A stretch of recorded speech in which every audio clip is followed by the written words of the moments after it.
Kengi-san. Hi, Sparky. Sparky, you made it even before Sari. How do you be so quick? How do you handle this? And how did I become your son? Or do you look up to me just a little bit? Hi, Sparky. I hope you're doing oh so lovely. Bookmarks? I see. Arr. Arr. I haven't really gotten the chance to arr. Oh, 2 different chats are active, like an old one and a new one. And then, oh god, the classic. You go away for like a week and your redeems aren't working. Hey, let's go over here. Let's kill one of these old ones. That's the one I don't want anymore. And why didn't like alerts pop up? Alert box, here we go. Was that just hidden? Why was it hidden? Life is such a mystery. Hey, guess what? I can still replay stuff individually. If I go over here, pull it on up. This is why I own this program. What if I do this? Oh my god, look at that. We're gaming. Hi, Golden. 1. Thank you so much for not believing me, which is correct. Thank you so much for the 37. And then, whoa, Deckies. Hi, Deckies. Oh, you can't hear that? God. I don't know why Sammy was doing that. I'm just going to close and reopen it. Man, I could hear it, so I was thinking, y'all got it, it's fine, but clearly no. So I actually had weird audio issues at the start of stream. Like, all of my stuff had reset. Like, my mic wasn't hooked up. My Spotify wasn't hooked up. So I tried to walk through all the things and just reconnect them for whatever reason. But clearly, y'all couldn't hear that one. What's my thought? What is this currently set to? I'm gonna go here. That should be right. That's what I want. Let's give this a shot here. I'm assuming you will not hear this. Well, actually, let's do 2 things. So I'm gonna do one of these. So that works. It's undefined. Sorry, I'm cheating. I'm grinding my own stream. So that one worked just fine, but not the actual, like, alerts. That's interesting.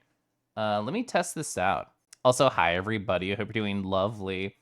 I'll look at chat in a second. I'm debugging stuff. So if I go over here, hit refresh, that should be what's playing the audio. You know what? I have a quick workaround I can do. It might break something else later, but what I care about is right now. So I don't know how loud this will be. I'm going to make it pretty low, though, at first. And I'm going to go over here. And then this. Okay, there we go, there we go. I just had to... No. I see, okay. Keliff loaf, Keliff loaf, Keliff okay, loaf, Keliff that's gonna loaf, be Keliff my loaf, workaround Keliff for loaf, now. Keliff loaf, Keliff loaf, Keliff loaf, Keliff loaf, Keliff loaf, Keliff loaf, Keliff loaf, Keliff RRH. All right, I'm just gonna let that work for now. You can stare at my beautiful face while I catch up on chat. Hi, hello, everybody. Let me scroll on up. What was happening?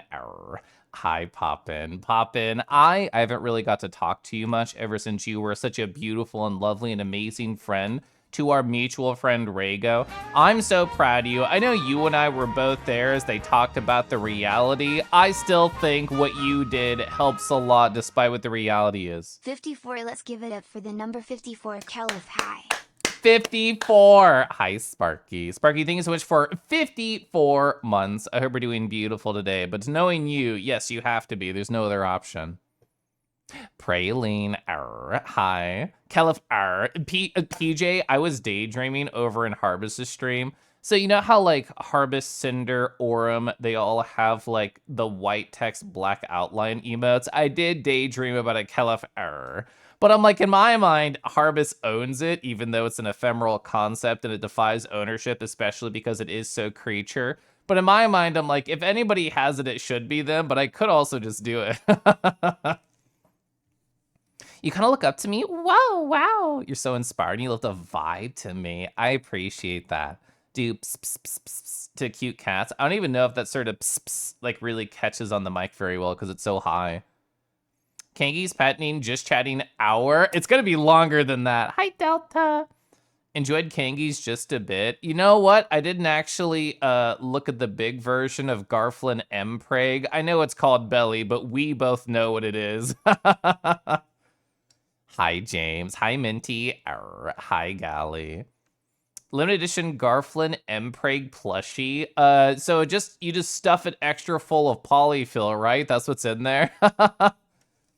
Oh, you put the scrungle you got from Chansey on BTTV. I should go find it, shouldn't I? I haven't added stuff to BTTV in like 5 ever. Hi Deckies. Smile. So let's see. BTTV dashboard. I was gonna Google it. I don't know the URL. Chat, how have you been? I haven't been on this channel in like a week. I've been over on my secondary channel, exclamation point come. Somebody do that for me, please. And then I did a stream with my friend NB on Sunday. So therefore, I haven't been on this stream for a hot second, aka my main stream. I'm searching Gyoju on BTTV. I found it. Update emo sets channel check mark. Scrungyoju shake. There it is. So that's what it is. I don't think it'll appear on my on-screen chat, but that's fine. You can see it in the actual chat right here. I'll show it for anybody who doesn't have like BTTV. It looks just like this. It's so scrungly. Fumble. Hi, Fumble. Ra-da-da. Ah-da-da-da-da-da. RRRH. Hi, Fumble. Fumble, I thought it was cute. A, the photos of you laying down on like the puppy bed in VR chat, and B, somebody being like, oh, Fumble's not beating the puppy allegations, even though as you typed and I already knew, you weren't trying to beat those allegations. All right, scrolling it up. I'm not caught up on chat yet. What a pretty guy. That's the power of the kangaroo or the moonfang or the pupper or really just whatever I put on. Hierarchy. Are you arriving home? Welcome home. Poppin is such a good puppy and a kobold. They can be TF'd into either one depending on how you bully them.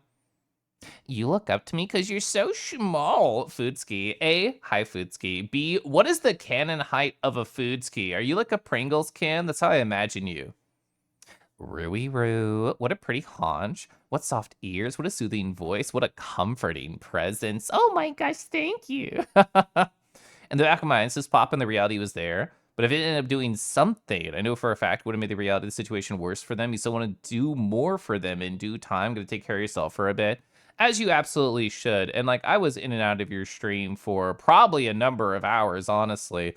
I don't think I told you because that took precedence over whatever the fuck I was doing. But I got home from my trip, which I'm going to be talking about during the stream, Poppin', on the day that you did that. So in my mind, I'm like, I really don't want to work right now. I'm kind of exploding, kind of blowing up right now, to steal a Harvest phrase. So I just wiggled the mouse on my work computer and I chatted in your stream instead. So I was there for a while. Psst, psst, for the cats, clicker for the doggies. Yeah, where's my clicker? Yeah, here it is. For the doggies, there we go. Your doggies. I like how that phrase is right before exclamation point come. Garflin's so cute and fertile. It's true. They can take so much. There's like a really tiny fly in my moon. I tried to clap it. I missed. That might land on me. I'm gonna try and destroy them. Almost 2 weeks. You know what? I'm mixing together context because in my brain, what you were answering is how long has Garflin been pregnant? Imagine exclamation point coming together. Whoa. You're so hail the sun pilled. I can't help you, Arky, because I'm seeing them tomorrow. I actually thought this morning. So people who don't know, I'm going to go see a concert for the first time in literally 10 years tomorrow. It's so the headliner is actually Ice Nine Kills, who does like a horror metal. How do you describe them? And then Hail the Sun's also going to be there. They're the main reason I want to go. And then who is it? It's a TX2 and Dark Divine. Those two bands I don't really know that well, but I fucking love Hail the Sun. I got a Hail the Sun shirt, Hail the Sun hoodie, and it pairs well with my gorgeous skirt. So yeah, I'm gonna be pretty. I'm not wearing the skirt in public. I'm not there. But I will be wearing my Hail the Sun shirt. Power for every form. Hi, Felix. Felix, I thought it was so cute in a Harvest stream that you were like, oh, I just went from Fox to Moonfang. Oh, I can't go back. And Harvest says, I can make you go back. Whatever you put on, it's because you're the pretty guy, not just your Abby. I mean, like, yeah, the way that I move, the way that I talk, the way that my facial tracking transfers to the avatar, that's all very sexy. But the form itself, it was, if you didn't know who I am, I would still be a cute kangaroo or a sexy moonfang. Garflin did show off his alt versions, by the way, of the unused Emperor emotes had kickies. Oh yeah, a hype chat, whatever. Oh, I have spilled the tea, not whatever. I keep seeing fucking Gyoji use this, and I'm like, I don't own this emoji. Now I own this emoji. But I don't ever spill the tea. I'm gonna sip the tea, which I'm gonna do right now. Yeah, chat, expect me to be behind for a while. So hi, how are y'all? Oh wait, I have a thing for this. There we go. So commissioning this for him was your... Oh, you did that? Okay, you can put that on your resume for Twitch chatter resumes. For people being like, ooh, we need a new mod for our channel. Oh, what's that? Lion? They commissioned Mpreg emotes? Oh, we should never make them a mod. So IRL Fen is only 5'5", but the Fusky, oh, 3 foot tall, 4 with the ears. So how many Pringle cans in that so I can imagine you better? That's like 10 inches each? Did you use my mouse for a keyboard? Your partner does that when they're omega tired. I've been fucking tired. Chat, what's your tiredness level? 1 out of 10? I've been so tired. Yesterday, I was like nodding up and down at the work keyboard, and all I could think about was Scrungle Wolves. 7? That's pretty tired. Hi, Kieran. Kieran, thanks for 23. Drake Wolves Dance. That was such a blur of syllables, I could barely parse it as Wolves Dance. Oh, you've good news, you got a new job, Praline. That's amazing. I'm excited for you. Mr. Kangi Streamer Man, what do fishies get? So fishies, I don't have, well, my water bottle is sealed, but my tea is open. How hot is the water that you're allowed to be in, Galley? Because that's what I can offer. The Fox TFer? Ice Nine Kills does movie-based songs is how I would describe them. That is true. As far as I knew, it was always horror movies, but I don't know if that's true. Choo choo. You're coughing less today from the allergies. The work project is less crazy than you thought it'd be. You had a great time on your trip. So in my mind, it was like 2 or 3 weeks. How long did it end up lasting? All the little bits and bobs that you shared in chats, either mine or elsewhere, even Discords too, it made it seem like that trip was just so beautiful for you. Everyone just needs a little push in the direction of a different or previous species. Oh, hiccup. So, PJ, I got an email from an avatar creator. Well, I guess they're technically a retexturer. I bought stuff, hiccup again, from their Gumroad. And I was like, oh, I'll look at this email. They retextured a Mayu, and I thought I should teasingly send this to PJ to be like, you should go get the Mayu and also retexture it. IRL is only 5.5 Pringles cans tall. Now I can picture you perfectly, thank you. Now what flavor are you? Because there are no salted caramel Pringles as far as I know. Why sip tea when you can sip on Keliff? Oh, thanks, Lime, but I'm dry. People already take my fluids. Akka. Hi, Akka. This is a cute emo. Oh, it's like bongos. I see. It's not a tippy-tappy. 32 on the 10 scale. Oh, wow. Only a 4. Deckies, I'm surprised. You're pretty EB. Yeah. 23 months. That's how old I am. You're too tired to have a high number on that scale. Oh, you're already sleeping. This stream is a dream for you. The number might be skewed. What, from 200 milligrams of caffeine? I really want to drink more caffeine today, but I somehow stopped it. But subscribe to Keliff your whole life. Hi, Derek. Oh, Celeste, hi. There we go. Ba-da. Ba-ba. Hi, Celeste. Oh, we're showing a good dragon. Why didn't that pop up? Stream, fix yourself. Do it. Okay, it didn't do it. I'm sad about that. I don't know why. The hop things worked, right? Am I crazy? Does that not work? It should be connected. I literally checked that right before. I'll still look at a sexy dragon despite what it says. Oh, is it because I had that thing open? It might be because I had that thing open. Streaming is complicated, chap. You know what's not complicated? How beautiful dragons are. That's really simple, actually. Oh, sorry, the streamer thing that's taking away from the artist attribution. So I'm gonna pause that for a sec. Anyway, hi. This is by awakeningwind.bsky.social. Look at them. They're so cozy. I get to snuzzle directly under their chin. Oh my gosh. I love all the colors and patterns here. It's very like space themed. As far as I know, they're a Drakthir, even though they're not wearing the armor. It's not explicitly stated. I know Awakening Wind draws a lot of Drakthir, and you know what? They're twinky enough that I can absolutely believe it. Love all of these right here. Ooh, look at the reflections of this ether. What do you call this? This space dust? The comet? They feel like a dragon comet, actually. Next time you see a Strakenasai, it's actually a naked dragon just taking a nap and falling through space. Martini Dog, hi! I love this dragon, though. Very good. Yeah, are my redeems, like, broken? Question mark? That's what I get for not streaming the last, like, week and a half. My guess is no. So if I do this, that's so cringe, actually. Let me check something. So, okay, it's not just one thing, it's everything. I just reset up the connect. Oh, you son of a bitch. I see exactly what happened. Oh my God. All right, let it reconnect, let it think. 1, 2, 3. Okay. Not that. Then I go here and then testing. Okay, well, you know what? You know what? You know what? You know, I don't know. I actually don't know. From a technical standpoint, everything makes sense, but from a realism standpoint, everything's not working. So you know what the easiest thing to do is just go turn things off really quick.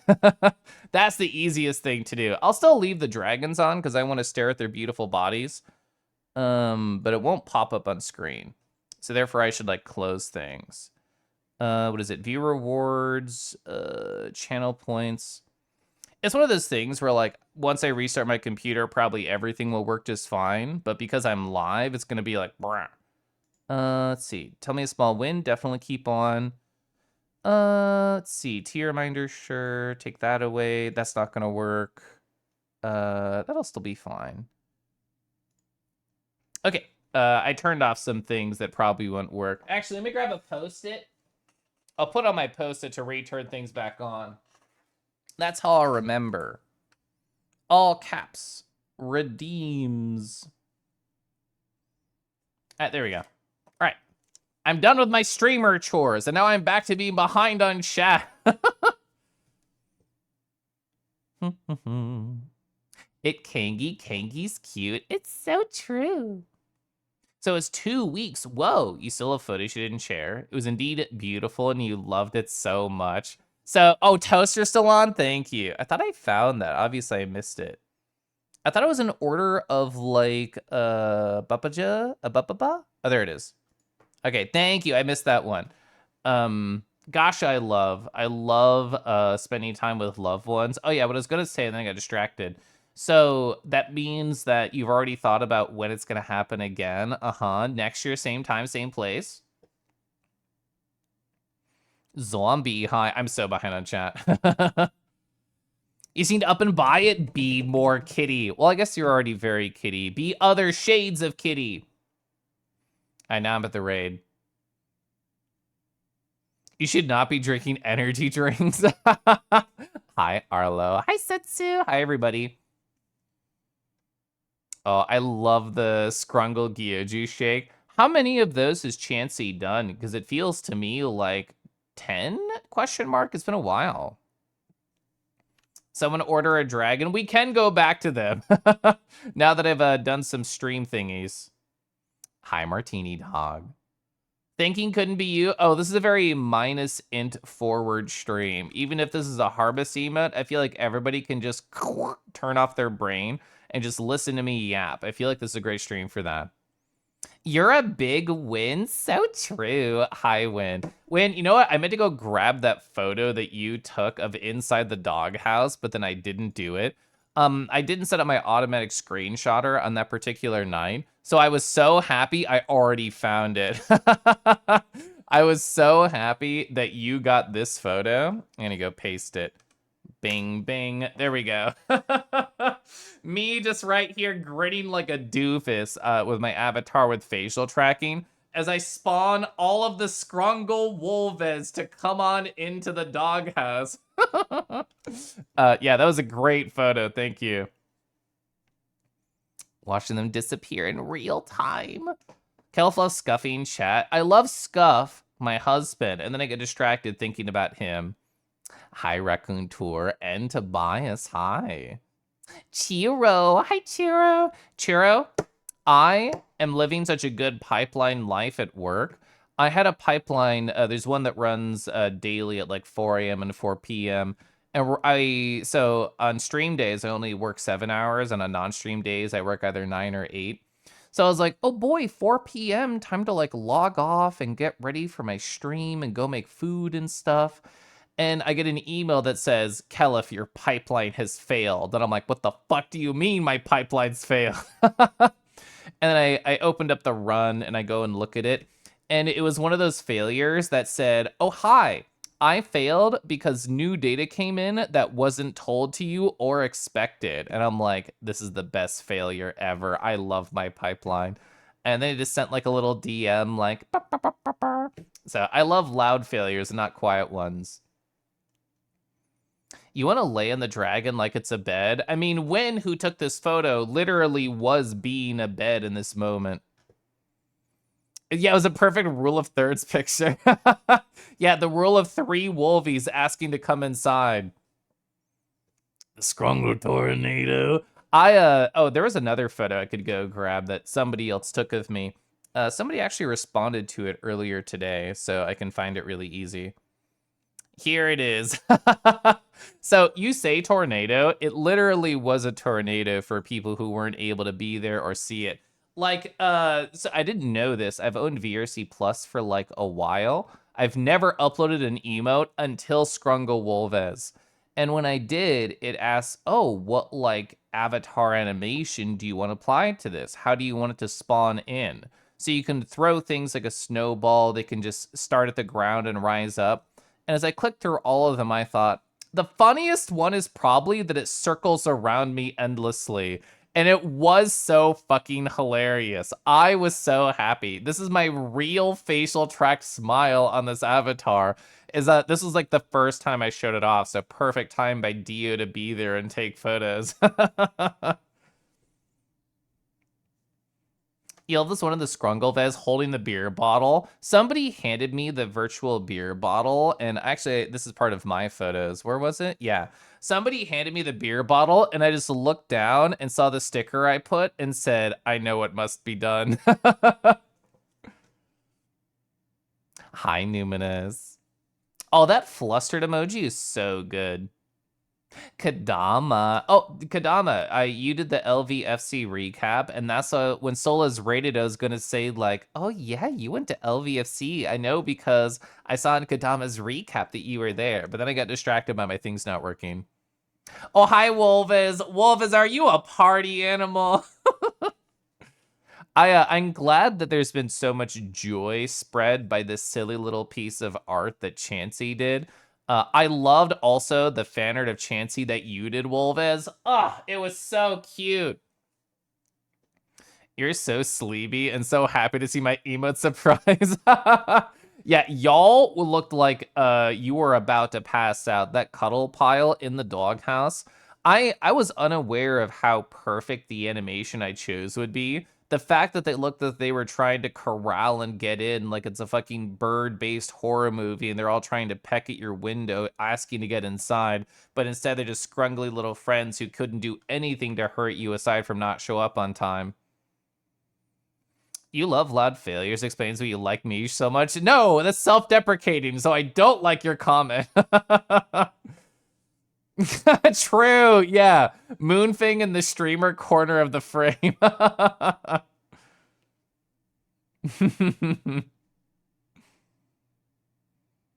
That's true. Yeah, it did look like a tornado from the inside. There weren't too many people inside of here. Most people are out of it.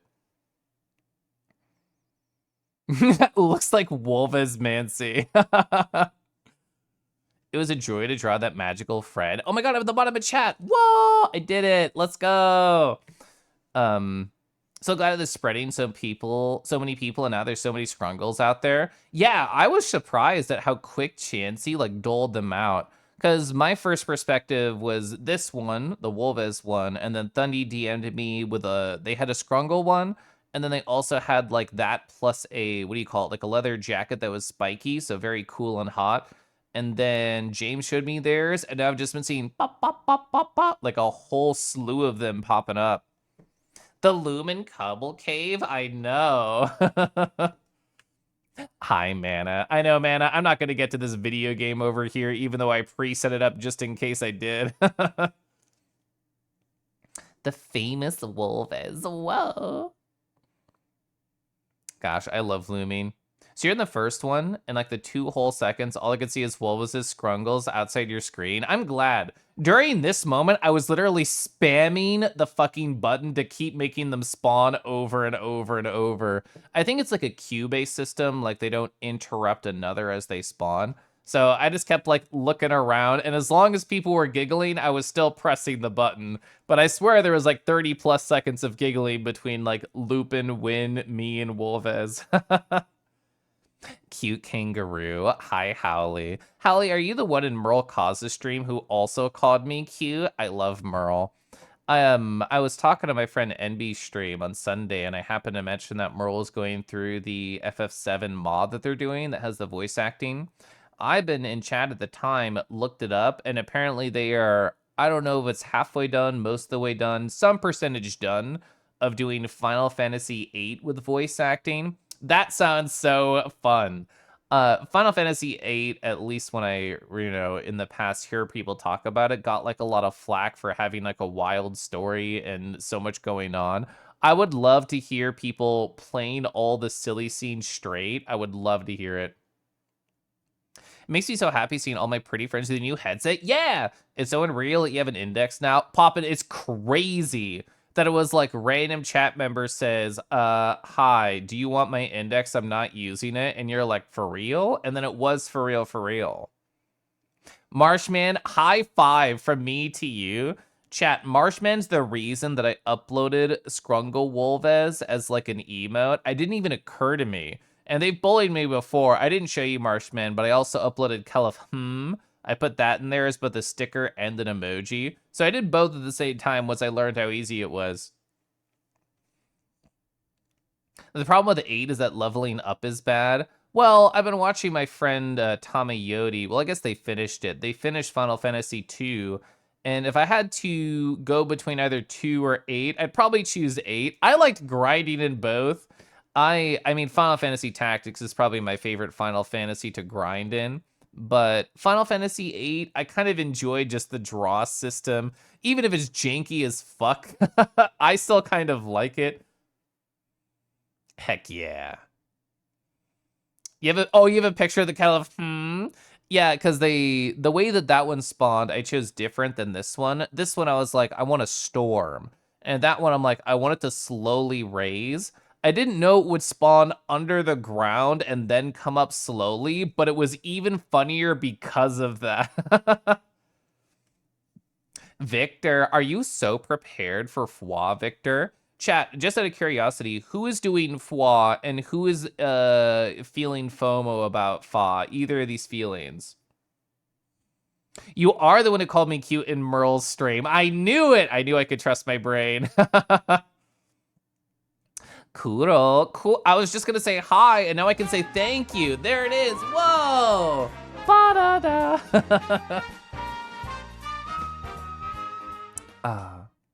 Thanks so much, Kuro, for the brand new sub. I appreciate that. I hope you're well. Both Rumble and PJ are feeling FOMO. Pics on the server. I can go on over. I'm making like a mental list of people who are like going to be feeling FOMO. Perfect.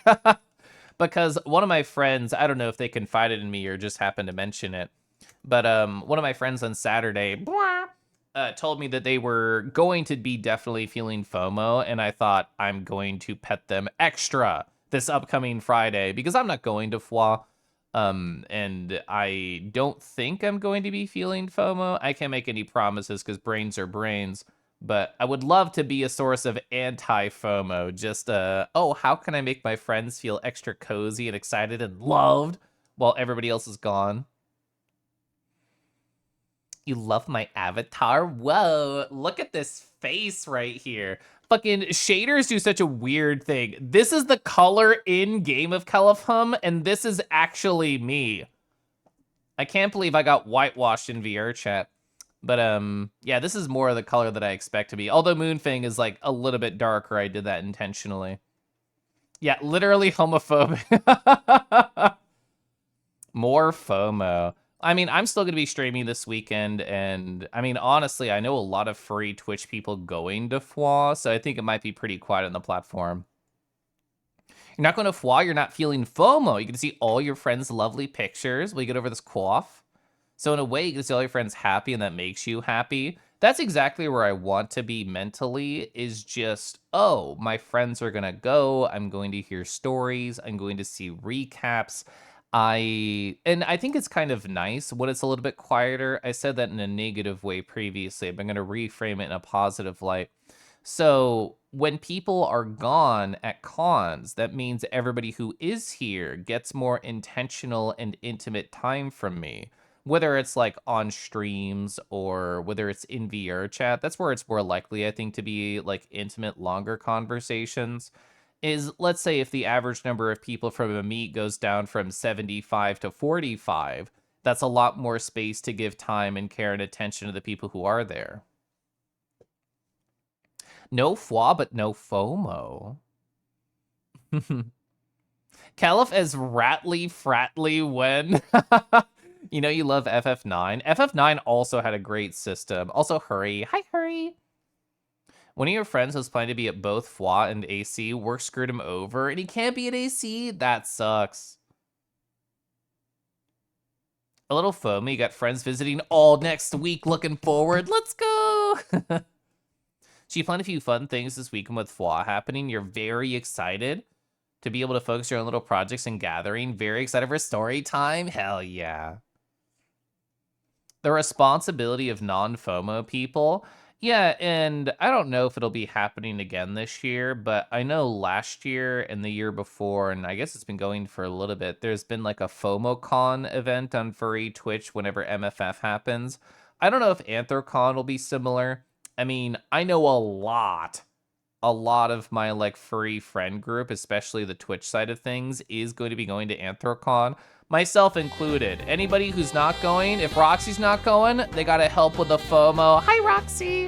What were you up to today? I actually don't know why it didn't show me. Oh, it was just lagging. Perfect. Hi, Roxy. You were doing Stardew Valley. Chad, did you know that you can exclamation point date me inside of Stardew Valley thanks to Ash's mod? The emotes make that photo more sus than it should be. I think it's exactly as sus as it should be. Garflin, I heard and then in fact saw evidence that you are now M-pregged. How long does it take for an M-preg to come to terms? Is it still like 9 months or do you need longer to unpack that emotionally? Finally, a chance to date Kella. All right, let me scroll up. I missed some chat here, I think. Might be a miss if causing to be over bright. That's true. I don't really know how the sticker slash emoji system really works in terms of shaders. I just uploaded the image and then hit thumbs up and logged in. You forgot about FOMOCon. I haven't been a part of it in a while. I mean, when I was doing it, it was like Gerg and Wiz and Shay and like those sorts of people. And I remember I joined like a big VR chat hangout and like just chatted with people. The emotes make that, yeah. Hi, party people. Hi. Rain the Roo. That's me. I'm Kangaroo. For anybody here like Zayden, I mean, they know me. But for any of the raiders who don't know me, I tend to just yap for a long time. I plan to be talking probably the whole stream. Kangaroo, oh. Oh. I plan to be talking like the whole stream. I haven't really shown this off. So I did a gigantic work trip. Here's all the different things that I can talk about with my work trip. So don't worry about it. It's a lot of text. So I'll mostly be over here in this beautiful VR chat field as I describe it. But I've kind of just been catching up. I haven't been on my own stream in like a week plus at this point. So I've kind of just been yapping with chat and getting to appreciate them. You love participating in FOMOCon. If they have it again this year, you'll likely be a FOMO participant again.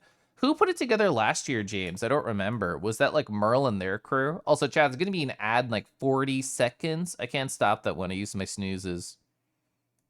You get to see me there potentially. You could definitely say hi to me, Garfland. I'd love to. Well, I've been told you're very tall, so I guess I'll be looking up at you. You can give Keliff milk and Stardew now. You can. I won't spoil what happens, but it's not positive. Zayden, thank you so much for 11 months for almost a year. I know that's a big bit to say that, but I can actually say it legitimately here, so thank you. Looking forward to the milk percent speedrun category. As far as I know, Levy is still winning at that category. Kel played golf. I was around golf. You should offer to help with FOMOCon sometimes. Yeah, I'd be curious to know like what the structure is of it. Yeah, you're going to be staffing the Ferality Gateway at FWA. You're panicking. So what aspect are you nervous about, Victor? Yeah, are you on like the technical side of things? Or are you on like the more like meet and greet side of things? Oh, did Kosa put it on? I didn't remember. I do love Kusa. They're so fun. Spoil the milk? I mean, milk existing already is spoiled. It can't be saved. Can't wait to give Keliff ice cream. Honestly, do that. I love ice cream. How am I doing? I'm doing good. I'm behind on chat as I kind of always am. That's why I made this little thing right here. I try and not use it all the time, though, because it's kind of always true. If I'm super behind, though, I will turn that on.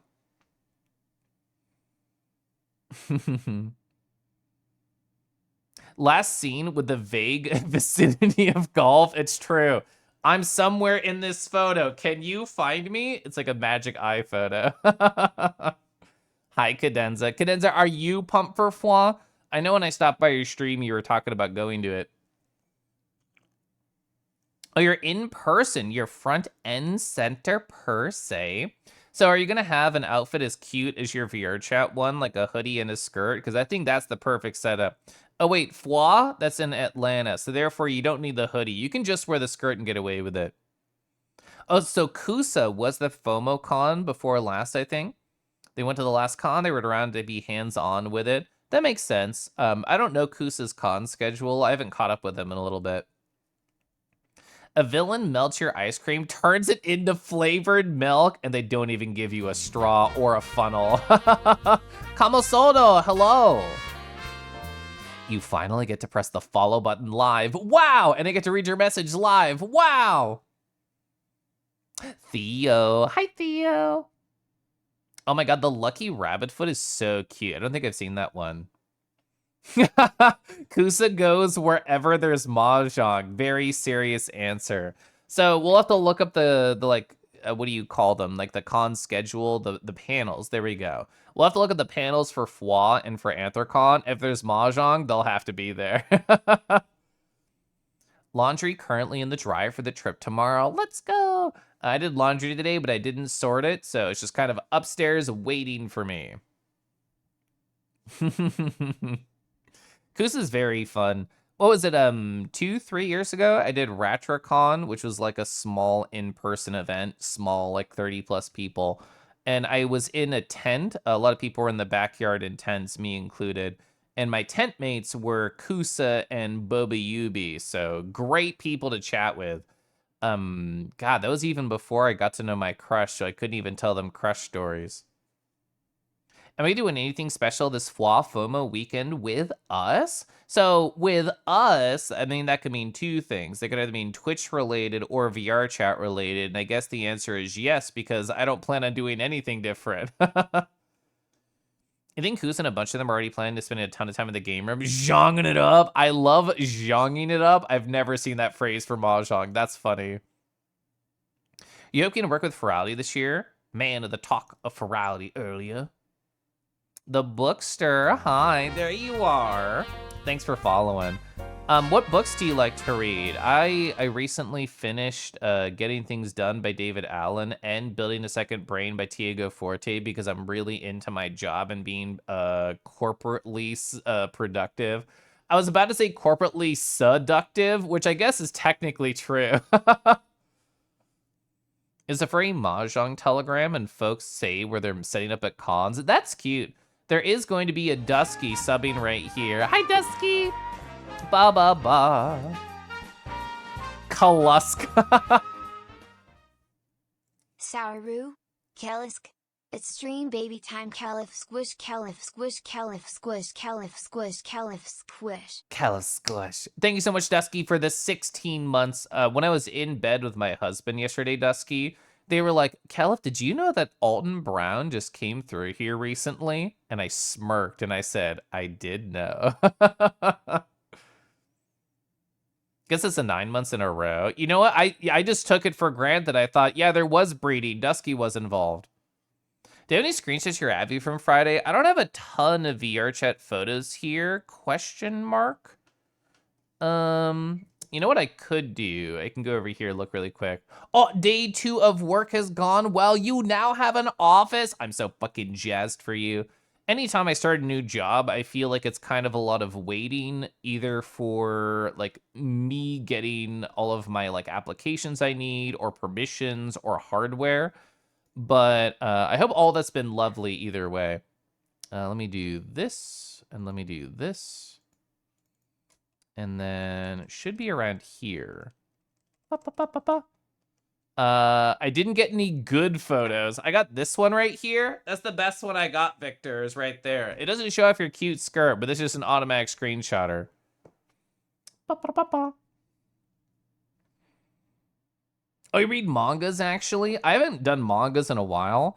When I went to a community college here in Kansas like 9 years ago or whatever, that's when I caught up with mangas. I mean, at that time, I was reading Beastars before it was finished. And, oh god, they just made an anime of it recently. What's the... Uh, uh, Delicious in Dungeons. I had to search through my brain. I was like catching up on Delicious in Dungeons. Let me tell you, going through a required community college class about geography that I didn't give a shit about while reading Beastars on my laptop, not perfectly at the back of class, and then thinking to myself, this is weirdly horny to be reading in public, and I feel very strange about it, but I also am going to keep reading. You're in Arkansas for a big remodel school thing for work. Is that an exciting thing? Is it a weird thing? I've only just recently started traveling for work. Furry Mahjong telegram, comma has been summoned. Hi, comma. You ask because you're only there for a moment when you were abducted. Abducted parentheses positive, right? Oh, you sent me a picture of your office. Let's go over here. There's my Dusky DM. Whoa, you look so cool over here. Oh my gosh. Oh, you got a monitor arm and everything?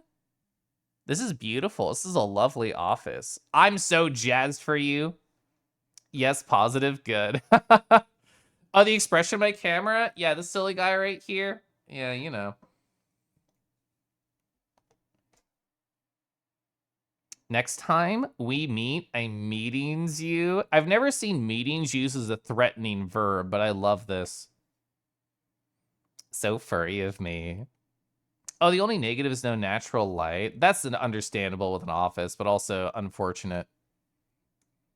Theo, I like that we both hung out in Cadenza's stream and we're just being silly guys. One of my favorite things about being in any Twitch chat is making the streamer laugh. And I got one of those, how dare you be funny in my stream, big real life chuckles from Cadenza. And that made me smile. It was nice being silly guys. Oh, you typed yeeting. This does make more sense, but it made me laugh that you typed meeting anyway. You've been missing Evil Keliff. Would he still be around? I have a good photo of Evil Keliff. Where is he? Okay, so you're going to see this photo and think, where's Keliff? I'm going to move myself to the side. You're gonna think, where's Keliff? Oh, let me hide my fucking Spotify stuff. I'll just pause it. All right. Hi, where's Keliff? Oh yeah, he's being an evil hypno guy. This is my friend Robikin right here. And Robikin looks like I am just like about to take their lunch money and they're totally fine with it. So Robikin in this moment told me something that I consider utterly hilarious. As I was doing this, as I was using like the hypno eyes and the focus spiral right behind me, and they were just giving me the kind of eyes right here, they said, Keliff, I didn't know you could get any hotter. So yeah, that made me laugh. Thank you, Robikin, for being such a willing participant. Your goal is to always make the streamer have a chuckle at least once. I can't leave a stream until I help the streamer chuckle. There's been times where I stop by a stream like for the first time and I type my first comment thinking, "Ooh, this will be so good." And either they're busy or locked in or it's not funny and I don't get a laugh and I think I could never come back here. I failed on my first attempt. That happens rarely. I don't usually get that anxiety, but that anxiety pops up sometimes. Evil Keliff isn't real and he can't hurt you. I mean, one of those is true and one of those isn't. That's such a good screenshot. Thank you. Even if you can see my hypno menu here, yeah. They have a function of mottos. So they inspired me with their hypno eyes where I did similar colors. So it's similar to Harbus's too. So when I thought, oh, I have a screenshot of Modos's eyes because we've talked at the meets before, and I didn't have a screenshot of like Harbus's, so I thought, perfect. I will in fact steal their hypno colors and walk up to Harbus and be like, look at these. But I wrote it there because they were my inspiration. You're stealing my beans? Well, good luck because I'm gonna distract you with my hypno pause. Low poly screenshot, but yes, I do in fact have hypno pause on this avatar. Making the streamer laugh is the good brain. It is. We must banish ourselves. Robigan is a sweetheart. I didn't know you knew them, Howley. Robigan's very sweet. Keliff will never laugh at this. Joke's on you. I can laugh at any time because I was trained in food service. Let's read this over. Keliff will never laugh at this. Wrong, I did. Matching hypno with your friends. Oh, wow. The way that the hypno stuff works from a technical standpoint with Value Factory is it's just a gradient file that's manipulated smartly. So in other words, all you really need to match a friend's hypno is that particular gradient. So it's like a very tiny, simple image file, and then you can play with it. If you want to match like their spirals or patterns, you need more settings, but just the colors is very easy to share. That's it. It's over. Speaking of evil, on Sunday night, you were very mischievous. Made a few people non-verbal for a bit. I didn't make a Robican non-verbal right here, but you know what? They had a fun time. I want to go to a friend's DMs. I'm going to hide it so you can't see. I'm going to go over here. I'm going to search this. So one of my friends was talking to me about like the hypno bullshit. And the way that they phrase it is fascinating to me, and I want to read you like an approximation. Here it is. Here it is. Okay, so I'm gonna only like summarize this, but it's very interesting. I want to talk to you about it, chat. So anonymous friend, they say, I remember you mentioning, Keliff, you like the idea of adding a bunch of kink-related stuff to your avatar, not for you, but for other people.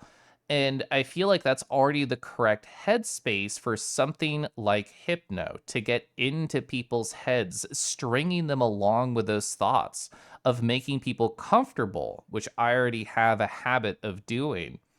So what was the other part they said? I feel like even with the ASMRers have a bit of training in their own, calling out someone's name, hitting them with comfy thoughts and a soft voice. TLDR, I think you're very close to putting this together and having your own flavor of hypno that's very you. So I thought that was a very encouraging thing to hear after I did this to somebody. You do have options data for a few funny swirly friends. See, it's not just me. The paws are a double-edged sword. So people also got photos of me having the hypno paw out. So I clearly got some visitors. There was like a line of paw enjoyers just waiting to stare directly at my hypno paw.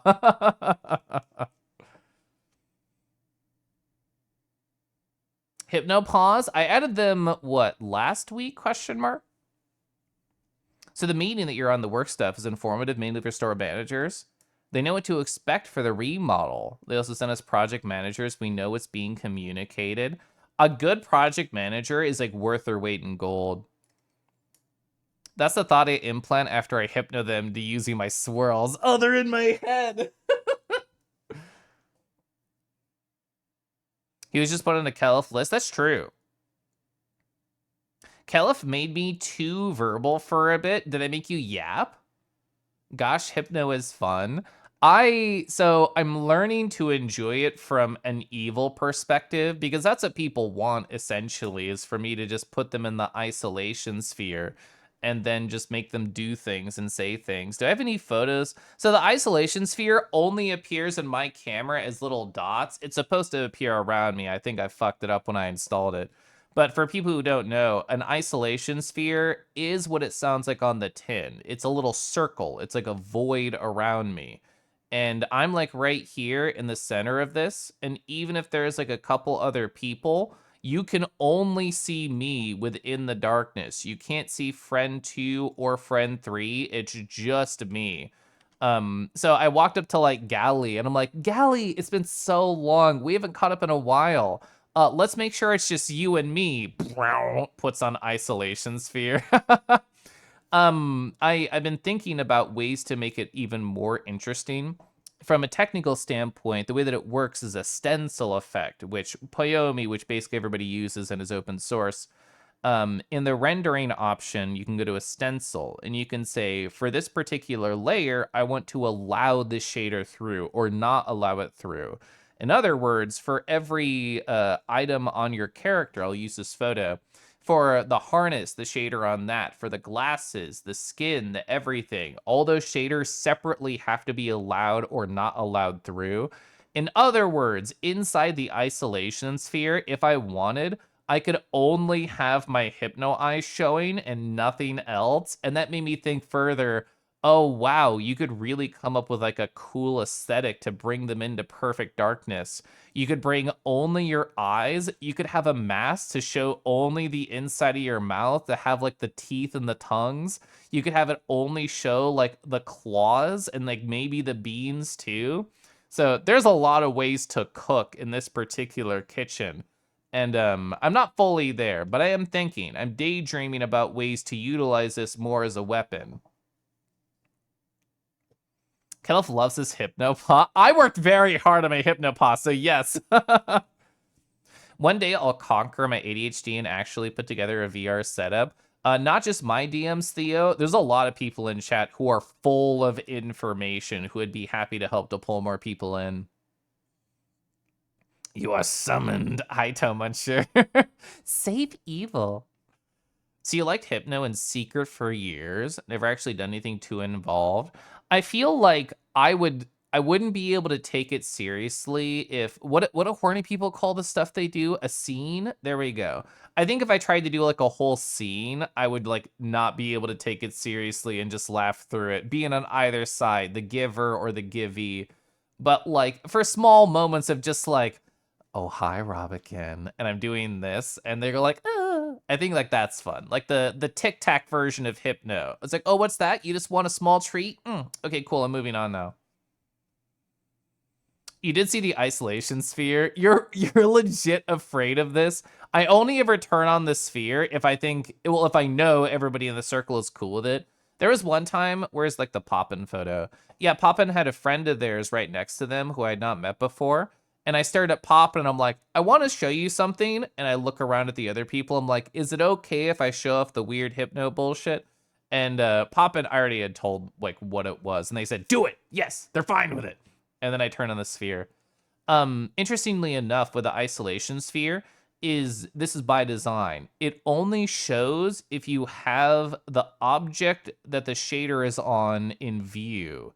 That is to say, if you have your back to me and I have it turned on, it will not show. This is intentional. But I also had the daydream of you walk up behind a friend, you turn it on, other people around them are like, "What's happening?" And they go, "What do you mean?" And then they turn around, full darkness. I think that's like a hot scenario too. Pics of Tater. I do love Tater. Oh, I didn't get a photo of it. Speaking of Tater, this is the first time that I talked to Tater since I got a headset with facial tracking. And they were like, Keliff, you need this avatar. And then they change into a standard tropical rue, the base that I'm wearing. And the only thing it does is that it has eyes that have lasers on it, so you can show exactly where you're looking. So this is fun and this is silly for many reasons. It's like Cyclops, but you can't stop it. So what I did is, because I was already teasing Robikin, I'm like, "Hi, Robikin," and then I just stared directly at their crotch because the eye lasers would just point to it. So that was fun. I did enjoy doing that. You're going to break people? I'll break people and then laugh afterwards. Is is Isolation Sphere the official name of your domain expansion? It was called like a different thing in the video tutorial, but I just love the phrase Isolation Sphere and I can't stop it. Harvest is really rubbing off on you. I'm going to easily surpass him doing huge, not innocent, shit-eating grin too. I mean, so I remember DMing Harbis, I think 3 or 4 weeks ago before like I installed any Hypno shit on my avatar. And I was like, "I know you're into Hypno and you have the eyes, but do you have any of the DLC?" As is to say the focus, which I showed off over there, or the screen space, which the Isolation Sphere is a part of. And they were like, "DLC question mark?" So I think even though they are by and large completely into this more than I am, the Hypno space, people like, I guess, haven't talked to them about the technical implementation. So part of the reason I wanted to set this up was not only to show people who I know would find it interesting, would be able to gain the knowledge so that I could answer people's questions. Like if Harbus at any point enters my DMs and says, "Keliff, can you help me set up a focus spiral or an isolation sphere or anything?" I'll say, "Fuck yeah, let's do it." Yeah, it's very impressive. Isolation, please. Yeah, Howley. Hi, Tarrant. Yeah. Oh, so I don't have a great photo of it. Where was it? So here's Dio on their synth, and then here's Dio with their focus right here, bringing it all into the visor. Yeah, it literally took up my entire screen. This is a first-person screenshot. Robin was super cute on Saturday. I had never seen them in this particular pupper avatar. You said Saturday. I didn't see them on Saturday. You think you trust many people to have them in that type of position? No, Poppin is aggressively supportive, and I love that. Yeah, I did. I did plunge Galley into darkness wherever you were. There you are. King you the light and the darkness to guide you. Collaborate with Kel to become an evil minion of his. Pamder, cute live, hi. Taryn, I hope you've been well. How goes your Elden Ring adventures? I'm assuming you're still chipping away at that because it's so infinitely expansive. Yeah. Yeah, as Dio is saying, like, context for people here, they are 2 meters in VR chat, so they set the focus at 2.5. In other words, you're nearly guaranteed to get sucked in. Oh, the Lucaria is super cool looking. Yeah, Galley has like a lot of cool characters wherever they are. They have so it's a goo Cario, which is what I always called in my brain, but this is like the non-gooey version of it. Doing that to you? I'm gonna set my tea. I kind of got distracted talking about VR bullshit and Hypno. Whoops, I went over there to my Victor photo. I think I will actually tell you stories about my work trip now. I should sip my water. It's been an hour and I didn't talk about my work trip. I knew this would happen. I knew this would be an entire, like, just chatting stream. Oh, what's that? Breathe in? And then sip my water. Hi, Gwen. You're a goo Cario and a good Cario, true. Badger Pants, hello. So, as I posted in my Discord Go Live photo, this is true. So this is not yesterday Monday. This is previous Monday, which I guess I should update my notes for when I go to it. Let's see. Let's check the calendar. Who are dates? What are dates? So that was 4/28. 4/28 Monday. And then 1/2. Oh, it's just 4/29. That's really easy. Okay. I realize now that it would be confusing. And then I want to do this, which you can't see. I'm not really going to show off my notes too much while we're talking. Not for any reason. It's just all right here. It's mostly just words, so it's mostly going to be theater of the mind, which I am a big fan of.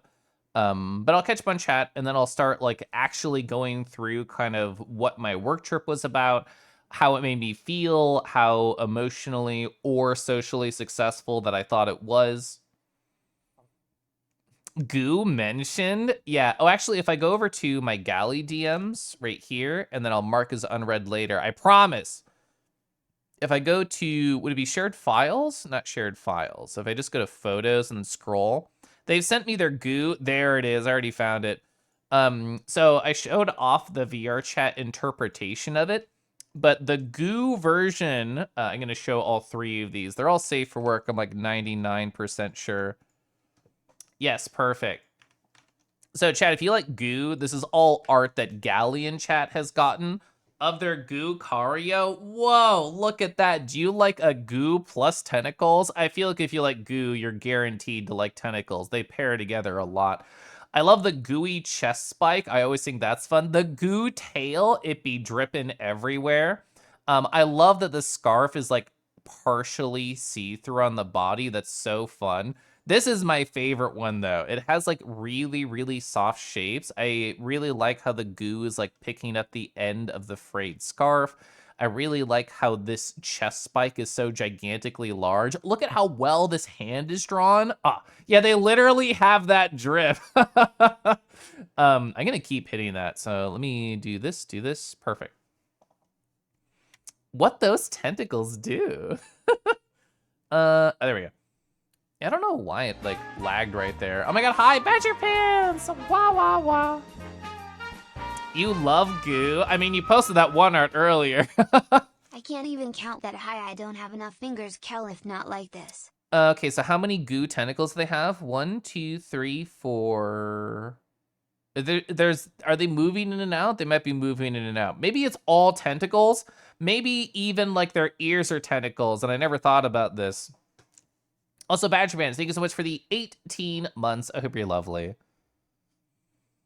You went into the dark isolation sphere.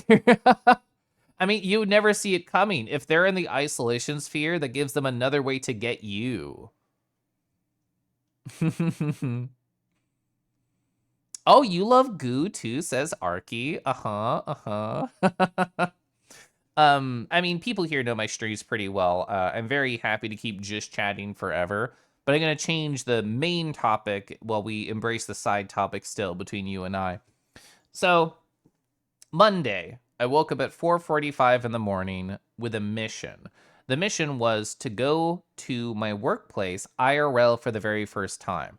I've never mentioned on stream the state that I work at, but just know it's different than the one that I live in. I'm a Kansas boy, and they are somewhere in Eastern time zone in one of those many states. And waking up, I did a lot of preparation. I have a very intricate like checklist for all the things that I could possibly forget on a trip that I go to. I make it for furry cons, but it just serves as a list to prepare for any airplane trip. I've kind of become a hater of airplanes over these past years. I would much rather just take a road trip if and whenever possible. But when my workplace said, hey, we're doing an employee summit, which means we as the company will pay for you, worker, to come visit our home base once a year. And this is what it was. So I thought, it's going to be a free flight. It would save me a bunch of time over driving. How could I say no to that? So a bit at the opportunity and a little bit of context for people who don't know myself as well as I do, which is theoretically everybody here.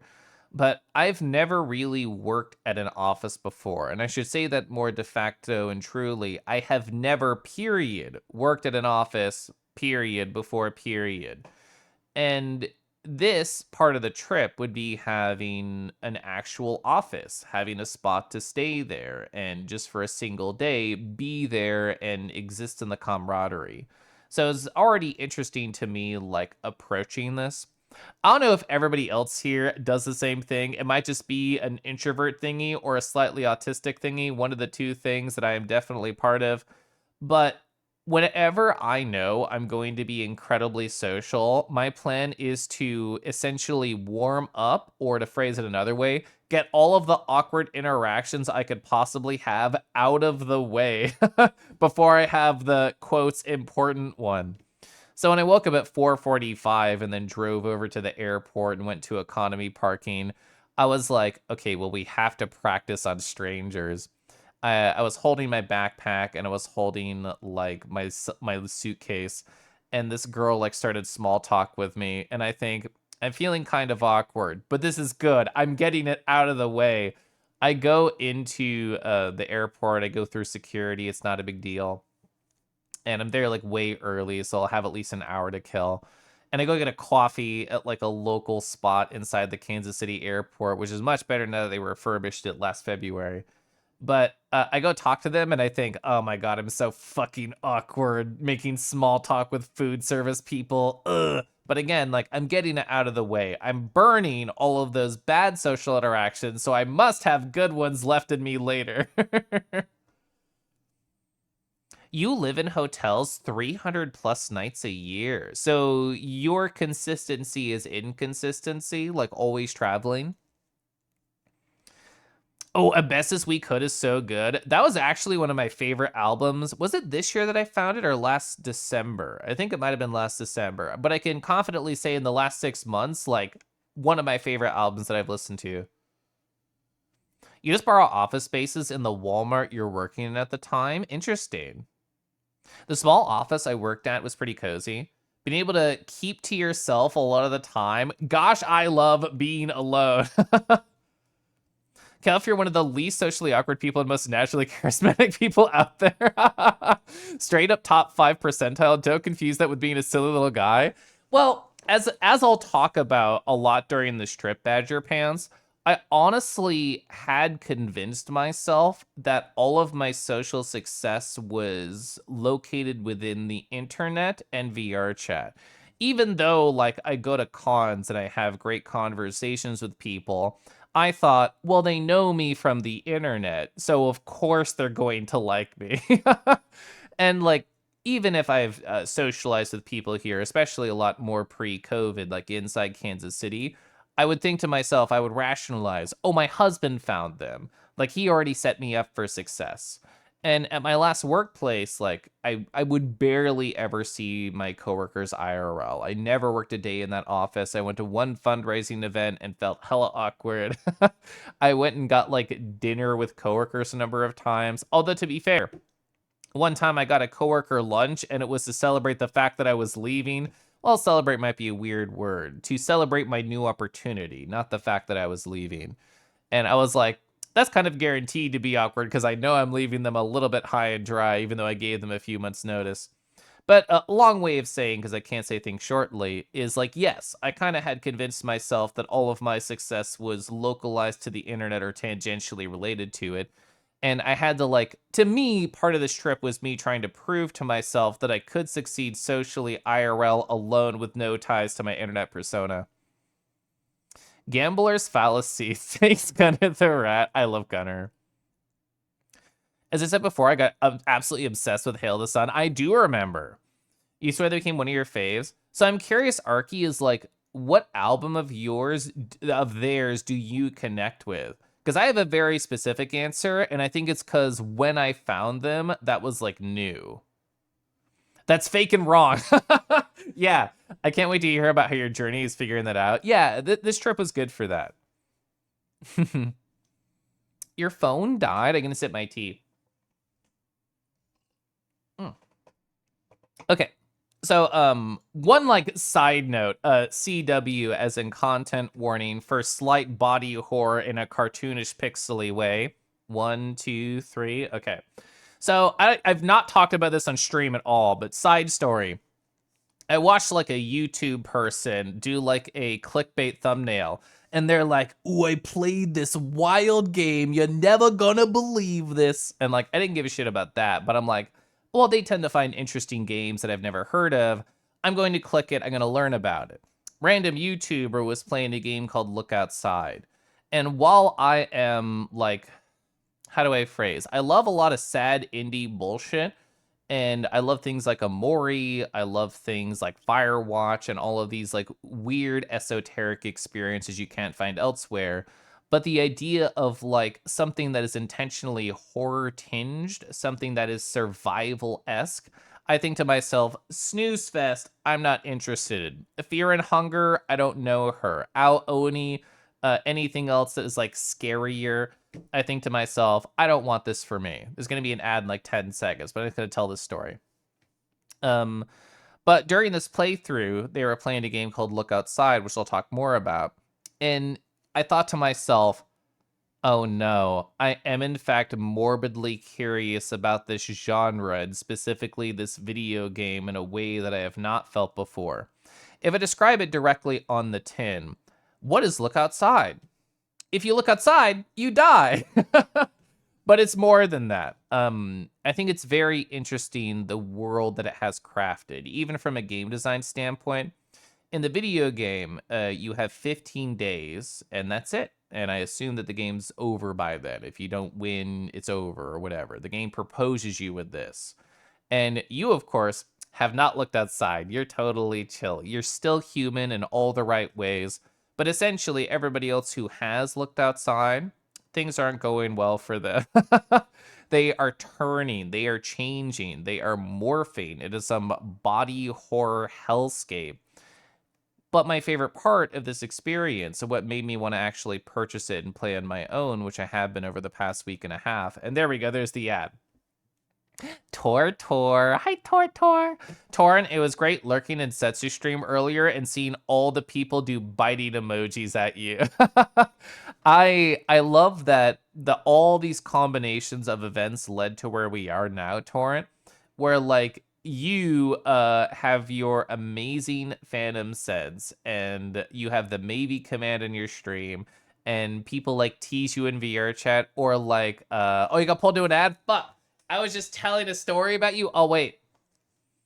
Oh, you've been listening to a bunch of like Black Serotonin, Feeble Words, The Story Writes Itself, and Relax Divide. Relax Divide is actually the first Hail the Sun song that I had heard.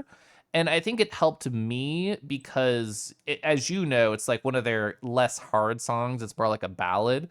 And that sort of like pulled me on in. It's like, oh, all their songs are like this. Oh, no.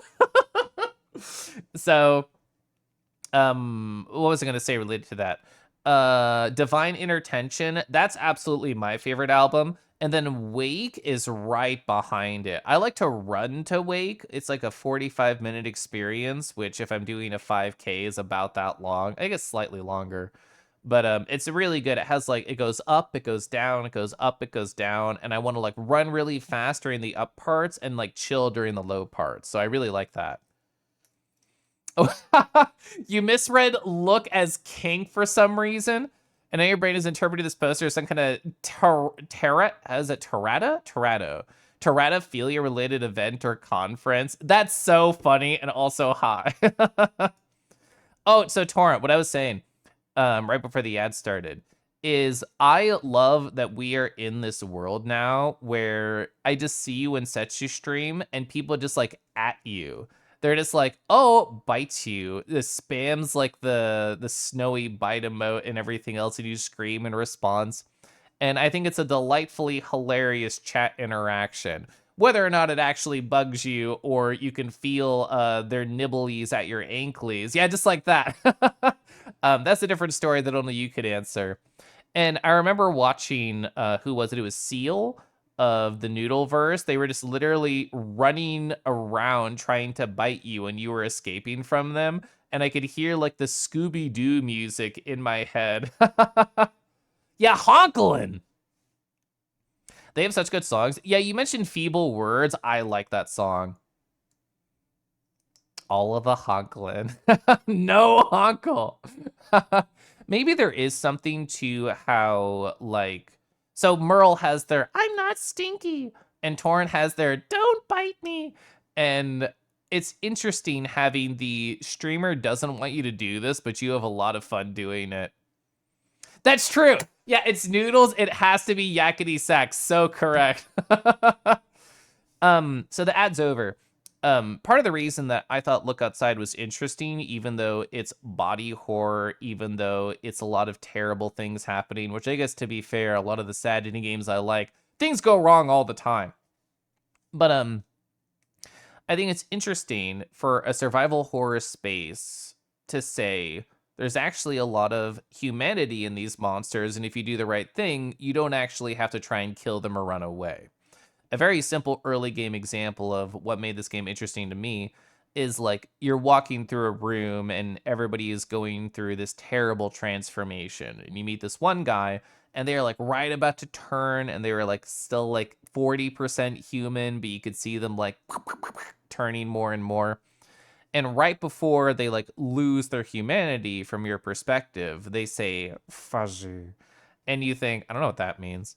So I ran away from the battle and I ran around and I found a stuffed animal whose tag said fuzzy. And I'm like, oh, wait. Okay. And I went back over there and I tossed like the little stuffed animal towards him. He just picked it up and he hugged it. And he remembered, like, oh, yeah, even if my body has kind of left me, my humanity is still present. And I'm not going to actually try and destroy you. And I think that puzzle aspect made the game more fascinating to me. So I watched a guy play like the first in-game day out of the 15, and I picked it up.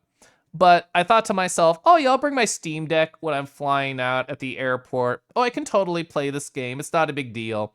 And then I started playing it, and I was thinking, I'm in a public place and this is an incredibly gory and terrifying experience. I think I actually will just type on my phone. So I did. I did not really play any on the trip because I felt very awkward about presenting it in a public space. Oh, is Twitch causing the high pitch audio? I was wondering, like, when you typed that, did I inhale helium? My first thought was obviously the mic is broken and the stream is destitute, but I'm thankful that that is not the case. You misread no honkle as no howling. No, no one would have that take here. Is that it is a Dr. Hawk Scrunkle. I mean, I still have a sub there, right? I sure do. Perfect. I love me a good Wolves dance. So yeah, yeah, my note right here. I felt completely normal playing this at a public airport. So, for no good reasons, just stupid airport reasons. My first day flight, it was a layover. Even if I'm going over X number of states, I still had to like go far out of my way because that's just how our airport lives work. And on this layover flight, there was like this middle-aged woman to my left, and she had her laptop, and during the flight, she was working. I couldn't help but notice, like out of the corner of my eye, that she was working on like fundraising. She was creating some sort of presentation to give. And we both eventually got the coffee that we ordered for a 7:30 a.m. flight. And it was like the simplest small talk in the world. It was, oh boy, this coffee sure is hot, isn't it? She started it. And I said, haha, yeah. By the way, I noticed you were doing like a fundraising presentation. Is that like why you're on the flight? And it started this very interesting conversation with her. She was like, oh yeah, like I am on this flight because I should have retired years ago. I'm 64 now, but I'm finding fundraising too interesting. And I read this paper online by this author, and I'm putting together a presentation based on his ideas, and I want to interview him. And so I told her about my trip, where I told her, oh, that's awesome. Like, I just got a job in this past September, and I'm going to the employee summit. I work from home. And this is going to be my first time meeting anybody IRL from the company. And her, she's 64. She grew up in an entirely different era than I did. She looks at me, she blinks quietly, and she says, I cannot imagine working from home. I can only imagine an office environment. It's all I've ever known. And I tell her truthfully, and I'll say this to a lot of people, like while I'm at the trip, where I say, it's my first time ever working IRL anywhere because it's always been from home. I graduated from college at the height of COVID, which is true. And I just thought it was cute that both her and I, at very different parts of our journey, are on the same flight together. So we had this connection over the fact that we could not connect about how our lives were, and it was very cute. It was a nice, like, it was my first successful conversation of the day IMO, and it put me into a really good mood to just sit there and journal on my phone. Yeah, I did see the Discord. So many people be skrunkling. Chansey is killing it with all the ones they've made. Nothing wrong with presenting in public. You know what, Garflin? Maybe I should be more of a silly little guy in public. The Biddles. Okay, so we have to Hypno Howley and then Bite Howley. I see the order of events here. So I'm not going to bother talking about the second flight or getting the rental car, so we're going to fast forward a little bit in my story. On the first day, I put in the address for the hotel. And this is not a hotel that I got as part of the trip for the employee summit. The company put it together. The company said, hi, all the work from home people. We were on like a small email list. They were like, here are all the dates you're coming in. Here's all the dates you're going out for when you check in and check out. Here's your confirmation number if they ask for it. But you should just be able to walk up to the desk and say, hi, I'm here with company name, and this is my name. So I was already given a script, so therefore I had to socially succeed. And I park, I go inside, I walk up to the desk, and I say, hi, my name is Wes, last name, and I'm here with company. They told me they got everything set up. I don't know if you need a confirmation number or my ID or anything. And they say, oh, Wes, I have a gift for you. And they turn around, they pick up like a tote bag that has my company name on it, and they hand it to me. I give them my ID, and I get to my room. And after like 7 hours of travel, I just go and I plop on the bed, and I was pretty dead. And I thought to myself, I need calories in my system right now. The only thing that I have had during my 7 hours of travel are Annie's pretzel nuggets and then like graham crackers on the 2 flights. So essentially nothing. And I like tear open the tote bag. It had like this small thing holding it together. And I go like, no. And I open it up. And I wanted to kiss the person who put this together because they gave me every single thing that I desired. They had like 4 different types of snacks in there, ranging from savory to sweet to the trail mix, so the mix of both of those. They had 2 bottles of water, one of which I just opened and completely destroyed. And as I was eating the snacks, I was like going through the rest of it. They had like a backpack that had the company logo on it. Not like a full double shoulder one, like a single shoulder, I guess sling. I don't know what you call that style of backpack. I haven't had one before. So I own one of those now. And the best thing that I got actually relates to something I didn't tell you about. So I don't know about you, chat. I'm incredibly fucking paranoid about traveling and waking up on time. So I set like 5 different alarms so I would make sure to be up for my flight. And when the first one went up, I'm like, my eyes are big open. I check my phone and I see 20%. Ah, fuck. The cable must have jostled a little bit during the night as I tossed and I turned. Maybe I hit it. I don't know.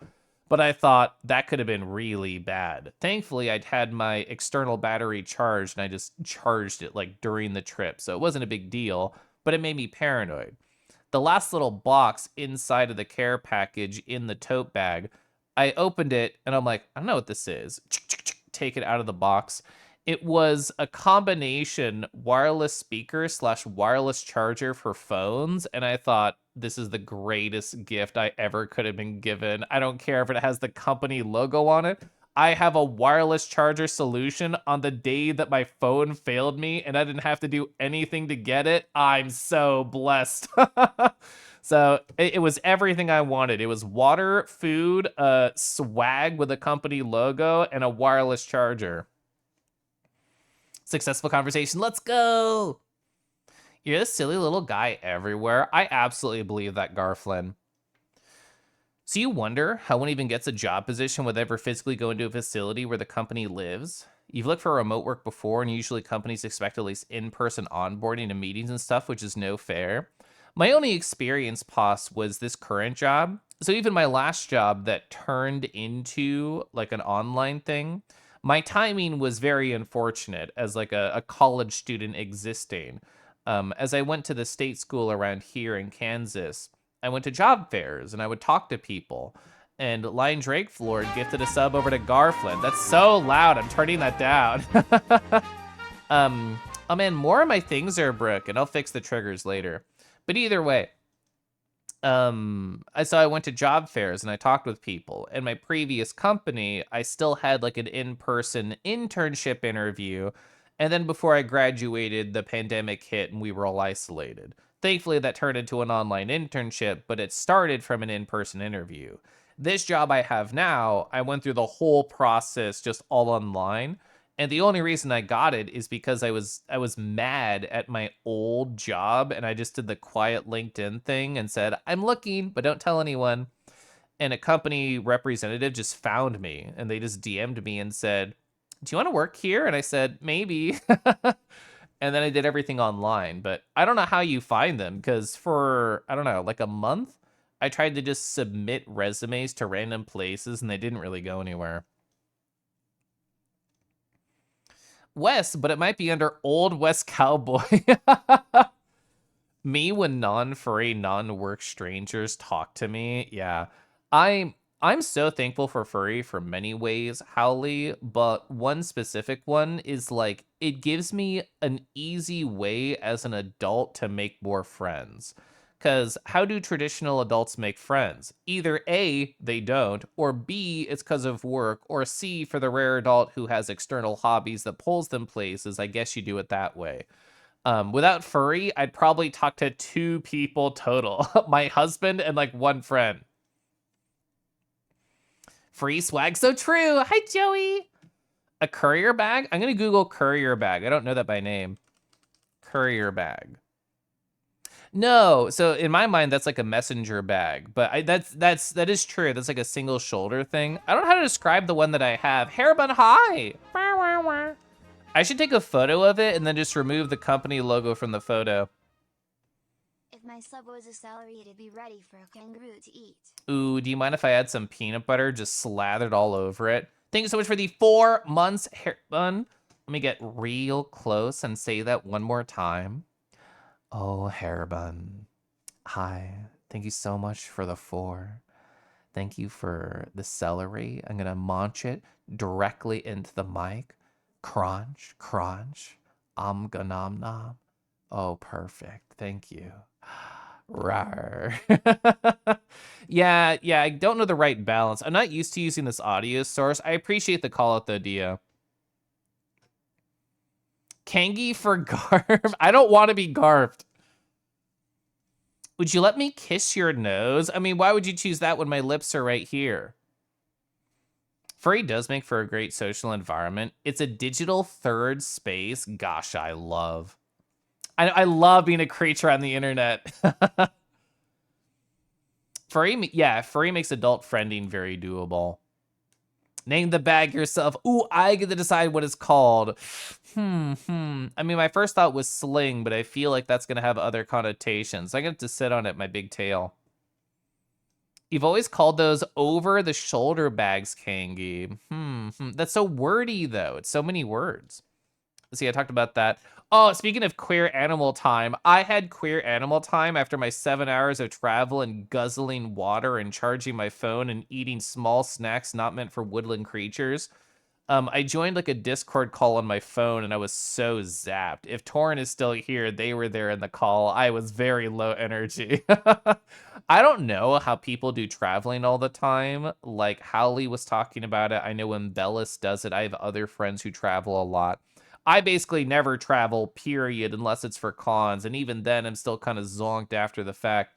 But I think it's an avenue that I am not used to, so therefore it saps more energy. I'm a very consistency based guy, so if you take me out of that, then I'm gonna feel it. But I'm gonna fast forward a little bit. And so the whole point of getting there on Monday night is because they had a Top Golf social. I know not everybody here is from the States, and even if you are, you might not know what the fuck that is. So, hi, here's photos of random Top Golfs that I found on the internet.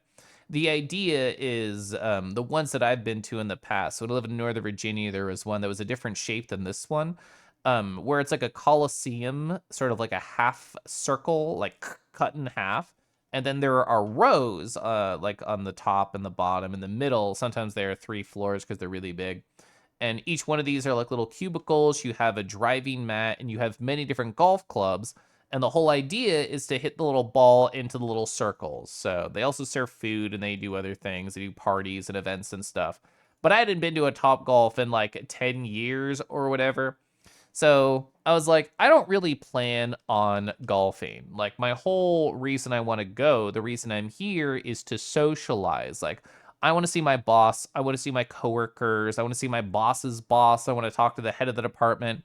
And in my mind, I'm like, that's it. If I talk to these 4 or 5 people, I should be considered socially successful, and this trip is a big thumbs up for me. So my expectations were quite low for success, which I guess looking back in hindsight was positive, because that meant that anything else I did was essentially extra credit. Top Golf is the widest facility ever built. It's an entire institution dedicated to the craft. You are absolutely correct. Keliff is a short distance hopper, not a long distance hopper. This is true. Even when I run the 5Ks that I run, that's still considered a short distance because Australia is very big. But so I made it to the Top Golf. I just followed my car's directions to it. And as I parked and I walked towards the building, I thought, how can I muster social success? And this is an important piece of context for people who don't know it. At my company, I don't really talk to many people. I talk to the people on my team, I talk to my boss, but in total, on a monthly basis, I probably talk to 5 people, not many. And let's just throw out a number, like 150 people at this company. Out of 5, that's all I know. Ox, hello! In the past, I've used Oxco as like a way to talk about my job. I could do that again. Hello, Keliff, Hi. Keliff, comfy. I hope you have been well. I have been well. I'm currently talking about like a work trip that I went on that took up 3 days of my life. But hi, thank you so much for the 18 months. How have you been, Ox? Ox, I know other people in your general area who have been dealing with like lots of rain and flooding. I hope your area hasn't been like too bad for it. But as I made it over to the Top Golf, and I thought, how can I succeed if I really only know these 5 people at the job? Well, I mean, easy answer is to find them, but if not, I thought to myself, well, maybe real life is kind of like VR chat. And I can just walk up to strangers and start hopefully interesting conversations. Even if it's a non-furry space, it's still a professional space, and I can gab about SQL Server and Python and other silly things, so I guess it'll be okay. That was kind of my inner monologue as I made it there. And I happened to see a guy that had like a company logo on the back of his shirt, climbing some stairs, and I thought, this is perfect. I'll just follow that dude. So I made it up there, and what do you call the people? It's not the HR people, but essentially the social individuals, like the marketing people. They were there at the front, and they have a very bubbly personality, and they go, hi, hello, welcome in. All the name tags are right here. And I look it over, and the first name I see is not my name. It's actually my boss's name. And I just stare at his name tag, and I kind of get lost in thought. Because the first thing I think is, oh, well, the boss isn't here yet. Oh, well, they're the person I know the best. Well, then who am I going to talk to? Are they going to show up at all tonight? I know he has like a wife and kids. Like, are they going to be a distraction? Is his wife going to be busy so he can't come to the spot? And I'm just like circling through a brain, staring at his name tag. And the nice marketing girl is like, oh, they're in alphabetical order. Like, I think, oh, I like snap out of it, Keliff. Okay, don't get lost in these stupid little thoughts. Okay, I go find my badge.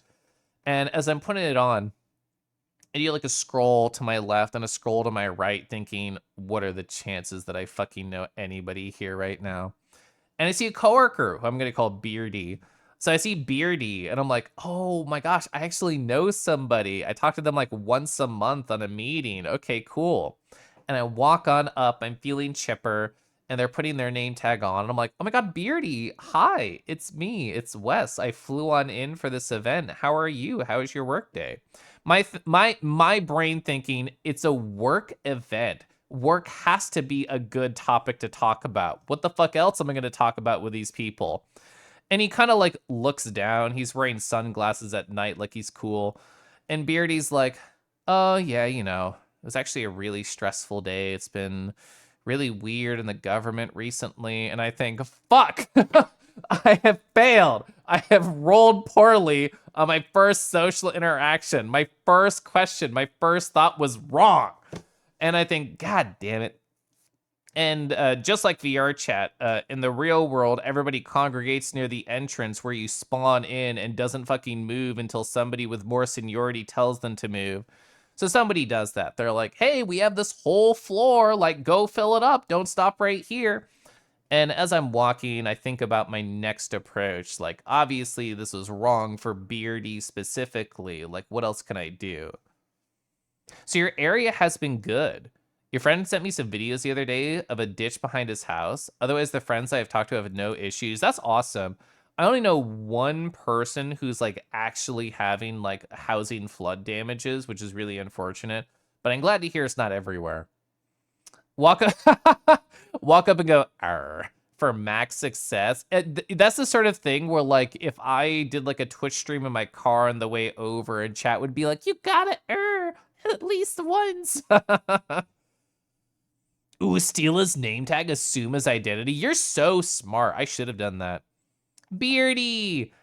I bet I know why he's called Beardy. It's integral to the story. Ooh, you're right. I could have got a promotion so easily by becoming Mr. Bossman.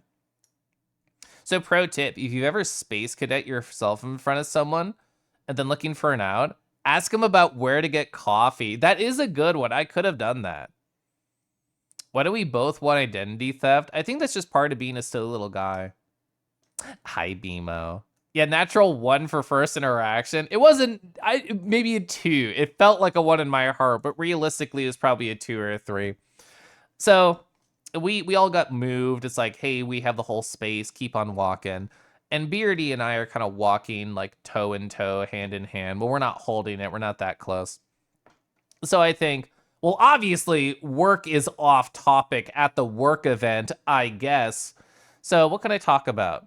Well, the opposite end of the spectrum is just hobbies. So as we like get settled in our new space and we live there, I think, oh, hey, Beardy, like, what do you like to do outside of work? What do you like to do for fun when you're not working on X project or Z project?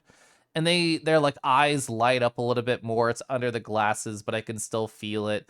And they say, oh, I have so much I could talk about. I really do too many things. I like to paint in my free time. And my brain goes, oh, you're creative. And they say, oh, I've done game development in the past. And I think, oh, extra creative. They say, oh, I've been playing a bass since I was a young kid. And I think, awesome. Ooh, win, win, win. I have so many things I can talk about here. So I just immediately jump into like creative questions of, oh, do you do like oil or acrylic or watercolor? Like what inspired you to like get into playing a bass? Like what bands do you like really want to try and emulate in your free time? And we talk about those, and I eventually circle back to the game development. And he says, oh yeah, if you go to beardymcbeardenson.com, it was just his full name, and then go to /games, you can see the stuff I worked on. Oh, let me pull one up. I just posted one recently. And I think, ooh, cool. Like, I wonder if they do itch.io things. I could talk about that really easy. I play so many weird, sad indie games. This is a great space for me. And he shows it, and he had already mentioned it to me. He was like, yeah, it's kind of like a Snake clone. I just wanted something like simple to get started. And he scrolls down, and there is like a leaderboard, and there's all these little icons next to it. And he looks up, stares me in the eyes, and he says, oh, you probably don't do NFTs, do you? So it turns out I should not have tried to talk to him after my first failure immediately. And I realized after he said that phrase that the leaderboard had NFT icons right next to them. And I think this could not have been a worse thing for you to say to me. And after he asked that question, I think I can't let him know I know what those are. I have to feign ignorance. And I just say, no, I don't. So that was a thing. Yeah, the NFT guy. Price is right horned on MP3. Front-facing customer service doesn't care about the weirdos. They're distracted by the assholes. That's true. Yeah. Yeah. Is what I felt like. You know how what is it, Street Fighter 2, when you kill somebody, they go like That's what I felt like IRL. Hi, Bomberdactyl. Hi, Malt. Hi. It's gonna be an ad in like 25 seconds. I'm gonna talk about other things, not about NFTs, once that's done. You love the Deather Addles? They're so funny. You love oil painting? You can paint a coat of oil over any cute boy. Yeah, how else are you gonna do mud wrestling with them? You have to be all slick beforehand, otherwise it's gonna like get stick and cakey. I'm gonna sip more tea. I bought this new mug warmer in like the past week or so, and it's been so delightful. Like, it actually keeps a super hot temperature. It tells me the number. I mean, it says 150. I don't think I actually trust that, but it does feel very warm. Did you know NFT stands for never fall for this? Mm. Ugh. I'm gonna pour more tea. Ba-ba-da-ba. Because it's fun. It is fun. Chad, I didn't even ask you. I can ask this to the people who are subbed or have turbo. How was your weekend? I kind of just dived right into my own little stories. I've never tried oil painting. I've done a little bit of like watercolor and a little bit of acrylic. When I went to community college a while ago, I took an art class before I did like data things. And I thought, oh, it's going to be awesome. I'm going to be able to take like a little bit of sketching, do like a little bit of painting. It was kind of just like an overall intro. And I just wanted to try stuff that wasn't pencils or digital. And while I did actually do like a little bit of acrylic painting, it was like me and the teacher just did not vibe together. Like, we were not on the same wavelength at all. You found you found the Ryu death sound if you want. You can send it my way. I do think it's a very funny sound. And even, you know what? I didn't even consider that it was character specific when I imitated it, but that makes total sense. Bum, bum, bum, bum. So after that incredibly awkward interaction with a guy who happened to do NFTs, somebody else walked on up. And, oh, perfect. Past me gave fake names to everybody on my notes over here. So John walked up to me, and John, like, held his hand out. He shook it. He shook my hand, and he's like, oh my God, Wes, it's great to see you.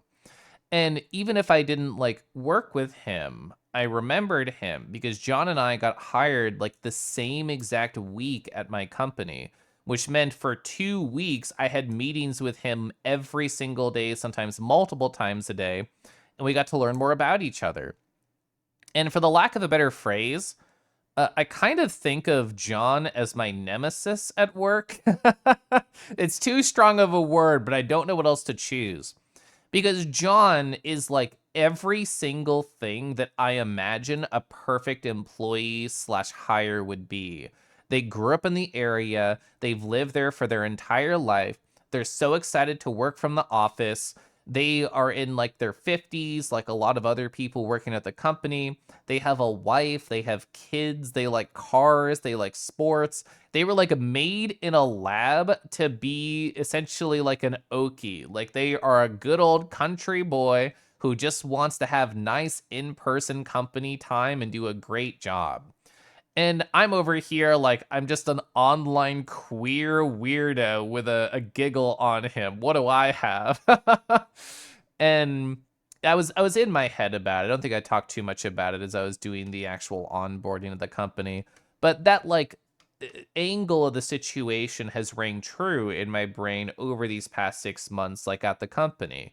I thought, he's the perfect candidate, and I'm like maybe fifth rung. That's how I internalized it. But it was nice to sort of just meet him IRL. Like, I felt like I have found success within my role at this company, despite that I have not fit into this role of perfection that he idealized in my mind. And seeing him IRL, I think, was positive, even for that. It's like, oh, yeah, we just have different ways we are succeeding, even if, like, he is kind of like the picture book version of success to me. Chunlin sounds different. I mean, that makes sense. Weekend was a little bittersweet. VR was fun, but Saturday and Sunday were heavy on the emotional side. I'm sorry to hear that, friend. John, I love John because John is a good name. To make you feel better, I'm the best kangaroo. To be fair, there's not too much competition on Twitch. But what a giggle, thank you. John couldn't err. A tenth as good as me. Trying to imagine doing like an in front of a guy in his 50s with no context of the furry fandom, I have no idea how he would react if I did that. I bet John can't technique. He definitely can't spin nearly as good as I can. But after like having that one conversation with Beardy that ended the way that it did, I thought, please, John, let's talk, let's interface. And food was also catered to at the event. It wasn't like actual Top Golf menu food. They ordered in. So they had like they had tacos, both corn and tortillas, all soft varieties. And they had refried beans and pico, cilantro rice. They had a delicious looking chicken. They had steak fajitas. They had like chips. They had salsa. They had just a giant bowl of queso that was being heated. They had like a bunch of desserts to choose from. And of course, this was all catered by the company, so I didn't have to pay for anything. And as somebody who had had Annie's pretzel nuggets, airport snacks, and then random snacks in my swag bag, I was so ready to fucking destroy some tacos. So I said, gentlemen, it's been nice, but food is in the distance, and I must listen to its call. The weekend was good. Gay animal time until 5 a.m. and then a casual outdoor wedding at 1 p.m. Whoa, on the same day. It was just a +1. Oh, you were just a +1. And you ran a bunch of small errands in a project car where there was no mechanical incidents. Let's go. I saw you Badger Pants. I saw it in the Discord, but didn't mention on stream that. Did you like completely finish refurbishing that bike? Who said John is it a furry? You can never be a secret furry possum behind the scenes. If I'm trying to gauge statistical likelihood of who is and is not a furry at my job, it's mostly pretty low because they're all, well, not they're all, but a lot of the people I interact with are in like their 40s or 50s. And to me, that just means it's slightly less likely. But you know what? Maybe I'm wrong. Maybe there's actually a lot of furries in that age range. I am getting to know more and more furries in their 40s. Your throttle cable to get stuck wide open. You're doing a burn out of third gear in the rain. That worked out just fine. That was a lot of stuff, and I can imagine from my perspective that I have no idea what any of that means, but I'm glad you're safe and everything's great. Pico de Gallo, more like Pico de Gallo. A little Keliff, me around the corner staring at you. What's the worst thing that could happen? John, do you do NFTs? Sad but so true. Hi, Wolf. I very well. So as I was like completely scarfing down food, I was thinking maybe life is just like VR chat, the real one.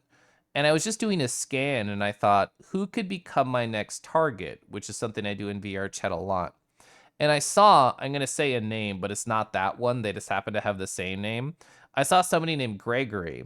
and they started like a week after me. And while I had 2 weeks of onboarding at my company, they joined in the second one. And I thought, I remember at least one fact about him, which is more than enough to start a conversation. He does Power BI. That means I can talk to him. So I walked on up and I said, "Hey, Gregory, nice to see you in person." And they were like, "Oh my God, Wes, hi, you're from Wisconsin, right?" And they like confidently said two other things in a row, but were completely wrong each time. But they had gumption. They were confidently wrong about all the facts of my life that they could not remember. But the fact that they tried made me want to talk to them. Cal's just casually tossing aside the possibility of gray muscles. No, I mean, I just don't know as many. I just assume there's a lot of like 20-year-olds and even youngers that are like super big into furry right now. Oh, Pico de Gallo? That's cute. Do you think there's a bull out there that's essentially... Ooh, a plate? No, even better. A plate that's like Guile's haircut. So that's your buddy's bike. Okay. So you bought 2 wrecked bikes and turned them into 1 working bike. Along the way, did a really shitty paint job. You helped them do something a little more permanent and classy. It's not perfect. You did it under $200. That's impressive. You you have about 0 Wisconsin in your voice. So Wisconsin is poppin' voice, right? So in other words, it's loud and braggadocious. Steamboat Willie has had almost 100 years to make someone a furry, so John has a chance. That is fair. You know what? Maybe John could be the secret furry at my company. Me in my mid-30s. I make that face constantly, also in my mid-30s. Silver. Hi, Silver. It's a cute furry in the center. A Nubian nomad, a Nubian stare. I don't know them, but that's very cute. Silver, I hope you're well. I'm in the middle of just talking about my work trip and all the different things that happen. Since it's mostly just text, you can just listen to my beautiful voice while I'm in a field. Actually, I'm going to sip water really quick.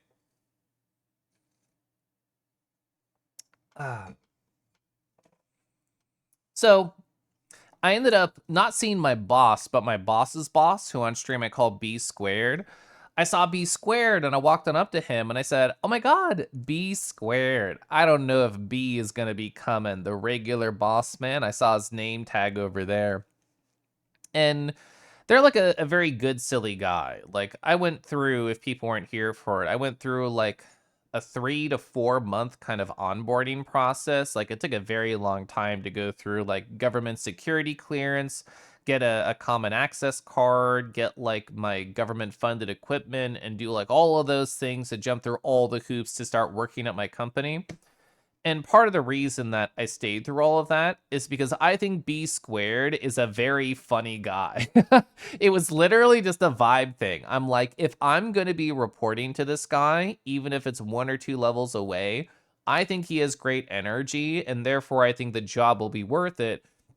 And also, it was like my biggest opportunity, so why would I say no? He was kind of just a cherry on top. And it was fun talking to him. It was that sort of like just kind of banter that you hope to get when you're getting to know somebody IRL. Like, we've bantered on calls before.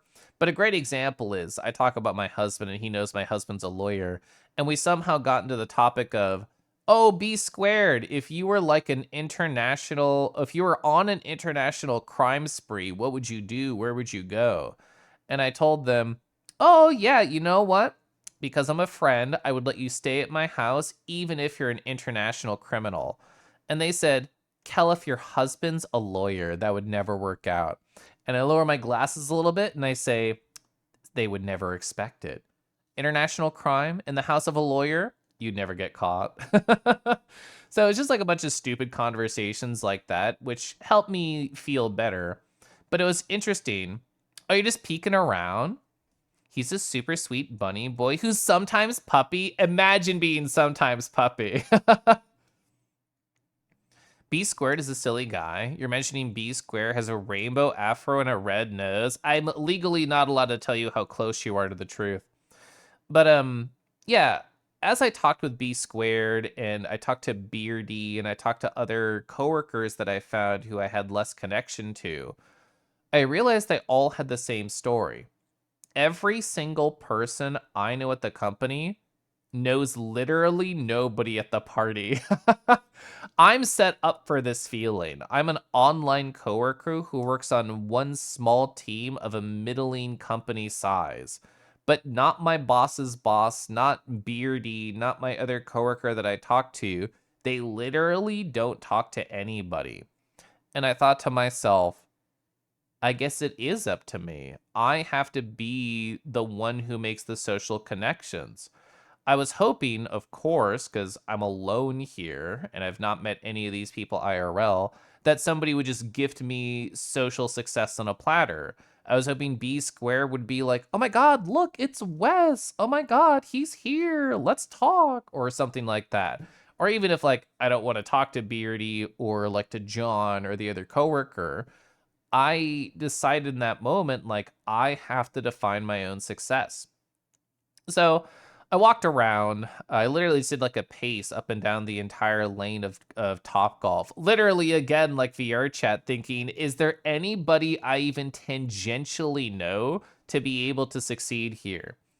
And as I walked around, I saw somebody that I could talk to.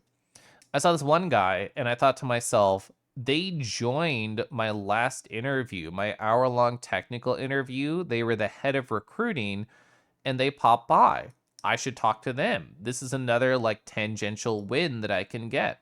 So I walked on up, I shook their hand, I started talking.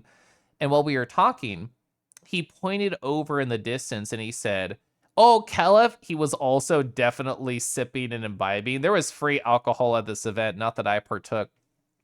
But he pointed and he said, oh, Keliff, that guy over there, that's the vice president. You should go say hi.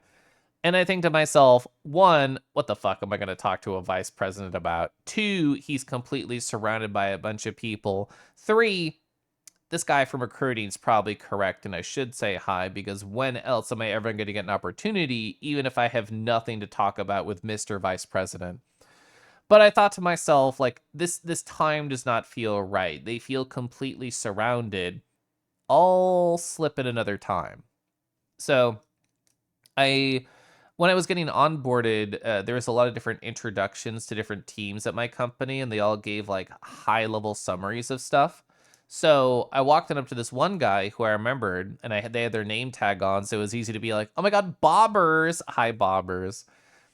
And it turns out they were a great person for me to approach. They already had nerdy energy about them. It was just their aura. But as we chatted, I'm like, oh, you do Dungeons and Dragons, you do board games, you like to play survival horror RPGs. I can absolutely talk to you. So, I mean, it's interesting going to an IRL work event and then just trying to find the nerds that I can connect with. It's a tech company, so I'm almost guaranteed to find some nerds. So we talked back and forth, and it was, I think, a very successful conversation, and it was making me feel more confident just approaching random people that I had no connection to, as opposed to even a small tangential one. And kudos to Bobbers, because I told them that I was playing Look Outside on my Steam Deck, and I described it to them, and they pulled out their phone and wish listed it in front of me. So that was successful to me. They said they did like robotics in their free time. So I told them a story about meeting somebody in Ohio who made battle bots. And we talked about battle bots, which feels like such a mid-30s thing to chat about. No one knows, so no one knows no one, so perfect Kangi can be the social king and rule with an iron error. Bobber's nerd aura. I have not seen the Dar fine, but that's great. Arky, welcome back. I'm gonna sip a tea really quick. So after finishing talking with Bobbers, I look to my left and I see the vice president again, and he's not completely surrounded by like 6 people. He's in a really small group of like 3 total, including himself. So like 1 girl to his left, 1 girl to his right. And I think maybe real life is just like VR chat. Because one of the things that I do in VR chat a lot that I have considered very socially successful, and again, akin to me being Keliff and not it being a social tactic, is I see an open circle and I just walk on up and I fill it with my presence. And part of the reason I thought this only worked is because I'm Keliff and people know me, is because when I do that, people go, "Hi, Keliff," and like I'm there, or I tend to know people in this circle anyway, so therefore I just thought it worked. But here at this party where I didn't know anybody in the circle, I just knew of the vice president. I see them on calls and during company meetings and stuff. So I thought, I'm just gonna go turn the triangle into a square.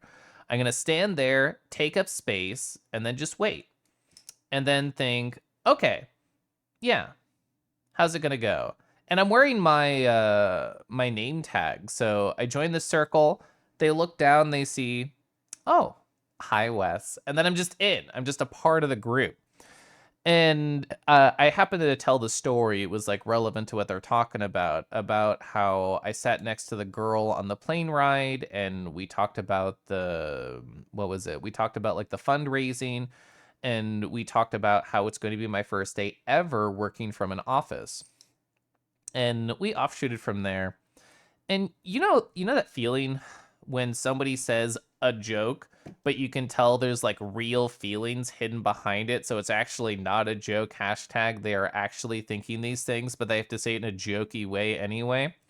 So the girl to my right, after I like shake the hand of the vice president, she's like, "Oh, no one comes on up just to talk to me." And it wasn't that catty, but I thought to myself, I need to make it about her because obviously she feels, if not slighted by me, slighted by the concept that she is not important enough to like be talked to at events like this. And I start chatting her up. Like I introduced myself to the vice president. That was my only goal, is just to literally get 2 seconds of FaceTime and to prove that I'm real. And I start talking to her. So we go back and forth. And so I was on like 7 hours of travel. So I missed a bunch of stuff. The CEO of my company is a cool, fun guy, as all CEOs try and be. And he, not exaggerating, every single week posts a video to the company. It's like 3 to 5 minutes, and he's just wherever he's traveling, like in his backyard at the company, at a Ferris wheel, whatever. And he just like talks about his past week, and he tries to impart like any life lessons that he can. And during my onboarding, there was like a meeting with the CEO, and we got to talk to him. And I asked him about this. I'm like, well, A, how long has it been going? And B, have you ever missed one? And he said, Keliff, it's been going nearly 100 weeks, and I have never missed one.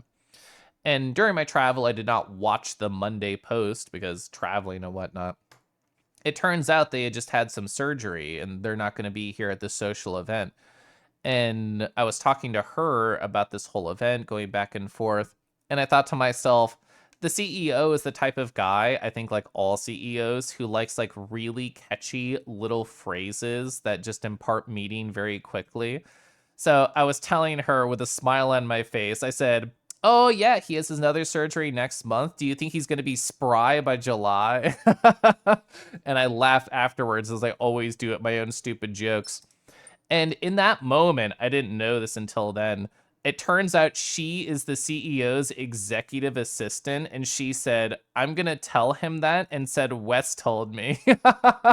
So me being a silly little guy apparently got me a little, I'm going to say a little in the CEO knows who I am. So that was very funny to me.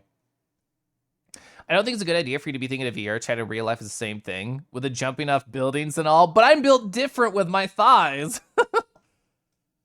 Fill the circle, stand in the circle, and stare at them intensely. It works better if you have the name tag. You swear you've heard this story? I told some things on my Corlith channel, but I thought, well, not everybody was there, and I was going to tell some stuff here. As soon as I finish like this day, then I'm going to tell all new things, because I never got to my Tuesday stories. Hit him with the, haha, I'm so lonely. It works every time. And by it works, I mean people don't want to talk to you every time. So like I felt pretty successful over the course of the night. There were some genres of people that I approached, and I'm like, I don't know how to talk to you. And that genre was always like straight men in their 20s and 30s.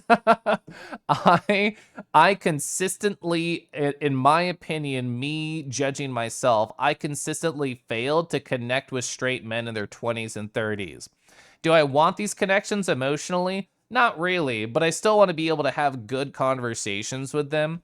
And maybe I just didn't land on the right topic. Maybe I should have learned one single sports fact. Maybe I should have learned what any cars are in existence. I don't know how to relate.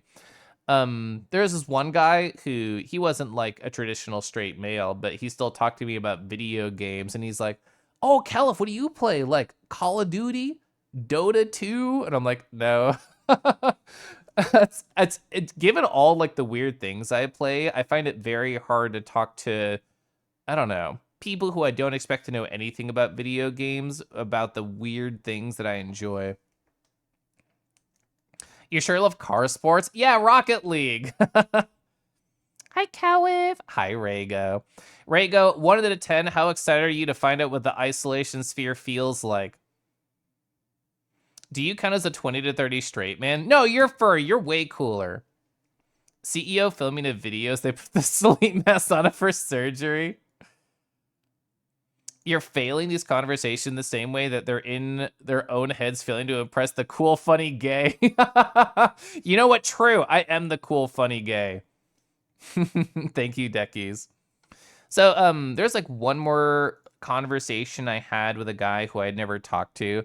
After all of those like small social successes, I just started walking up to random people, shaking their hand and say, "Hi, my name's Wes. How's your night going?"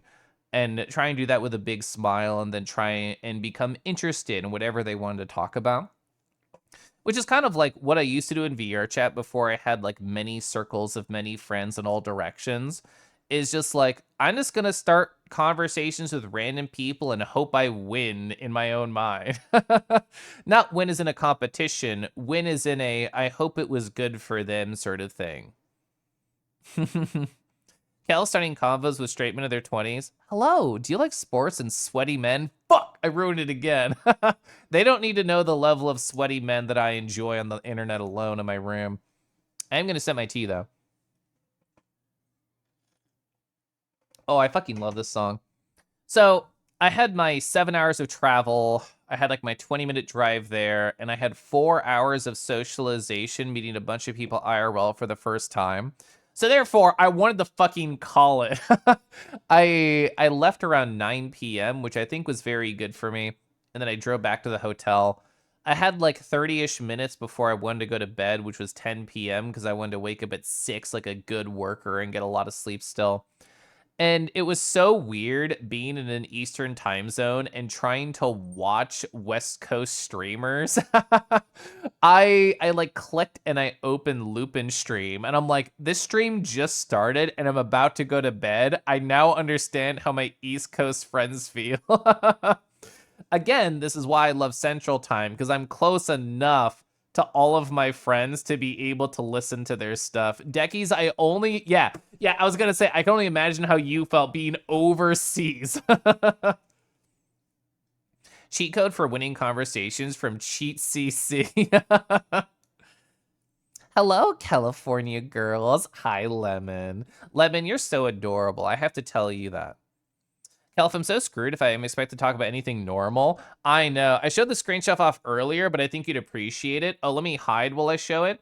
So this was me showing my friend Robikin my hypno eyes. Oh, the chat's blocking it. I guess I have to zoom in to what they were seeing. But yeah, puppy dog eyes, not able to handle all of the swirl.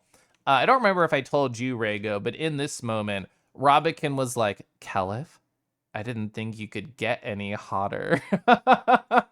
Which is the funniest thing I heard all Friday.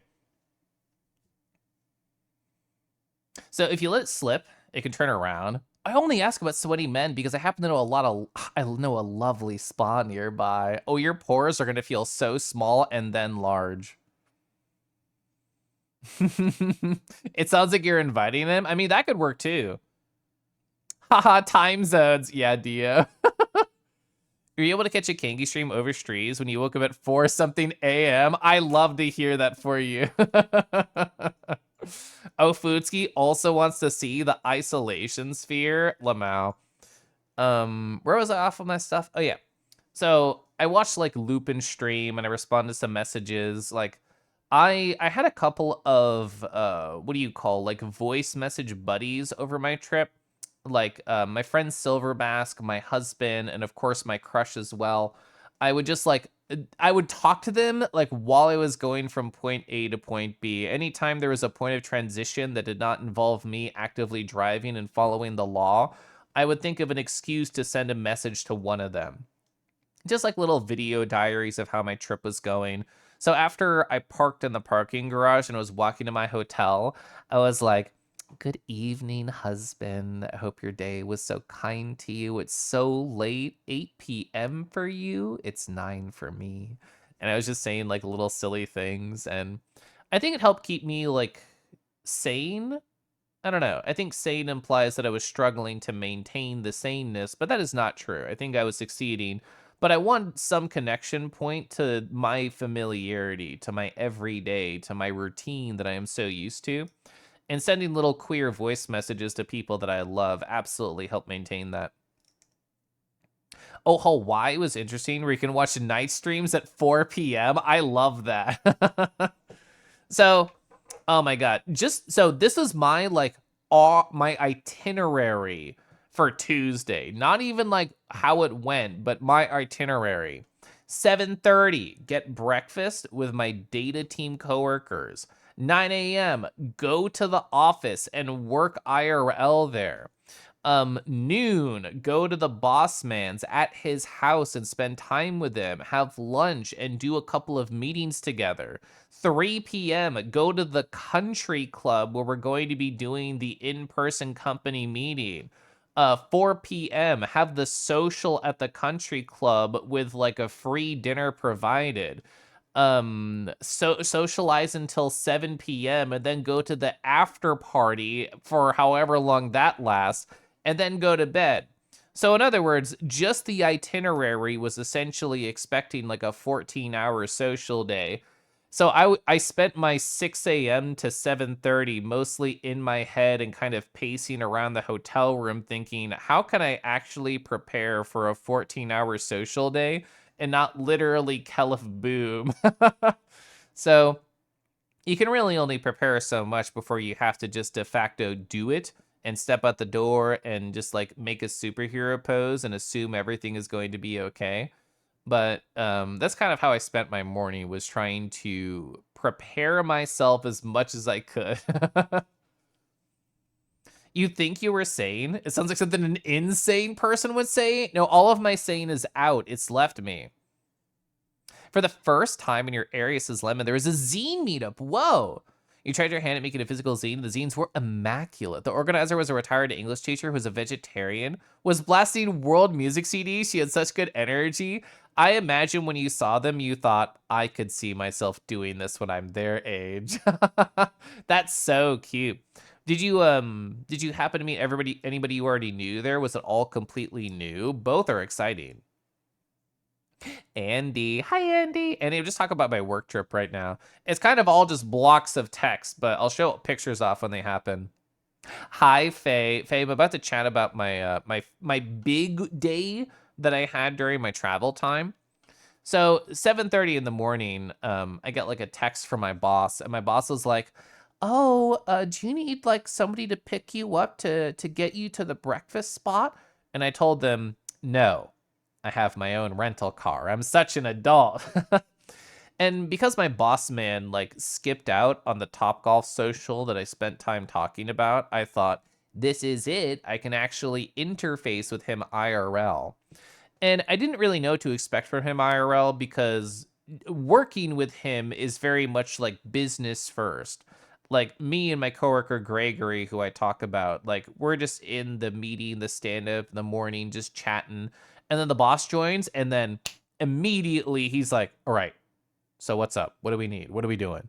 Like barely any small talk. And this is purely a social call. This is breakfast. So like I didn't know really what to expect because I'm not used to socializing with him. Oh, you didn't know anyone there? It's exciting. Yeah. Blocks of tests about a trip recap. Never heard that before. I'm trying new things over here on twitch.tv/Keliff. Oh my god, what did I get for a rental? I was telling this to my husband, Badger Pants. Every car I've ever driven before, I thought to myself, this is fine, or this is nice. I've never driven a car that I disliked. That is until I rented a Chevy Malibu and realized there are actually cars that I dislike. All I wanted was just a sedan. I just wanted like a tiny little car that I'm used to driving, like a 4-door. I didn't want an SUV. I'm not used to driving those, and I don't want to take up more space. I want to take up very little space. But now I realize I should think more about cars before I say yes to them.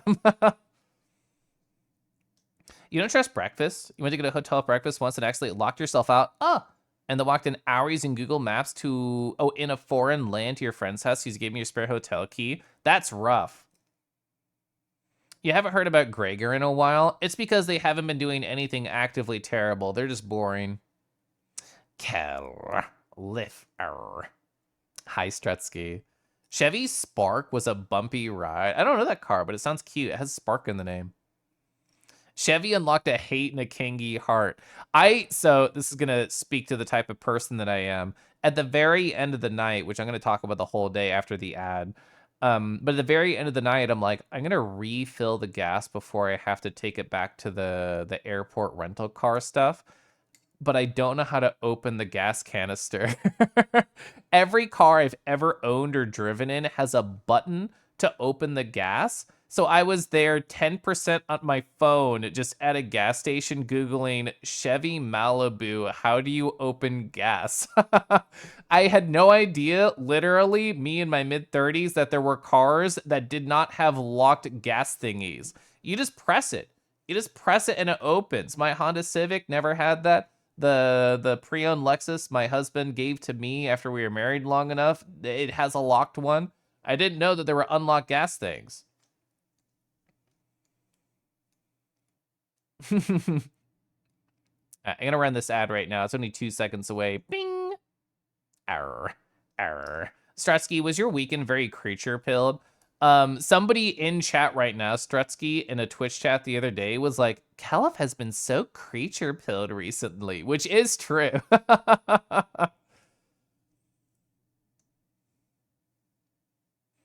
There's an operations manual in the glove box. You know what? You're probably so correct on that. I didn't even look. I'm so used to just Googling all my problems, I forgot that the physical world existed in that moment. I'm gonna sip my tea and then my water. Ah.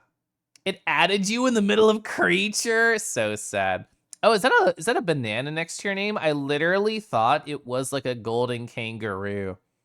Gone Bananas badge. I do not know what event this was for. To me, Donkey Kong Country sort of style thing. See, Deckies, you would survive in the car apocalypse with no internet. Same with Badger Pants. Oh, shared a clip during April 1st. I did not hear about that. I didn't see that until now.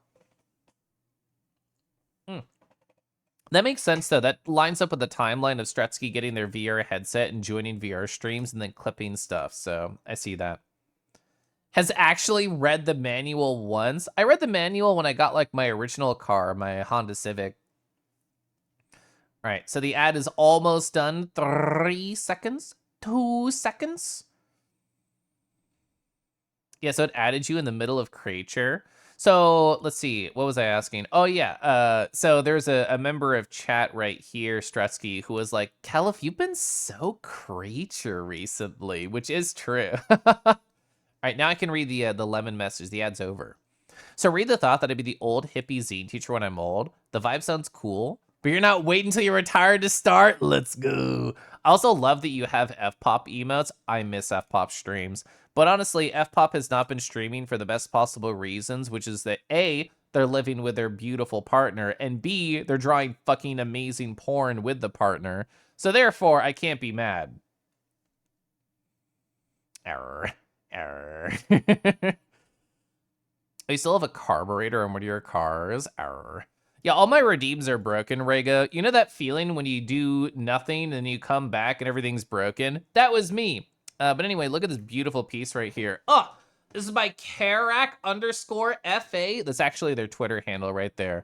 Whoa, look at all of these cuties right here. Oh, the gay feeling of laying down while somebody gently puts their hand on your tit. Who doesn't want this fantasy right now? Ooh, the soft lines. The third wheel, sorry, the friend right here. They actually look so sweet. Oh my God. I want to hold their hand.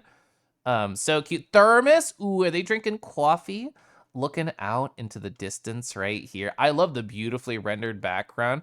What do you call this? Oh, I thought this was going to be the foot wrappings. I think they just hurt their ankle. They were frolicking too gaily in the field, tripped on a bug, and then they had to take care of them. Look at how soft they are. Oh, wow.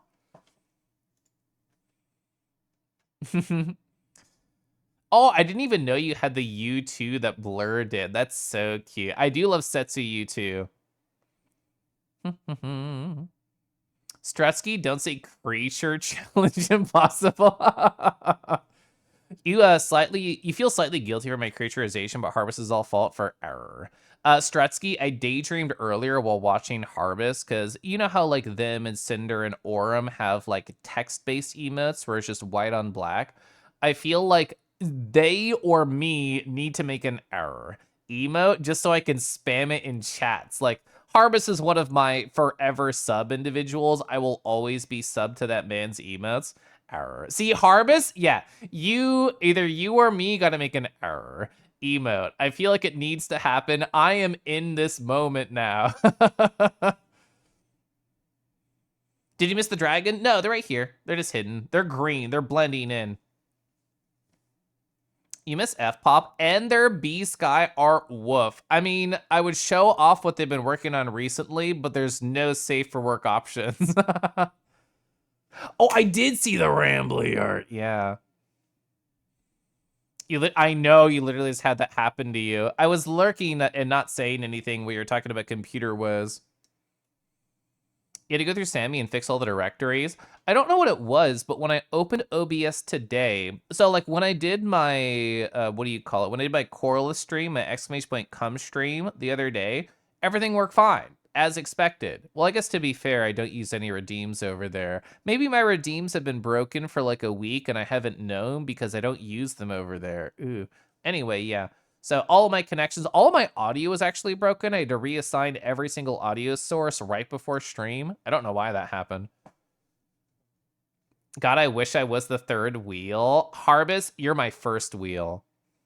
Third wheel, ooh, or third poly member. I didn't see their hand gently resting on their shoulder, so I didn't know. Error. Error. So I was imagining with the H, but I don't know what would look good. Well, so like Gosh I Love is very readable. So I think 4 letters would be fine. I think the H adds character. Error.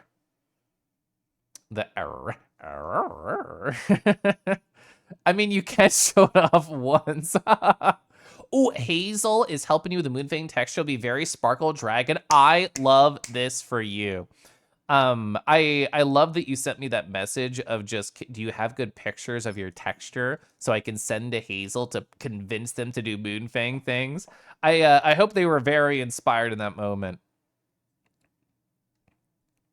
So your snoot has a lot of real estate for smoochies. Robican, can you please describe to chat how you felt in this moment right here? When I was doing this and you were making the puppy dog eyes? I already talked about this moment twice on stream, but now that you're here, Robican, how would you describe your feelings to chat? You can be a bear bed, so true. Gosh, I would. Ooh, have a tilde? Would that make it too wide? Question mark. I'm trying to think between Cinders, Aurums, and Harvests, all the words, like what's the longest length? I can't think of what it would be right now, because would it be just 4 with Gosh? There's probably another one. You bragged about my feral lipstick and my eyeshadow. I do love my feral lipstick and my eyeshadow. I think I'm very pretty, selfishly. Oh, heck, oh gosh. I don't know if I have any other Robigan pictures here. Oh, actually, yeah, you're right here. Yeah, looking adorable. I don't think I told you because I was so distracted just trying to hypno you that I love this base. We haven't talked in a little bit in VR, but I'm so used to you wearing like the Rexo that has like the whites and the oranges and the blacks that when I saw this base, I'm like, oh, hi, whoa, that's so pretty. You're a melty grilled cheese. Yeah, you're also right there. I'm glad you enjoyed my focus. I hope you also enjoyed the isolation sphere that I brought you inside. Ew. I'm gonna sip my water really quick, and then I'm gonna tell more work stories. Ah, so 7:30, 7:30 last Tuesday in the morning. I'm like, okay, so there's gonna be a breakfast spot. My boss is gonna be there who didn't come to the yesterday's social. All of my data team people are there. Let's go chat. So I park, it's raining, so I have my hoodie up and I walk on inside, and they're right there. Mr. Bossman is in fact real. So going into this event, I am so used to furrydom where the first instinct is to hug everybody.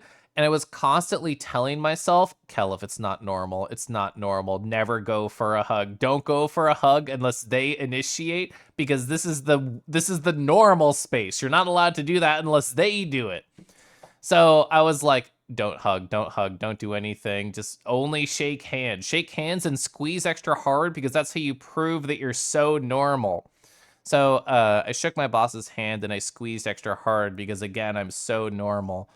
And we sat down, and they were already in the middle of a conversation with boss's boss and then the head of the entire data section, which I guess is B cubed. So yeah, B squared, and B cubed were all present. And I was like a little bit later than everybody else, so some of them are getting their food already. They must have got there early. And this girl walked up and she hands me a menu, and I thought, awesome. I actually thought I missed out on breakfast because everybody is getting their stuff, but I still do. I ordered a lavender latte, chef kiss, a turkey BLT, oh, perfect breakfast food before my first IRL workday. And it came incredibly quickly. So I was just there sipping my latte, listening to my coworkers gab. They were mostly talking about their kids and the colleges they were going to and like very intricate work details. I was mostly just a listener during this. Spaghetti or meat? So when I want something long and wimpy or thick and rigid, I have to go thick and rigid. So yes, meat. Oh, the isolation sphere is a really cool piece of tech. I really like it. Yeah. That uses the, what do they call it? Screen space DLC of the focus stuff that Value Factory has on shader.gay. And I look through every other one of the screen space options, and I just like the sphere the best. Pure darkness is cooler than any patterns IMO. Oh, Foodski, do you know Robican? Oh my gosh. Oh yeah, the other one's a public one. I do remember that. The current one's actually you? Let's go. When you go for a hug, yikes. Unless you're very gay presenting, then all bets are off. So there was like a moment later in the night where like I saw two coworkers hug, and I'm like, okay, it's cool with them. Maybe I'll get a coworker I can hug later. Amanda, hi. First impressions are everything. Kiss them and then grope them. Well, that's the after party. The hypno pause, yeah. I still haven't fixed that one thing about it, but I do have photos of me showing off the hypno pause. You can barely see it here in my camera, but somebody else took a photo of me showing off the hypno pause to people, and just the line it was generating. So I do think that was funny. People were very interested in the product that I was delivering. You were so puppy brained. Good. You can make your own lavender latte at home simply by adding hand soap to your coffee. And you also get extra bubbles too, and you can tell people it's part of the coffee foam. Keliff, when you're distractingly gonna hypnopaw you in the middle of an intense conversation, I mean, that could just be this Friday. Just get into intense conversation, I'll find you. How zonked do you want me to be this Friday? How moldable do you want my brain to be? Well, no matter what you say, I already know it is moldable, so um yeah, I went to breakfast. I got my lavender latte, I got my turkey club and everything. Go have fun in VR, Marshman. So there it's always interesting seeing clicks happen IRL. Like, I'm sure you have been this person or witnessed this person be, and I normally see this at traditional parties, but I saw it happen at like a work event where there was like this one girl named Lily. All these are fake names. It's like this one girl named Lily, and I saw her and I thought, no one's talking to her. Therefore, it's my duty as like the guy who does this in VR all the time to start a convo with her. So I knew like the team that she worked on inside of the data space, and I'm just like, oh, hey, Lily, you work on blah, blah, blah, right? And we just started talking about stuff. It turns out that even though she does data things now, she actually majored in math. So I talked to her about just math things. I talked to her about R, the programming language, because I just assumed she would know about it, given that she did statistical learning things. So it was positive. I felt like it was a great way for me to start my day. One, by listening, two, by coffee, three, by sandwich, and four, by just starting a conversation with essentially a complete stranger and having it go well. Arr. Arr. Oh my god, you already added it? Let's go. I didn't know if you had slots, so I didn't want to presume. Oh, I have to reload my chat, don't I, to be able to get access? Because that's how it works. Arr. There we go. Thank you. I assumed you already had like the font and everything ready to go. Perfect. Oh, the only slots you have left are tier 2. That's okay. As I love to show off, I'm a tier 2 enjoyer. Where the fuck's the tail splode? Yeah. Arr. And what was it? The paw transform? Yeah. Let's go. The only slots I have left are either tier 2 or tier 1 animated, which most of my animated heavy quotes are just static because I wanted to steal those slots. Arr. Arr. Thank you so much. That's so cute. Wait, how does it look if we add like the tilde afterwards? You can definitely tilde with it. Arr. Arr. So fast, yeah. If she does like data analysis, she'll probably know things like, oh yeah, PyTorch tensor. I always think of those, well, tensor I thought was like machine learning things, but I haven't messed with stuff like that in a while. You might move bird or done to tier 2 and move to the following. I mean, I'm an enjoyer.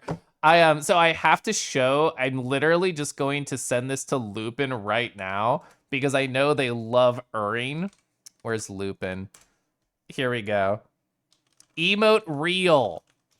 All caps. And I'm going to do the thing I said I would do earlier and mark Galley's DMs as unread. Perfect. Perfect socialization. Gosh, I love error. Oh, is it bully Keliff? Has it really been 2.5 hours? It really has been 2.5 hours. Ah, sigh. Can we just stare at this nice Drakthir instead of me going on a break? Can we just do that instead? This piece by Awakening Wind that we looked at earlier? To err. Oh, to air is to human, to err is to creature. Hi, Arch. Hello. I can't believe I'm being bullied to go stand up and stretch my legs, but actually I can because it's very good. Anytime that I skip being bullied, which happens surprisingly often, how often I will not admit live in front of an audience, but it is good. Anytime I don't, I feel bad. Drakthir. See, there's so many bits like ready to happen with Thank you for this gift harvest. Let's go. I'll be right back.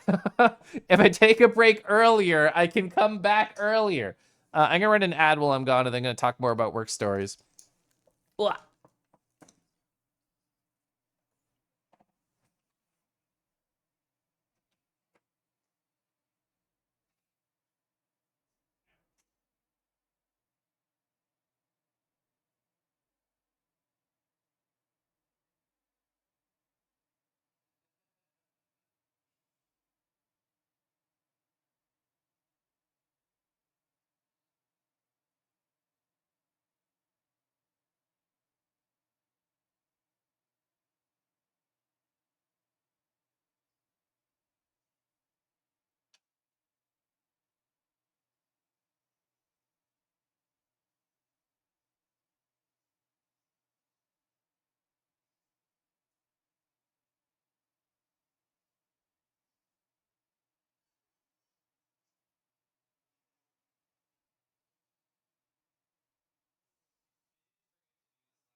Rowie row.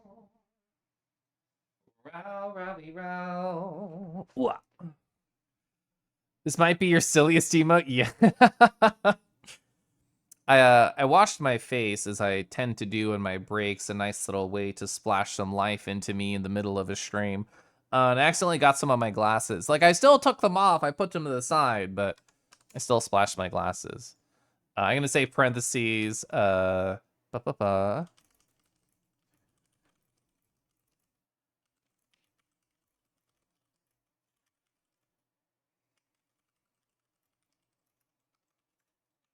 Okay, where's my headphones? There they are. That is true. I did betray Arky. You know, I've betrayed others before, and I have massive regret in my bones, my soul, and everything in between.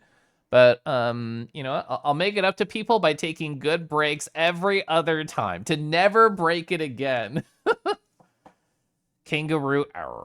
Kind of sounds like somebody saying kangaroo in a southern accent. Kangaroo. Kangaroo. I've never tried to do an in a southern accent, but here we are.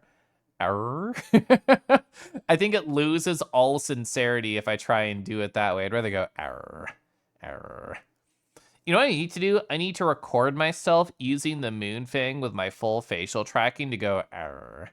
To do that, because I already do that to others in VR, but actually like having a little gif of it I think would be perfect. Where were we? Staring at Drakthir thighs, exactly where we're supposed to be in life. Yeah, so I talked about going to breakfast.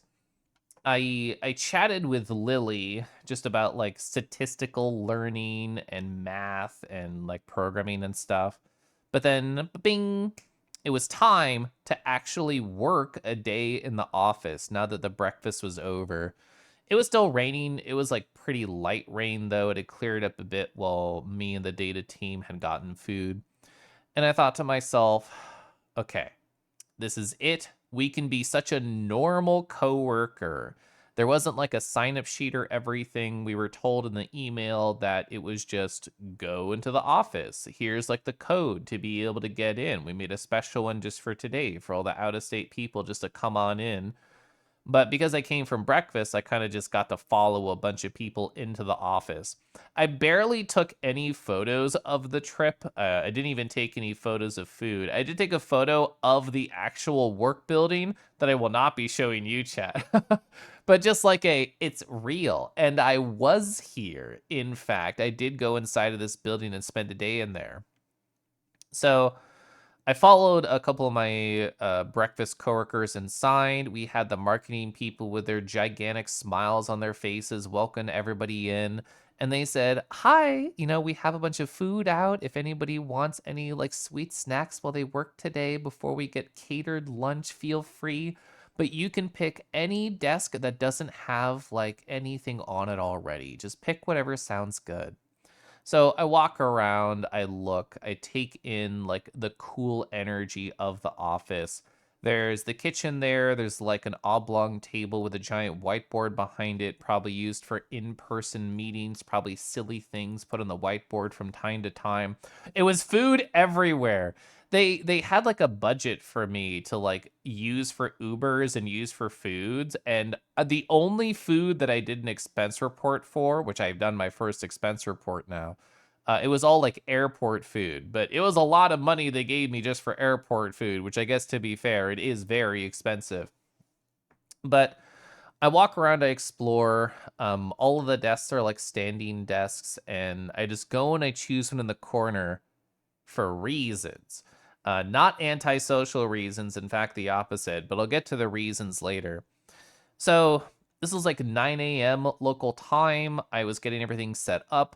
I get like logged in onto my government secure laptop, and I send a little message to my boss. And I'm like, oh, hey, just so you know, we're going to be doing an in-person like stand-up at the IRL office, and it's going to be like a get to know you thing. But I see on my calendar that our traditional stand up is still on. Like it looks like they're going to overlap to me.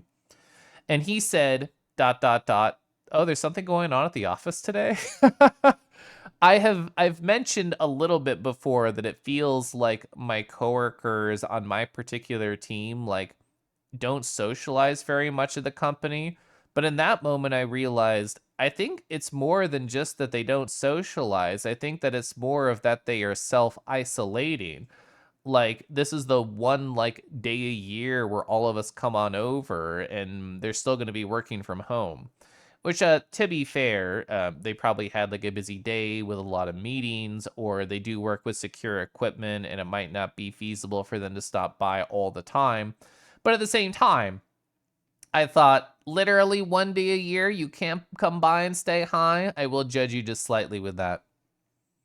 Self-isolating couldn't be you. So that's why I have to pull you into VR chat and have a cool one-on-one talk just like TFF. That's what I have to do with you. Your silly brain initially interpreted stand-up. Oh, as like stand-up comedy. And yeah, you're so correct because I'm very inundated in like the corporate world. That stand-up to me is very synonymous with meetings in the morning. VR chat. See, it's paying off already. It's causing streamer giggles. VR. Um, as work couldn't get more stressful, we have to do stand-up comedy to each other. That would be so difficult to try and make workmates laugh. It's always so interesting when somebody says to me, and hasn't happened recently, but it has happened in the past, where people would just stop by in the Twitch chat and say, "Hey, tell me a joke."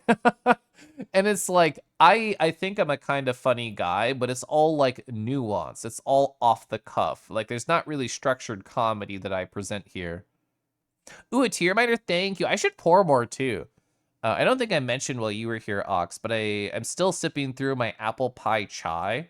I have a lot of like fall and one winter flavor left that I've not finished. I will eventually have to restock tea, but like I don't know what flavors are hot in May or upcoming June. So I guess summer flavors. I don't know what a good summer tea flavor is, but I could do research. Getting heckled by your boss. Arr.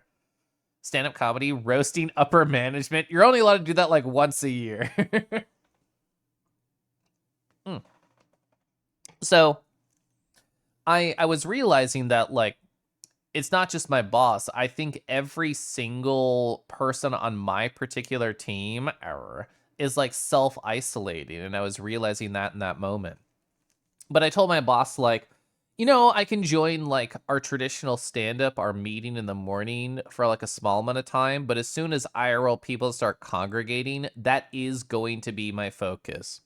So I joined, I did some small little chat, I told them what I was going to focus on that day, and then of course IRL people started congregating, so I followed suit as I promised I would.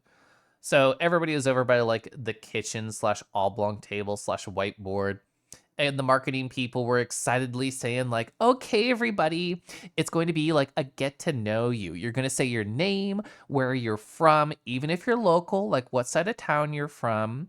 You're going to say what team you're on, and then we have a bowl here of like would you rather style questions, and you get to pick one and read it off and you get to answer." So like standard corporate socialization styles of things. And I would say there's like at least 45, 50 people in this room, so it's pretty packed. And people start going, and I don't know about you, chat. I'm incredibly bad at remembering people's names. Facts, yes, pretty good. But also trying to remember 50 new people's names and facts about them, that's not going to happen. So I was like, I'm going to pick and choose to remember things that are like conversation starters in my head. Like if somebody says something that stands out to me, I'm gonna try and remember that to use as like social ammo for later. Like even if it's just like a team thing. One guy said that he did ETL stuff, and I thought I can talk about extract, transform, and load. Like I think that's really cool. Arr. Tell me a joke, spread out and intermix with the rest of conversation. I can do that better. You took a picture of a field of wheat. It came out grainy. Ba-da-ba. Now's your chance, Keliff. Tell them your explicit side of your VR chat adventures. I don't tell that to some regular friends, let alone coworkers. You struggle with remembering things in general. which part of it makes obsidian intoxicating to you? It helps you remember. I feel like it would be so you sent me a picture, I called it a web earlier, but of your graph view in the past. I'd be curious to see like going back in the pictures we've sent each other, Rago and DMs, and seeing an old version of your graph and the version you sent me today and seeing how much like it's grown. Lurk over in time for D&D. Have a good night, Aminals. Good night, Felix. So, as I was listening and I was waiting, it was funny to me because that bowl of would you rather questions, there was only 5 of them for like 50 people. So very quickly they ran out of social ammo and it became people trying to do twist on the topic for gaffs, for laughs. And I already had a plan in motion. I already knew the second I saw that bowl, I was not going to need it because I had already prepared a fun fact that I was going to share instead. And I talked about it briefly, so some people might know this, but I prepared ahead of time. I reached out to a furry sticker printing company, Wild Prints. This is like a few months ago, and I said, "Hey, is it weird if I like ask you to print company stickers for me? Like, is that chill?" Because I don't know what the social line is, the social contract. And they said, "Hey, listen, if you got money and it's legal, we're here for you." And I said, "Based, let's do it." So I went to the marketing section of my company's SharePoint and I found like a logo for the company that was like disparate parts, essentially not meant to be printed. So I printed it up in Photoshop and I made a printable version with like a boundary and everything. And I got that printed. I got 100 of those stickers printed and it came in like a small plastic bag with the Wild Prince logo on it, which I, of course, picked off and moved to the side. So going into this event, I had like my pen bag over my shoulder during the social, and I had my stickers in that bag waiting to show off, to tell people about. So my plan was, well, I'll just tell you what happened. You'll learn what the plan was. But as like people were passing around the bowl indicating who was going next, the bowl was handed to me. And I held it high up above my head and I said, "I'm not going to need this." And I passed it to the next person. And I say, "Hi everybody. My name is Wes. I flew in yesterday from Kansas City. I work on the data team. And my fun fact," it reaches into my paws, pull them out, "is I printed stickers of the company logo. But the only way you get one is that if you come say hi to me in the corner and chat me up." And then we just moved on. And part of my reason for doing this strategy is because of something I mentioned previously. I don't talk to anybody at this company. I don't know anyone. So I wanted to give them a reason to approach me. And this was my social glue in this scenario, was thinking, what's like a simple fun thing I can give out to people that's a small monetary cost? Exactly, bribe them. So I thought the only way that they can get a cool little souvenir of this trip is if they talk to me. So I'll talk about how that worked, but I'll catch you on chat first. Tell me you have a strong passion in Dungeons and Dragons and get all your Dungeon Master stuff from Bad Dragon. Oh, it really helps me immerse myself in the dungeoneering. Get those deep and dark corners out of the way. If anyone gives you a weird look after hearing about your various adventures, ooh, hit him with a hypno pause. So true. They'll never know what kicked them. Oh ho ho! I love the oh ho ho superb. That's very cute. So, like I said, I chose a cubicle that was in the corner because I wanted people to have an easy way to find me. All of like the main in the site ones were already taken by the time that I got there after breakfast with my company team. But I thought corner is easy. You just go to the wall, you step over, and I'm right there. So I sat there working at my computer thinking, I'm so cool. Like, this is a great idea. And then 30 minutes passed and no one came up. And I was in my head thinking, man, was this weird? Was like, does anybody want stickers? Do people care? And then it turns out people were just busy. Because after like 30-ish minutes pass, my first like customer comes on up and they're like, "Oh, you have stickers?" And it's funny because within the furry space, I feel like people are almost tired of stickers. It's like, "Oh boy, thanks." And then you put it in your pile of 100 stickers. And I think it's easy to feel like glib about the concept because everybody, quote unquote, has stickers. But within like this particular office environment, I think it is actually novel. I think it is surprising. And again, what I cared more about is just other people who I don't know having an excuse to talk to me and getting a small little treat from me. So I gave a couple out. I gave one to each of like my cubicle mates to my left and to my right. And at one point around 10 a.m., I thought, I want to go get a snack from the kitchen. And I was selfishly thinking this. I did not plan this. So I walked on over to the kitchen. And then this girl, did I give her a fake name? Let's see. I think I gave her a fake name. We'll call her Sam. So Samantha is like very giddy. She's like, "Oh, did you bring the stickers over here to the kitchen?" And I said, "Oh no, they're over at my desk. Follow me." And Samantha brought with her this guy who objectively had a cool energy about her. Yeah, Sam is different from Lily. So these were different people. But Samantha came on over and she brought this guy who was cool. And I could tell he was cool because every one of his limbs was fully tatted aside from his left arm. And his right arm, I was trying to parse if it was only Futurama or if it was just all of Matt Groening's IPs. But I asked him about his sleeve, and he said it's completely Futurama themed, and it was front to back all covered. So they had like a nice fun energy. And I think partially because Sam like said it out loud, like, "Oh, you have stickers? Like, let's go over right now." It actually created a line of people at my business desk. I had 4-ish people just waiting in line, like to try and talk to me, to try and get a piece of my time and a piece of my stickers. So it was very successful, I think, my strategy for getting people to say hi to me. And I felt very lucky because the third person in line was the guy who like randomly found me on LinkedIn and got me this job. So, oh no, so I was not, it was not the cartoon kangaroo stickers. It was like stickers of my company logo. It would be funny though if I did bring kangaroo stickers, but I decided not to.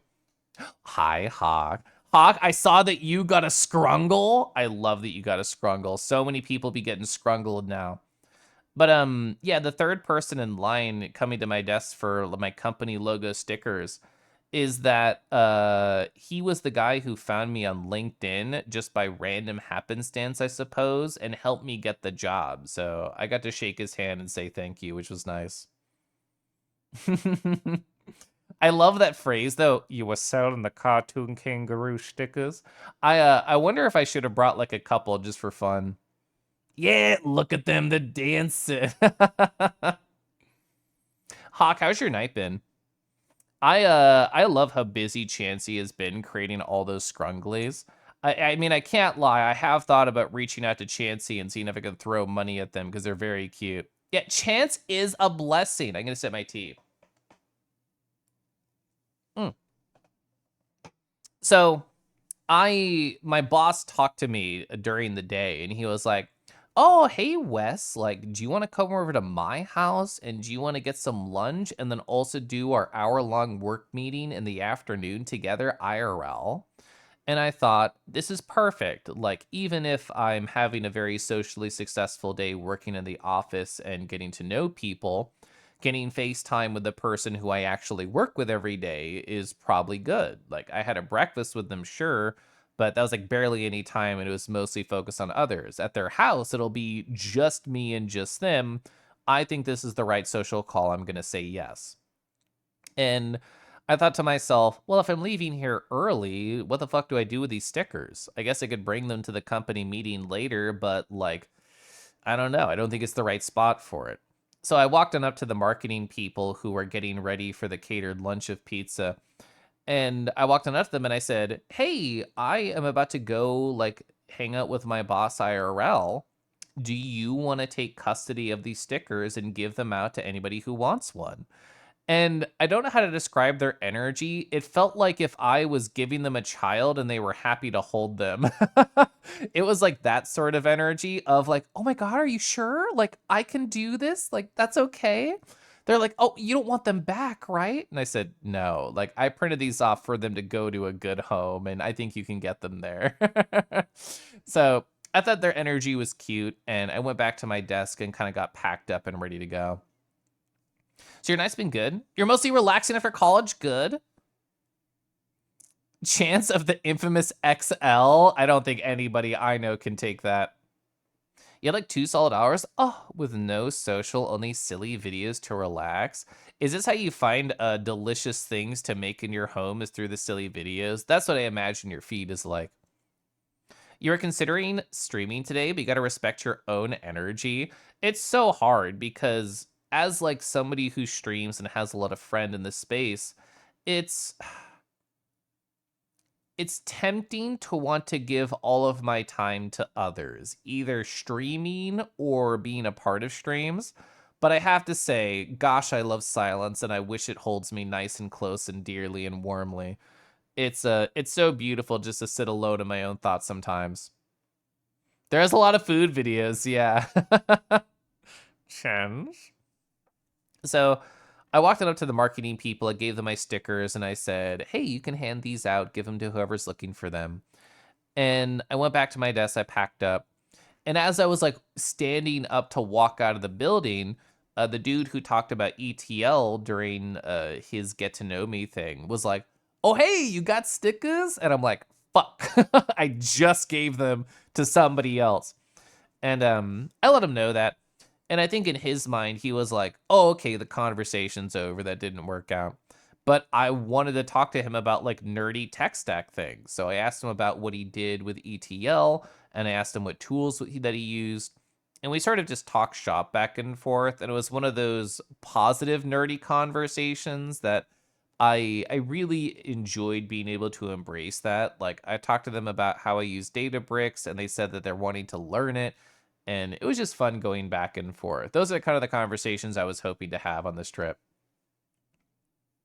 You want to tinker so bad with VNeon?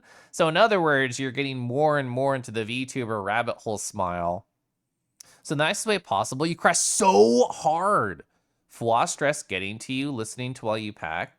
So I think yesterday too, you mentioned in Rago's stream. I don't know if you crashed, but you were just like 4 hours later. I hope the crash was good for you. I hope it was rest that you needed. Absolutely, yes. I mean, thankfully, we have like a lot of friends who are into Vignon that I'm sure you could pick the brain of. I know Torrent's been working with it recently. So I left that spot.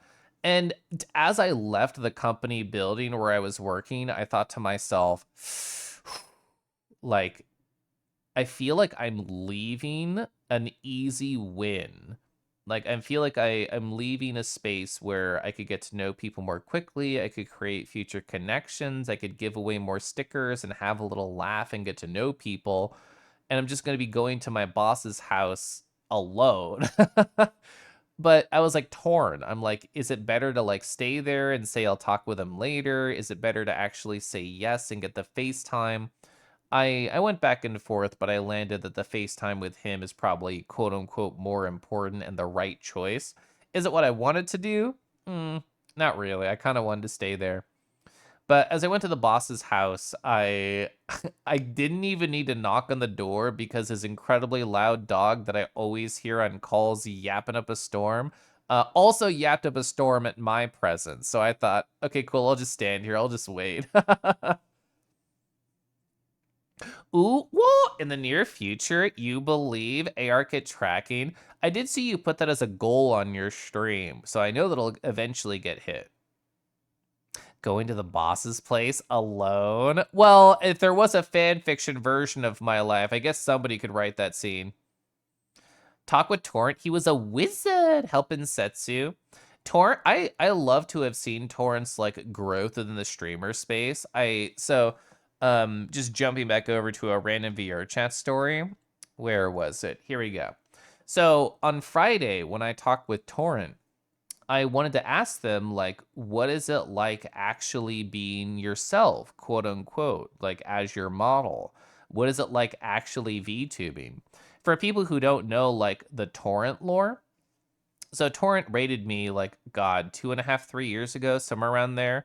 While I was playing Final Fantasy VII R, and they're like, "Oh my gosh, I love the idea of getting into VTubing, but I don't know anything."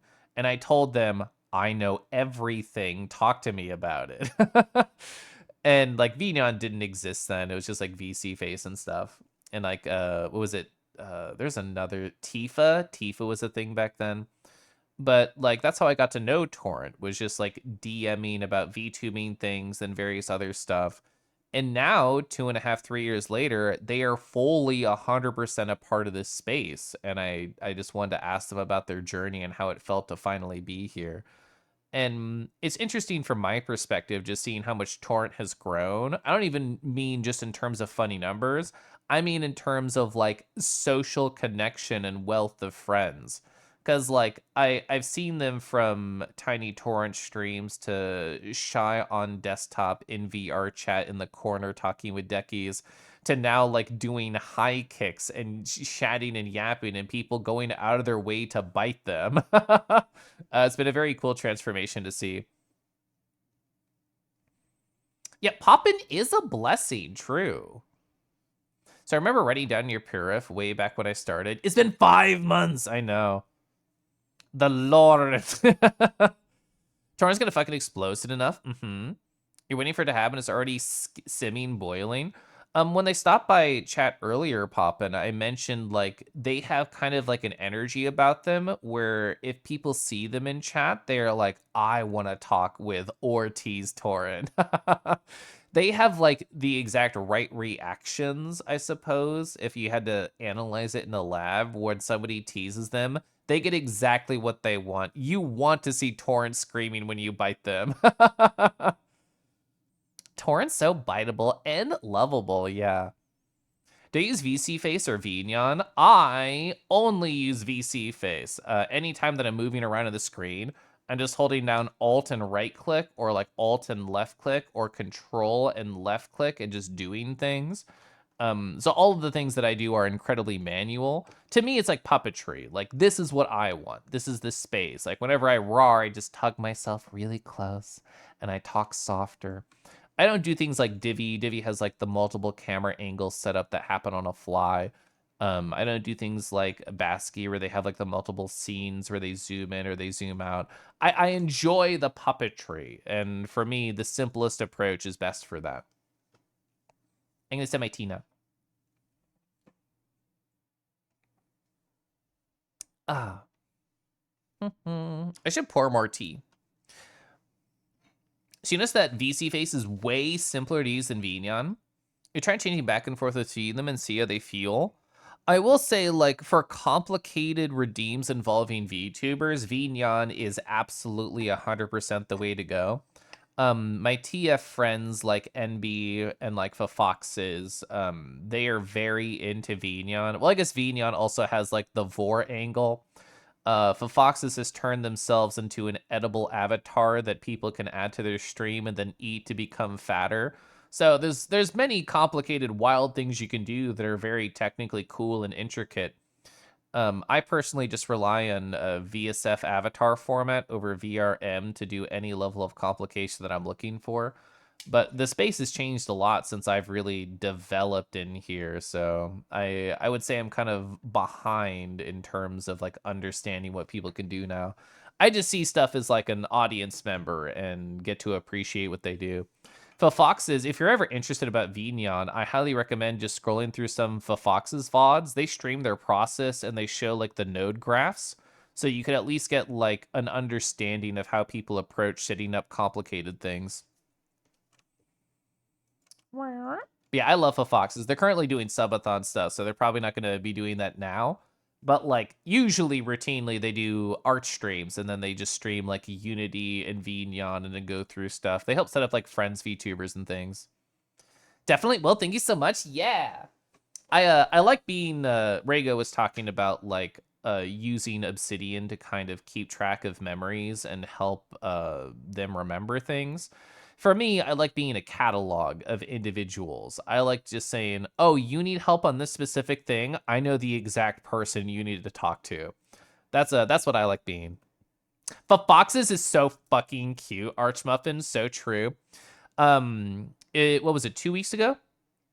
Faywin was working with them, and well, actually, let me reverse the story. Ba, ba, ba, ba. So I was on the floor being stepped on by Moonfangs and then bitten by Moonfangs and licked by Moonfangs. And as I was done giggling and recovering, both the foxes and Reed, as in what is Lavoy, they walk on up, tower over me, and look down. And the foxes says, "I have something to show you." So I'm like, ugh, and I get up off the floor, and they just open their arms up and they say, "Can you hug me?" And I said, "Sure." And I hug them and they start giggling in such a specific way. I know that they have a vest on, that they can feel me hugging them. And Faywin is to my right, just smirking and chuckling, who had worked with them to set up their vest.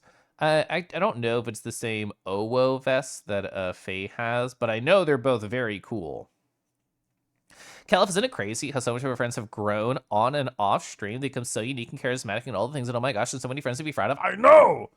I think I've been very lucky in the streamer space in every possible way. Like I remember being at like the first one or two or three Setsu meets, and then Aeon Pup and Merle Cause were there. Merle Cause was on desktop as like an incredibly tiny streamer doing face cam. And now they're like one of the biggest furry VTubers that I personally know. And for me being the guy of like, oh, Merle, you want to know anything about VTubing or VR chat? Literally, I'll tell you whatever you need to know. And like just seeing them grow is crazy. Setsu has grown a lot since like those days. I think that was actually pre-partner time. It must have been, yeah, when they started the Setsu meets. So, God, even just those two examples right there is crazy. And I've known so many other growths too over time. So, going back to my work stories. I went to my boss's house. The dog was going, "Ah, bah, bah, bah, bah." And my boss opens the door. I go on inside, and I think to myself, okay, this is cool. I got my backpack. I have my laptop. We're gonna be like working together in the same house. This is so good. This is perfect. And he was talking to me and saying, "Oh yeah, like I'll get lunch going really quick. I know we have that meeting like 30 minutes. We can probably scarf something down." And when he had texted me, he talked about getting pizza. What I did not know is that he actually meant DiGiorno, and I'm like, oh, okay. This is not something that I've experienced in a while. And I know they have like kids, and I know they're a busy guy, but I selfishly have to admit I did feel like their house was incredibly messy and dirty. And I think that just in my mind helped add to the feeling of why did I leave the cool office surrounded by cool new people that I could talk to about cool things to go over here to a messy house and work alone, one-on-one with my boss. But it was fine. I was trying to get out of like my own negative tint. I was trying to fight those thoughts. And we went upstairs, and his room had like two desks, and he had like his setup. He had a setup already for me, which I appreciated. And it was interesting because I work in contracting, and specifically in contracting, there's like the people who work that talk to the clients and the people who work who don't talk to the clients. I specifically have never talked to the client ever. I sit there, I do developer stuff, and I just hide. I just hide and I listen. My boss is a client facing individual. He works on these projects. He is one of the voices on the team. And it's so interesting because I'm always muted. I've literally never talked in this particular like bi-weekly call. And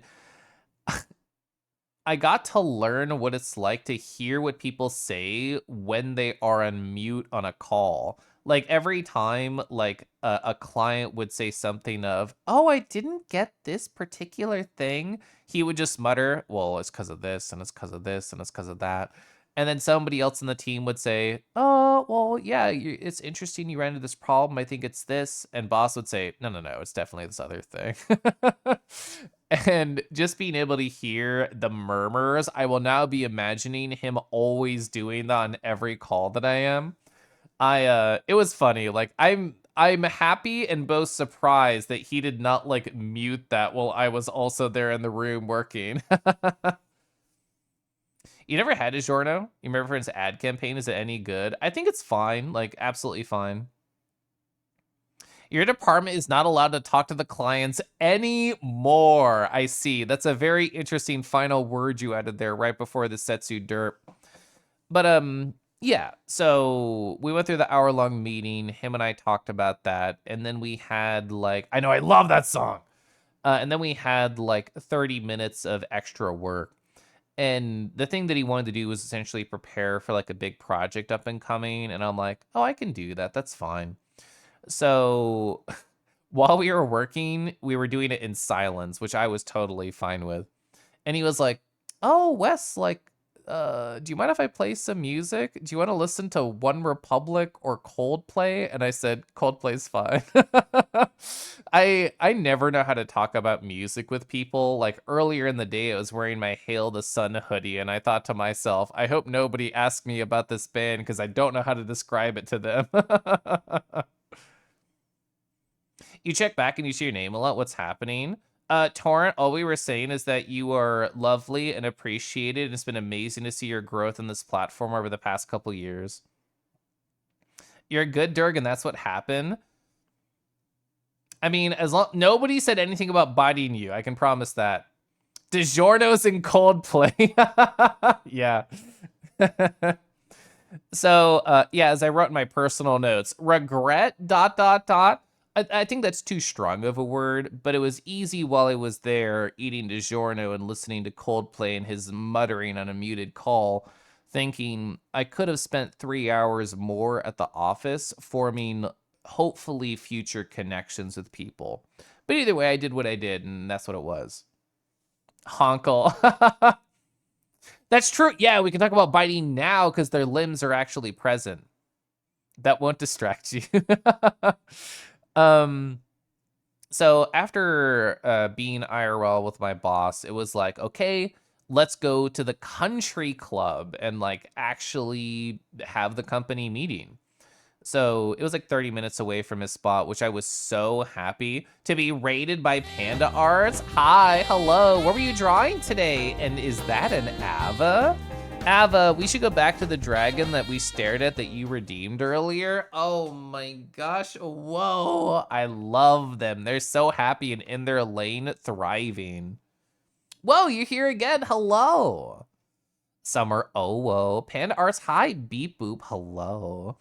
What were you up to? What were you doing? I hope it was all very fun. My name's Keliff. If anybody for the raid doesn't know me, I pretty much just yap for a long time. Thank you. My redeem thing's broken. We can look another dragon. I've technically shown this one before, but I don't think chat will mind if I do it again. It's by Nando Shrine. Yes. Yes. How many abs? Yes. What do you call like this particular thing? Like not the ribs, is like this like collection of lines, like a certain muscle name. I really like that specifically, and this dragon shows it off very well. All right, so he can get ahead to sleep. He's got 4 job interviews tomorrow. Oh, obliques. Ooh, okay, hell yeah. I'm gonna remember that. Obliques. Sensei, you would like a puff just in?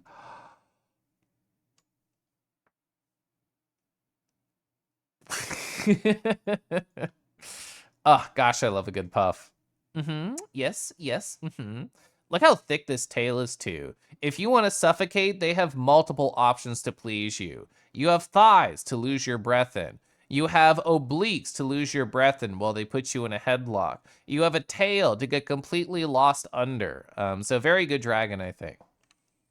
Perfect face holders. Yeah, it has both nooks and crannies to get lost in. I'm going to sip my water.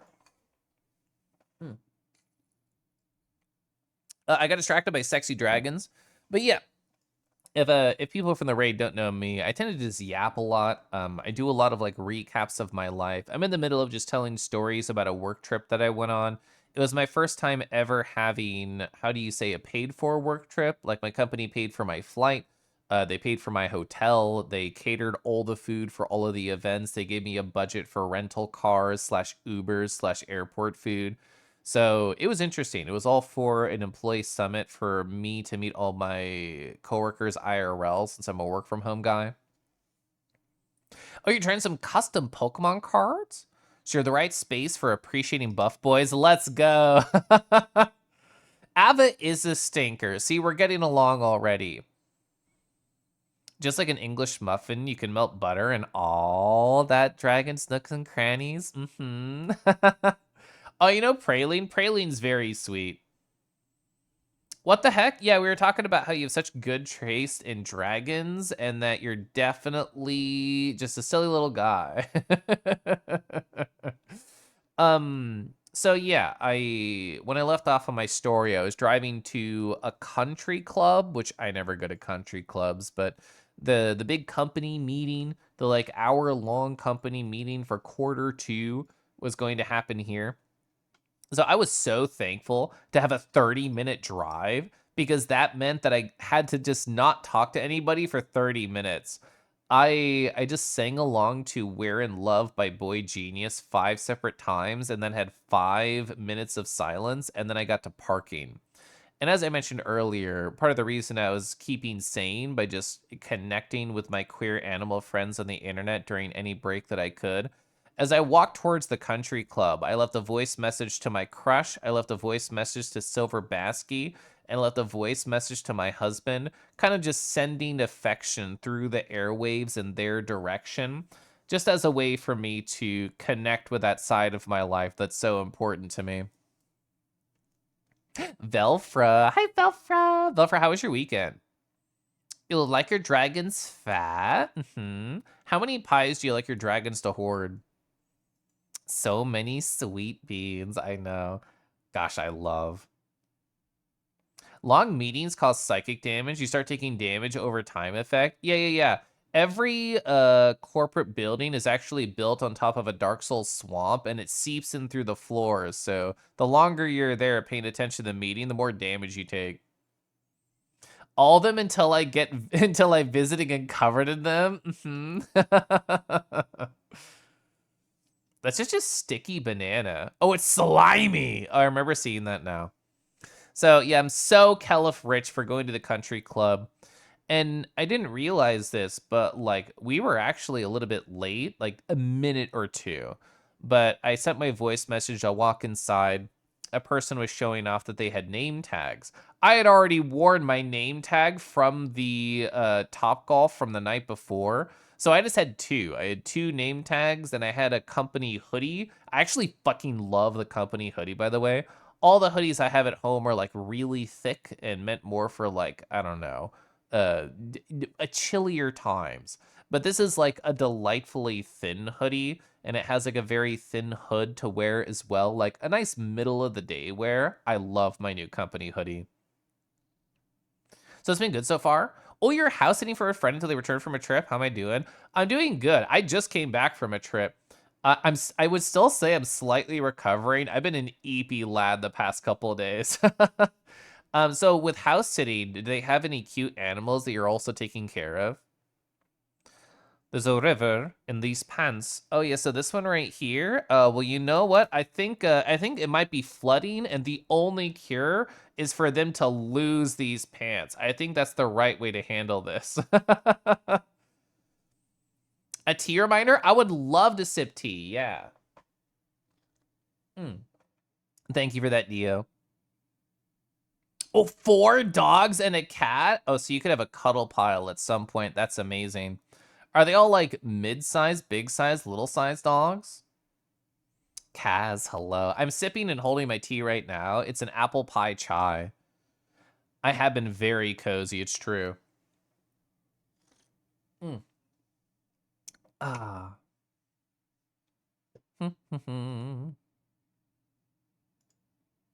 Anyway. Apple pie tea. Yeah, so I bought when I did my last big tea purchase, it was right at the turn of winter, so a lot of fall flavors available still. I bought an apple pie chai. I got an apple pie, sorry, an apple cider and a mulled apple as well. All three are very good for different reasons, IMO. 3 small, 1 mid-size. You have such good variety of good dogs around you. You're drinking chai unstreamed. Did they consent? Well, you know what? I didn't ask, but I feel like I could get a firm yes. And you go lurk into the post stream things. Thanks for taking your beans. Of course. Silly, there's no T in purchase. No, we make it purchased so we can make it more furry related. Oh, at night they all cuddle you? I love that so much for you. That's so cute. My husband is allergic to cats, and neither of us, I would say, are very dog people. I had a dog growing up, but like I was much more emotionally connected to the 3 cats that I had. So I don't really see us ever getting a pet, I think. But I like being a dog uncle. I love being a cat sitter. That's very cute. That's fun. An ad starts in a minute. I shouldn't tell more stories until that's over. Sorry, they. No, you caught yourself. It's good. When I saw you say the other pronoun, I'm like, I'm pretty sure it's the other one. But it's a team journey to remember all of our friends' stuff.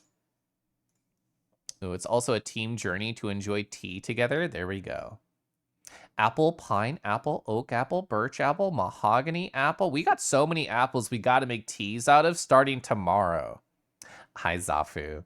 I went on a walk earlier today, like after work. I'm going to start the ad now.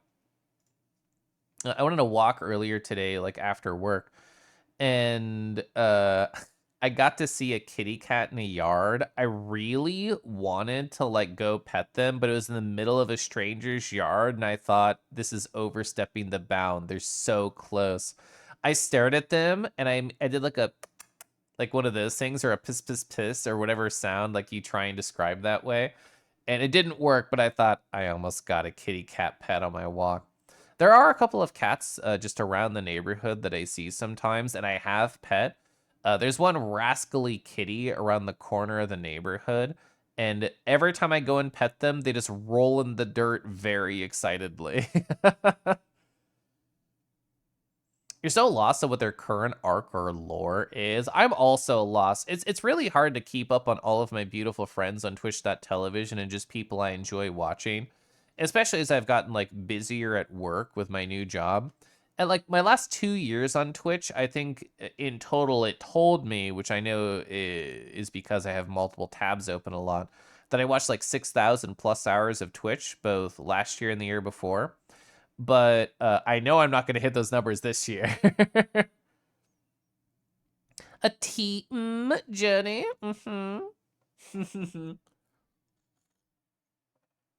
Ah. All right, 5 seconds till ad is officially over, and then I'm gonna go back to little stories. Keliff, oh, we need to take you a cat cafe or something. I mean, you can just come close by and I can pet you instead, but a cat cafe sounds nice. How are you doing? It's been a long time since I've been here. I've been doing really well. I'm in the middle of telling stories about the work trip that I went on. It took up my Monday through my Wednesday of last week. And my Tuesday, which I'm in the middle of talking about, was a 14-hour social day. But life's been good. I'm actually going to a concert tomorrow for the first time in like 10 years. I'm going to go see, well, the headliner is Ice Nine Kills, but the band that I want to see is Hail the Sun. And it's going to be 7 p.m. to whenever the fuck they kick us out, I guess. So it'll be fun. I'm going to be going alone with my earplugs and my journal, and it's going to be a great time. But so I made it to the country club for the company meeting, and I got there like technically slightly late, like a minute or two. And I just walked on up to a table that had an open chair because they were getting things started. And I just asked, "Oh, is anyone sitting here?" And they said no, and I sat down. It happened to be right next to a girl that I had a connection point from yesterday at the Top Golf, which was awesome. She was like the executive assistant to the CEO, and we had like a nice conversation back and forth. So speaking of the CEO, they were here today. They had like a cane and they were presenting, getting everything all started.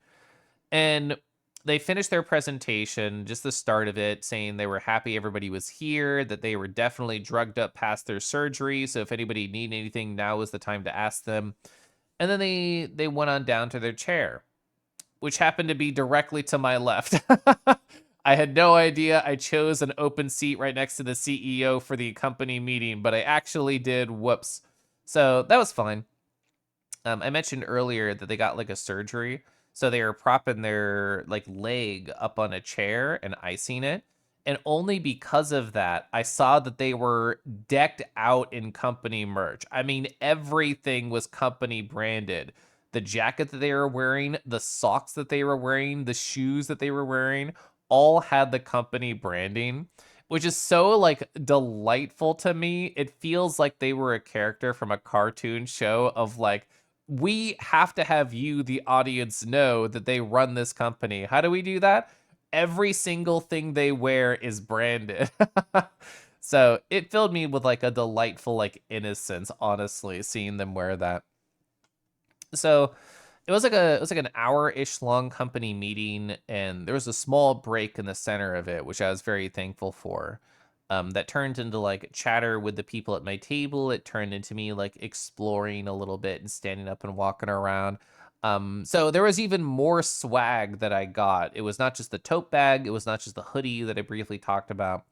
They gave what is it, like a little journal that was branded with a company logo with a pen loop on the side with a quote that was part of the presentation at the start. They had like little sunglasses, all with different patterns that people could like exchange and talk about like during the meeting. So I got one that was like what do you say, like a clear plastic with like brown lenses. I'm a glasses boy, so if something doesn't have a prescription, I'm not going to really wear it. But it's in the house. It's like a nice little souvenir of my trip, one of the many ones. So during the break, I thought, I actually want to go on a mission. So way back in January, when I went to Anther Expo and it was a road trip to go to Oklahoma, one of the things that I did on my work laptop, which I did bring just for fun and for nerd organization of notes, not to work, because that's actually true. As I was organizing like nerd notes on my laptop, driving like the 5 hours to Oklahoma, I thought to myself, I want to find a contact point at my job for educational things. This is before I even started the whole VTuber angle. But I was like, I just need to research people at my company and think, who can I talk to about creating educational content, whether it be like a written form or a video form. I'm sure there's somebody who works here that'd be a nice person to talk to.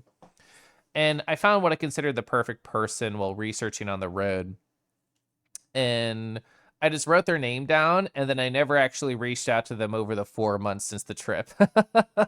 So I was like, oh, okay, now's the perfect time. I know their name. I saw them at the actual office, so I'm going to go find them. So I did.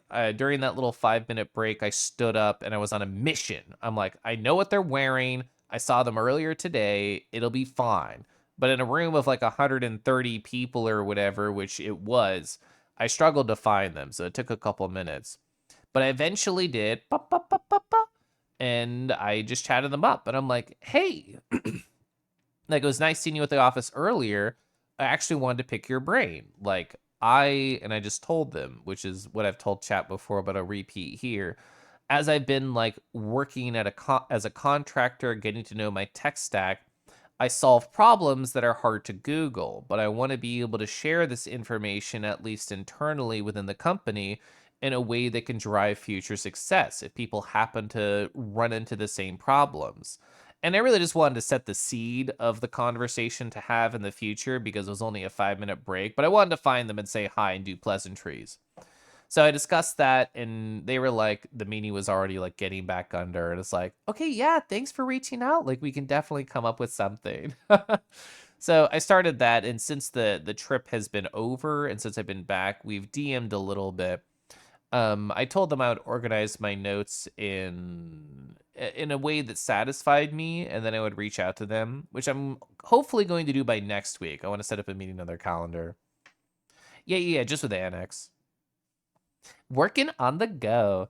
I mean, Rego saw my work laptop. They're probably one of the only furries who has ever seen my work laptop, and I personally, I think it's delightfully organized. I actually showed it off recently. There's a guy. What's a good fake name? Adam. That's a regular name. There's this guy named Adam that I saw at the company meeting and that I schmoozed with after at the country club.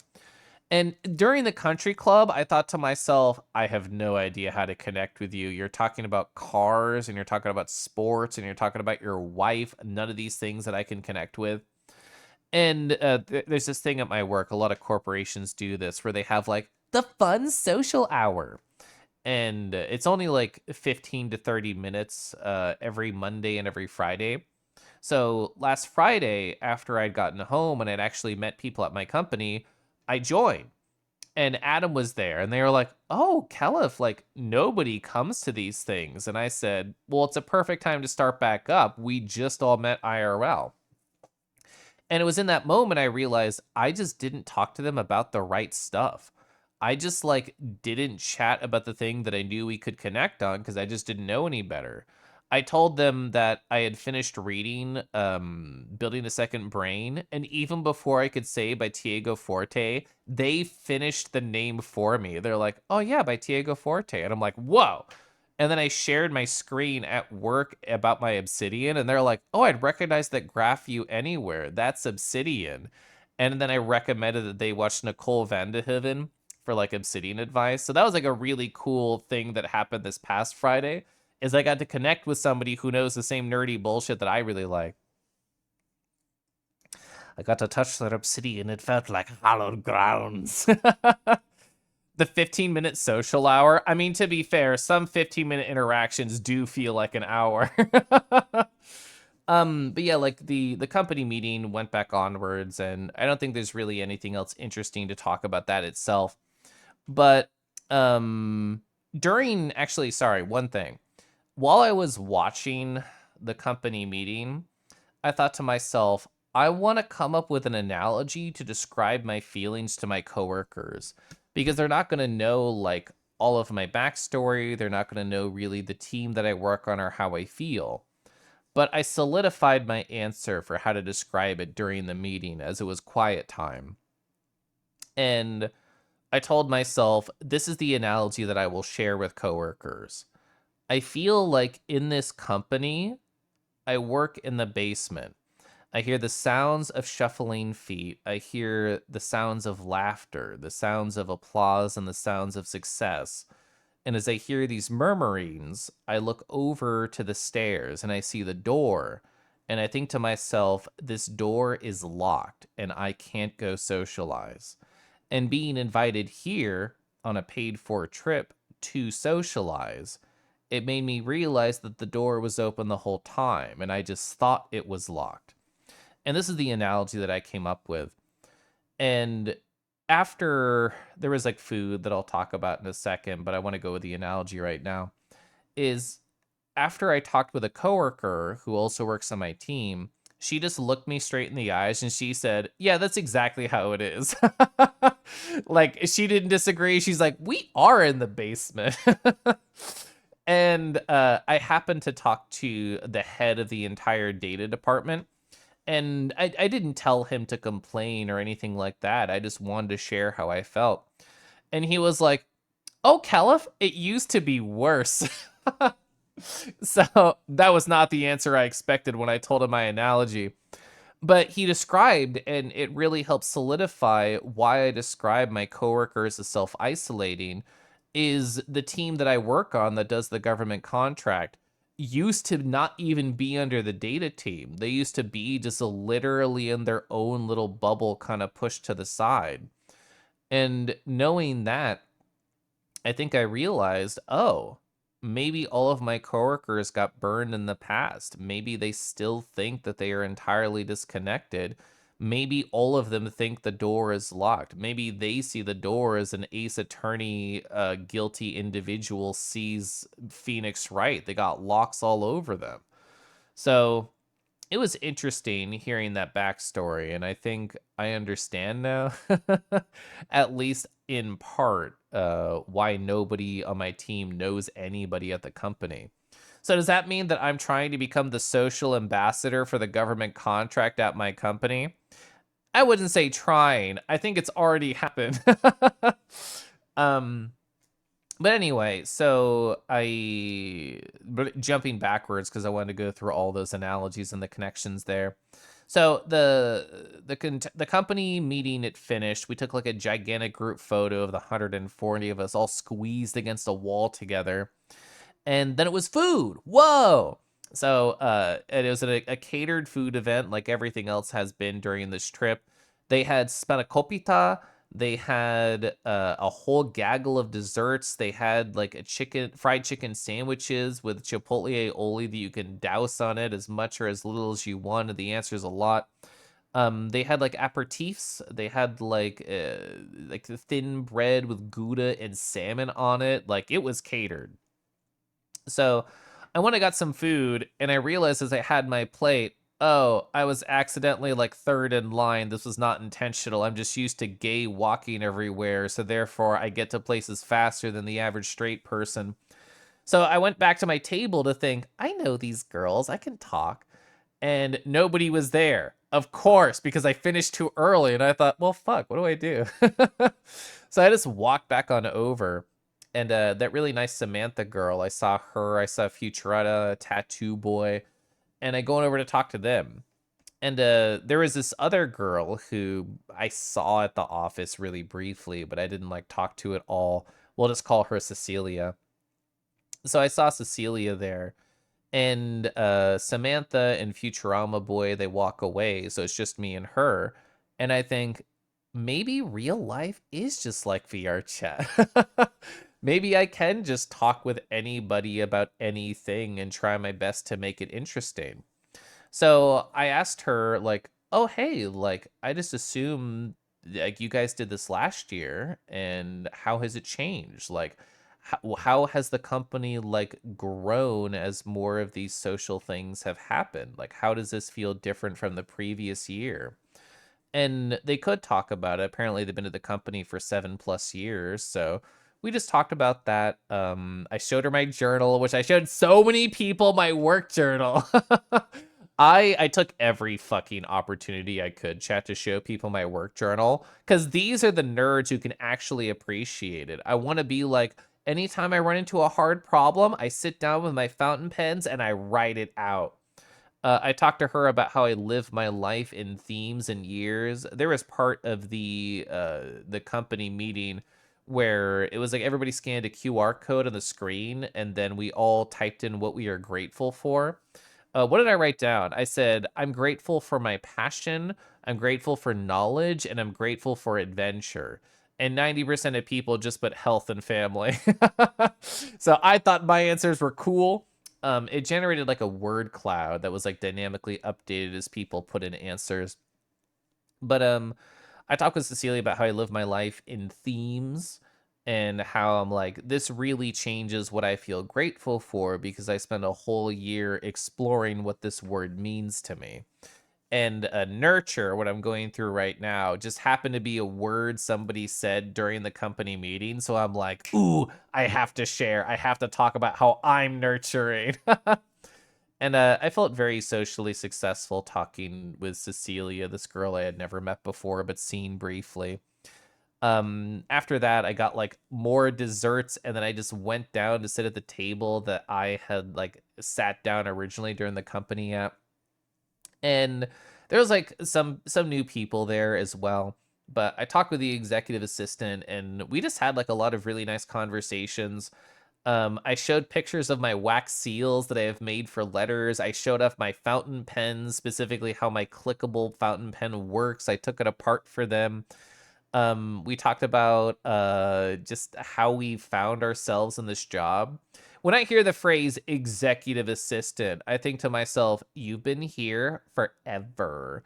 Like, you are part of the old guard. And it turns out she's been working at the company less time than I have. And we talked about how she fell into this.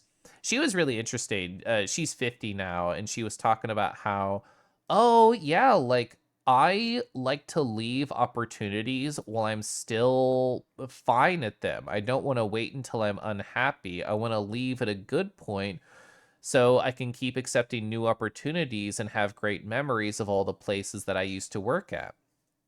And she got the opportunity to be the executive assistant at this company. and she was still like fine at her old place. It wasn't exciting, but she said, "This is too cool to pass up." And I thought it was a really interesting mindset to take to things. Because as I told her, I think I let the seed of doubt at my old company like grow too large. And then this tree was casting a shadow of doubt over everything for me. But no, it was great. She was really fun to talk to. There's this other girl who's been part of the company for like, I don't know, 15 years or whatever. She's been there forever. And she just gave me like a big silly smile from across the table, which just made me think I'm doing something right.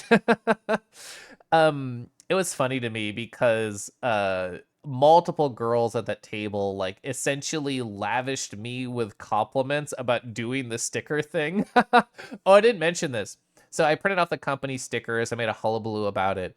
I don't know how to describe her other than like the MC of the company meeting. And she was presenting and she had a sticker on like the lapel of her jacket. And during the 5 minute break, she stopped me and she said, "Wes, I'll have you know, multiple people came up to me and they thought it was a company branded jacket, but it was just your sticker." So that made me happy that A, she stopped me, and B, she got like a giggle out of it too. Um, so my boss was around after I finished dinner and I put my plate away. I found my boss. I was just like, I guess I'll chat with him more. I don't know what to do. And I was chatting with them, and they essentially had to leave really soon after to like go be with their family or whatever straight people do. So he left, and I said my goodbyes, and that was the last time that I saw him during the trip. But he was talking to somebody who I'm just gonna call River. So River was there, and my gaydar I think is actually pretty bad. Chat. If I see somebody and they smile and they laugh, I just assume they're gay, which is not right. So we got Panda Arts. Hi, thanks for following. Whatever straight people do, I don't know. Foodski, it's a mystery. So my boss was talking to River, and I had seen River around. I had seen them on calls. I heard them talk to B Squared yesterday, and we just started chatting. And B Squared, I knew, River, I knew had mentioned that they had a wife before, and I'm like, oh yeah? Maybe the one other queer person at my company. I am here to try and like connect with you. My gaydar's tuned to the wrong definition of gay. Oh, fuck, you're right. I'm gonna have to go to the gay doctor to get my gaydar tuned just right. I'm pretty sure they're gonna have to investigate my prostate specifically for this. But so River and I started talking, and we could just both feel the queer communication between the two of us. So what do you do when you realize that? Yeah, that's right. You connect over queer trauma. So they talked about like how their mom was a piece of shit when they came out, and I talked about how my dad was a piece of shit when I came out. And they told me a really adorable story.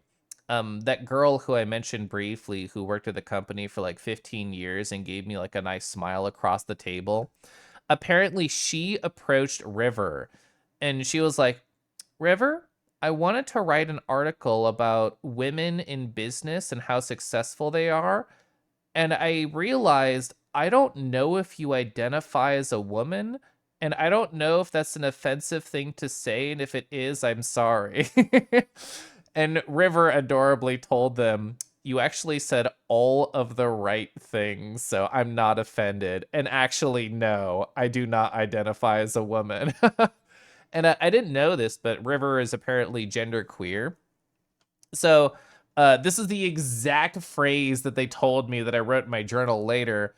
"Whatever pronoun you use for me is what works for me as long as I know you're talking to me." So I was very happy to discover maybe the only other queer team member. Good news, Keliff. My gaydar was right. Let's go.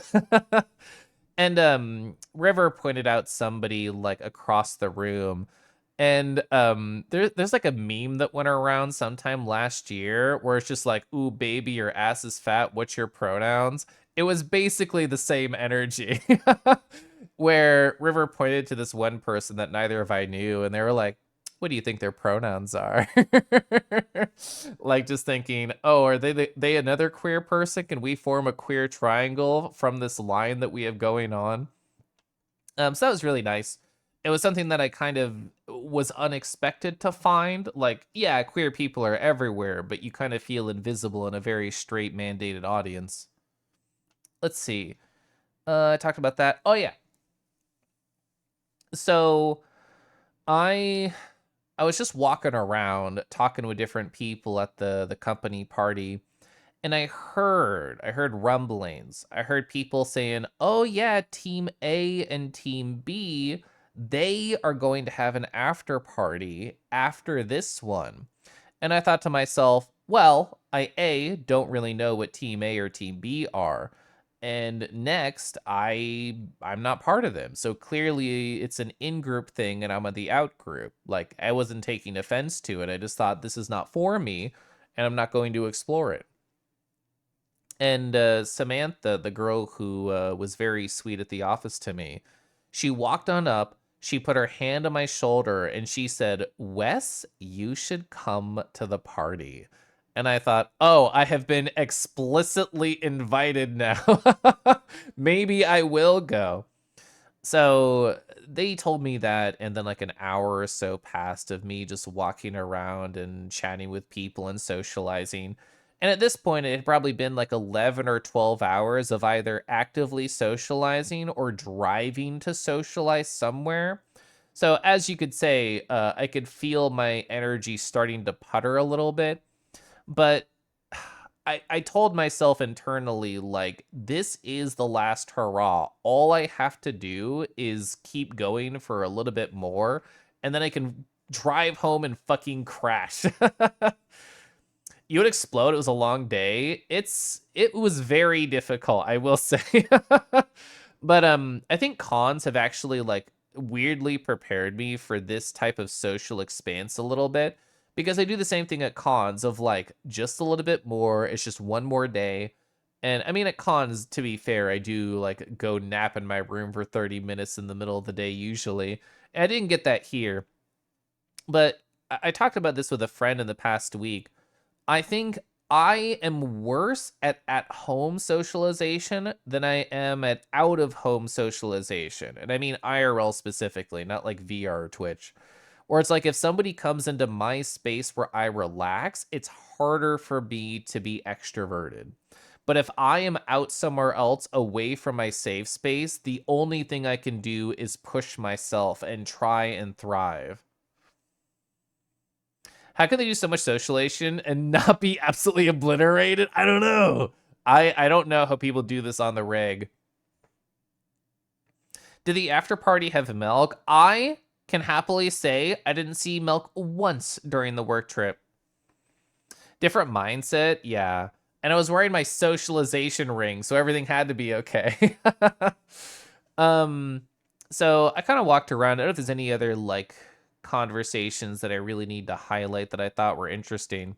One side note, the lead of the data team at my job has the most beautiful eyes I think I have ever seen.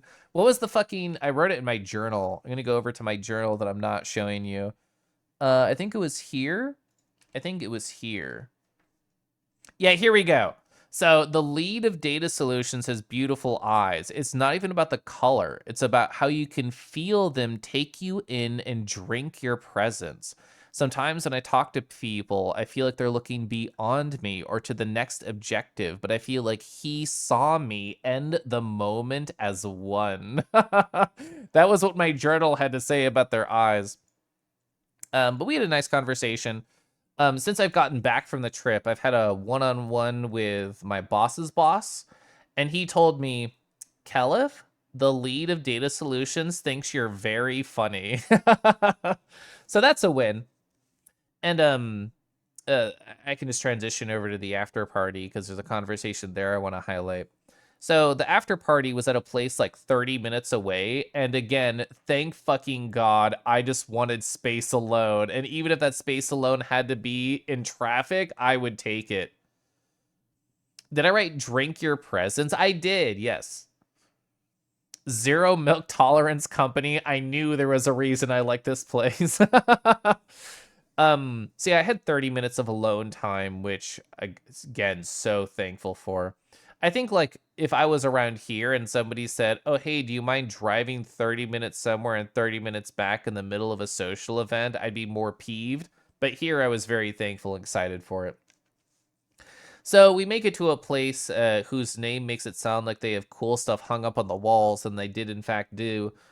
I walked in, I walked to the back, I just kept walking until I saw faces. And this was also food catered. There was like just a gaggle of pizza and salad ready to go.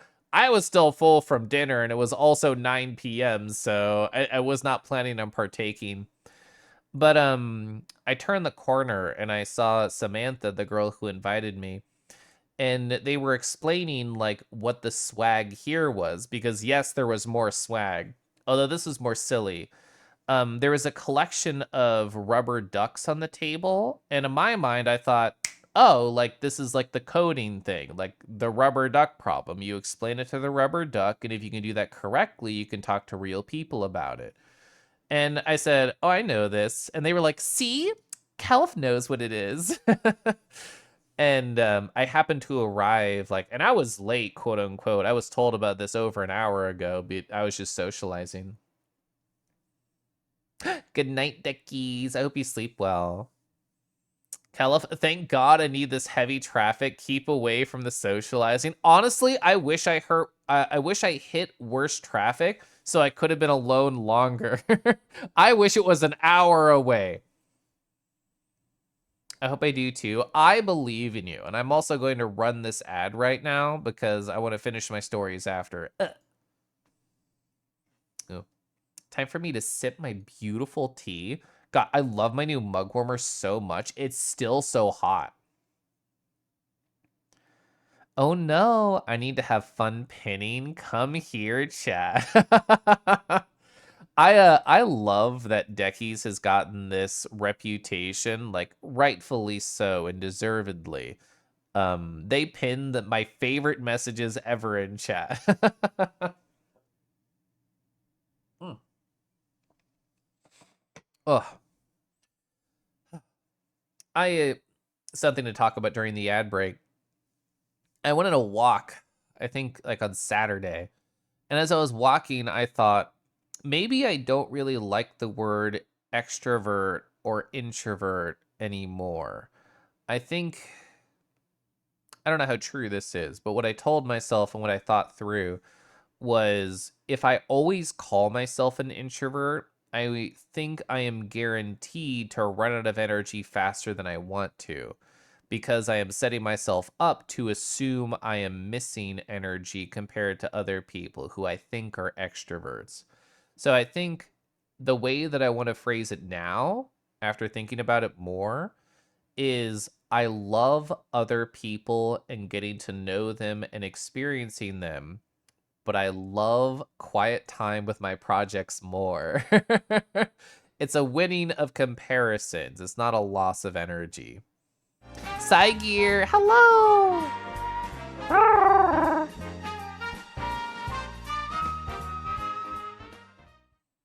After thinking about it more, I'm gonna push the button again. Thank you so much, Cygear, for pushing the button 33 months in a row. That's crazy. How have you been, Cygear? Do you have a nice weekend? Becky, the great pinner. Okay, so the ads are over now, so go back to my main story. So they were describing, Samantha was describing like the rubber ducks. That was one of the pieces of swag. Everybody got to pick a rubber duck. Chat, I'll have you know, I don't have a photo for you. I forgot to take one. There was a dragon duck, so of course I fucking picked that one. There was one.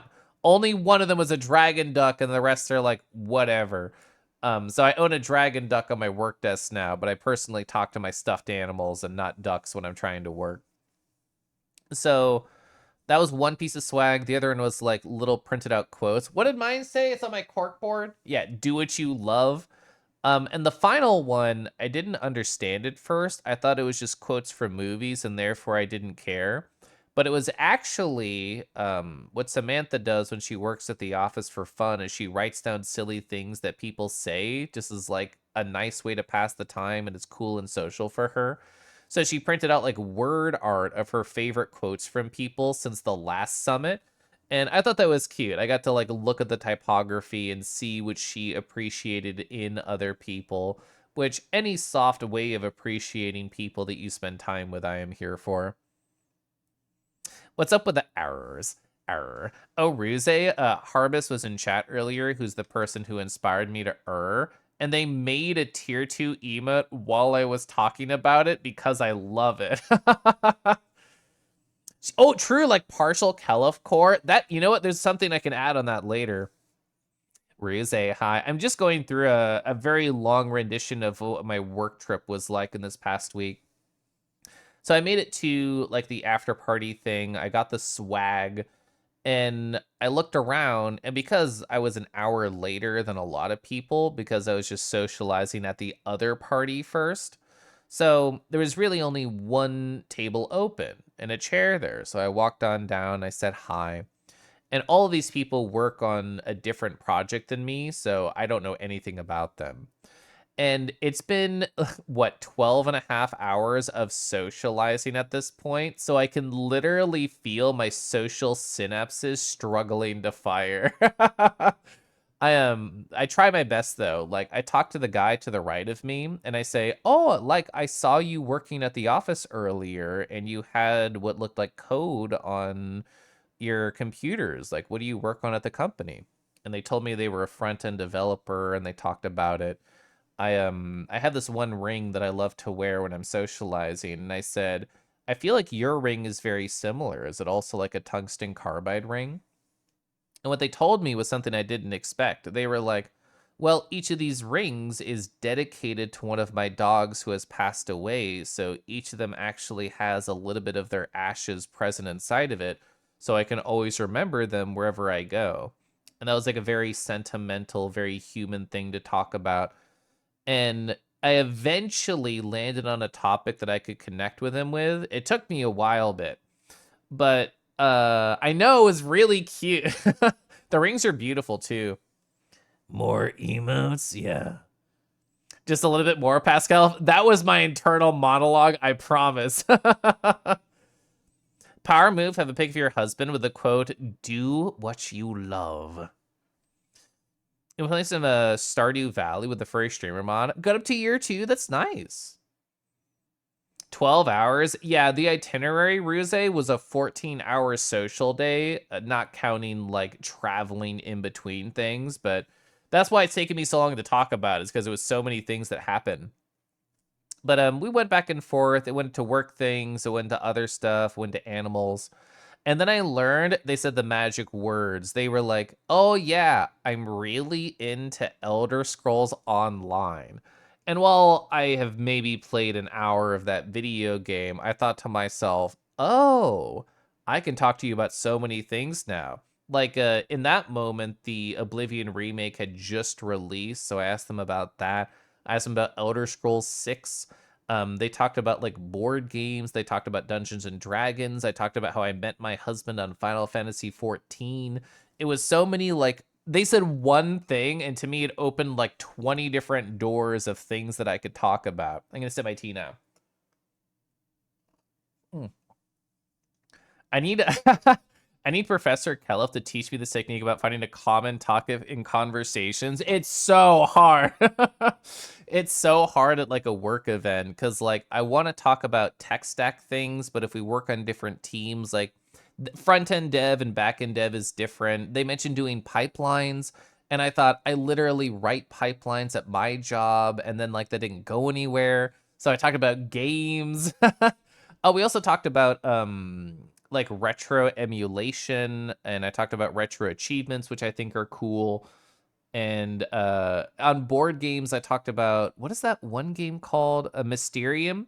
Mysterium's a really cool board game where essentially everybody is collaboratively working together to solve who a murderer is. And the person who is running the game cannot talk. Like within the game, they're a ghost and they're trying to communicate with you through surrealist paintings. So you, as the person running this, trying to teach people who the murderer are, can only communicate in pictures. And it's a very fun game, and it leads to nice social moments of, oh, I gave you clues that are so perfect in my mind in these surreal paintings, you have to get it. And you hear them discuss out loud exactly what you're thinking and say, no, that can't be it, and then move on and do a terribly wrong guess about something else. But you can't say anything, so you have to stew on this for 20 minutes or however long the rest of the game is. And I love that feeling. I love the I want to tell you about this, but I have to wait until the end of the game sort of thing.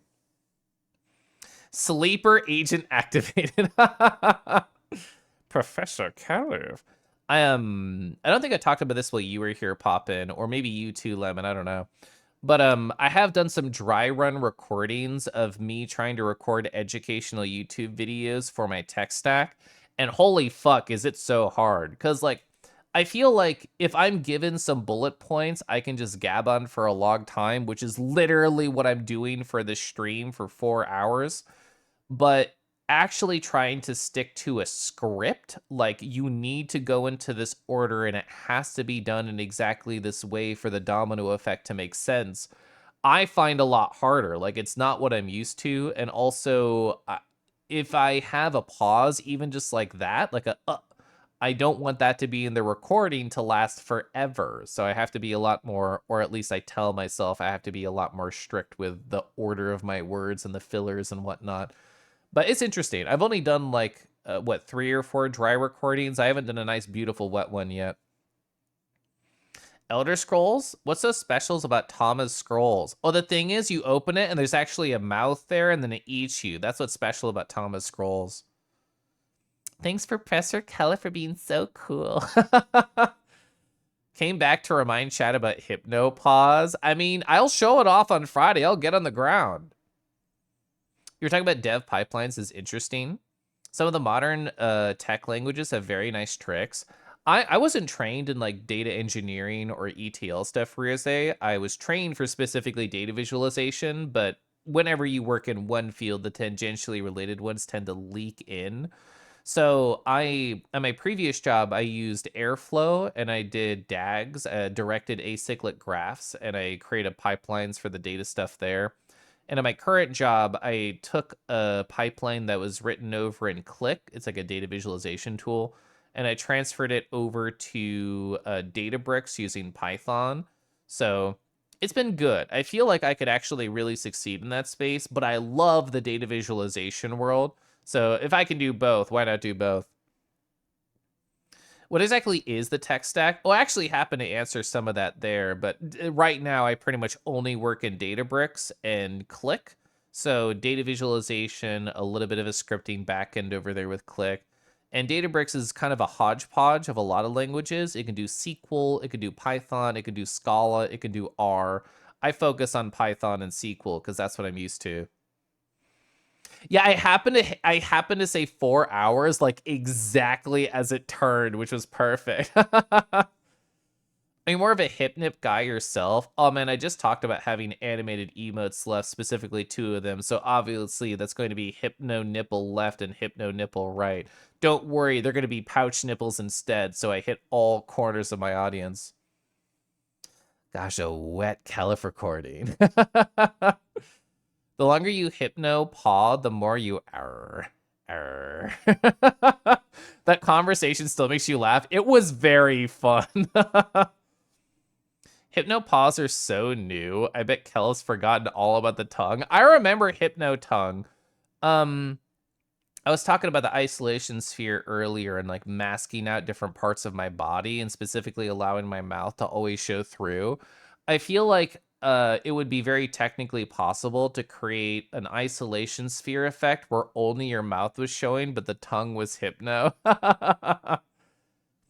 Data viz is completely out of your reach. It sounds fun to figure out how to transfer the data however you want. Yeah, so I feel like I have a very good understanding. I would even say a strong understanding of seeing raw data and thinking, what can I visualize out of this? And thinking, is this shape correct? I think we actually need to modify to be more like this other shape to get the graph that we're looking for. And that's usually why I enter data pipelines. Like at my previous job, the pipelines, heavy quotes, that I worked with for the majority of the time I was there was stored procedures. So it was just manipulating data that was already on the database to be the shape that I wanted. But I really enjoyed that too. I love SQL. I love strongly typed data sets. Wet Keliff, I can help. I know Galley, I will never have to buy chapstick again because you can always wet me whenever I need it. Hypno teeth would be interesting looking, and they would only activate like when you see them from the inside of the mouth looking outwards to convince you to let go and fall down. Tony Stark moving holographic screens moment. True. Okay, I'm gonna go back to my stories. Lamau. So I talked about that. I talked about that. Okay. So I forgot to mention this. There was a guy who walked up to me. What's a bog standard name? Brian. That's a bog standard name. So Brian walked up to me and he was tipsy and he was like wiggling just right. And he was like, "Oh, Keliff, like, oh, your boss's boss? He used to work for me." And I'm like, "Can you give me any dirt on him?" I just asked that because they were tipsy and I thought it was a funny question. And they said, "Oh, I can't do that." Brian kept talking to me, and something I appreciate about Brian is as I told him like what team I worked on and what I did and how I was getting to know people about the company during this trip, he was saying, "Keliff, if you can thrive in the space that you're at, you can thrive anywhere that you go," which was very sweet. And something that I mentioned earlier about possible regrets of going from the big company social to my boss's house alone is they said, "Keliff, contracting's interesting because we're hoping that it'll end eventually. The hope will become a reality. Like it has to end. That's how contracts are. And as soon as it's over, you have to wait. You're going to be on the bench." That's the phrase in the business, is you're on the bench waiting for the next contract to hit. But the more contacts that you have, the more people that you know, the quicker that you will be snatched up. So the fact that you're giving out stickers, the fact that you're talking to people, the fact that you're making connections means you're not going to be on the bench very long. And that was a really nice conversation to have. Hypno Teeth reminding me of Divine Dragon from Legend of Dragoon. When are you gonna start that? I don't have any idea of like what the end state is of what do you call it? Kingdom Two Crowns or whatever it is that you're playing. I guess you're just waiting for your capture card to arrive. Yeah, you can goon together. Gosh, I love gooning live on stream with friends. Foodski, you should check your stats on Twitch, which I never recommend to anybody, but I'm just curious for you specifically for the funny Twitch affiliate. Because I imagine it's just number of streams at this point, right? Because I believe you've hit the two other major metrics. Well, probably this weekend. Your capture card arrived yesterday. So have you done like testing with it? Because at least for me, audio was like a big fucking hassle to figure out. Although to be fair, I'm doing a 2 PC setup, which is different than consoles. I would like to think consoles are more straightforward. Dragooning with Foodski and Keliff. Oh my gosh. I'm gonna set my teeth. So before I tell like what is the final story of my trip 4 hours and 7 minutes into the stream. But I think I need to go back to repeat one small section because that was like 40 minutes ago.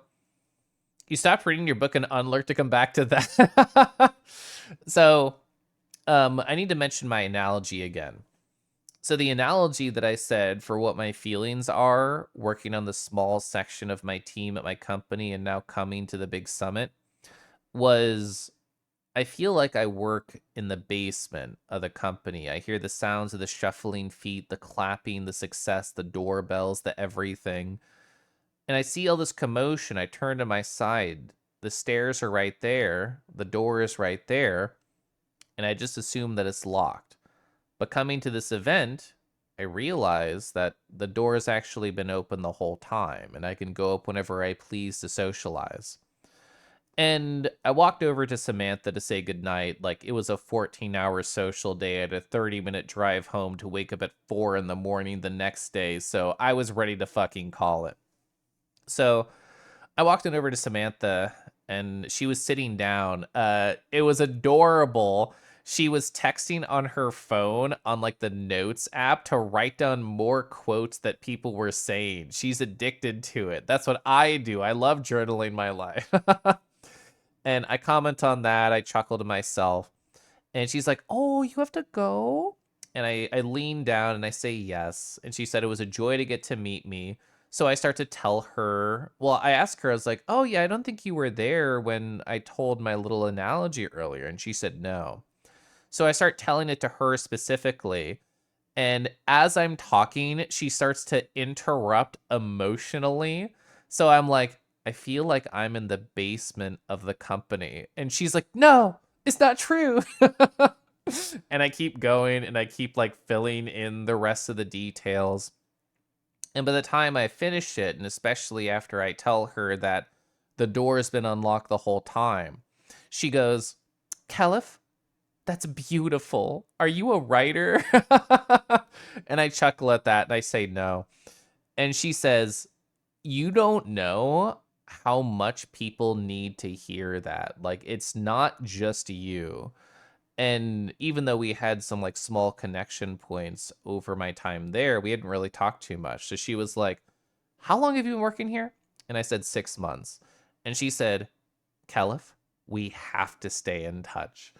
And I'm like, "Okay," looks at my watch. Do you want to go to like the little coffee club meeting that we have on Mondays and Fridays? I can stop by.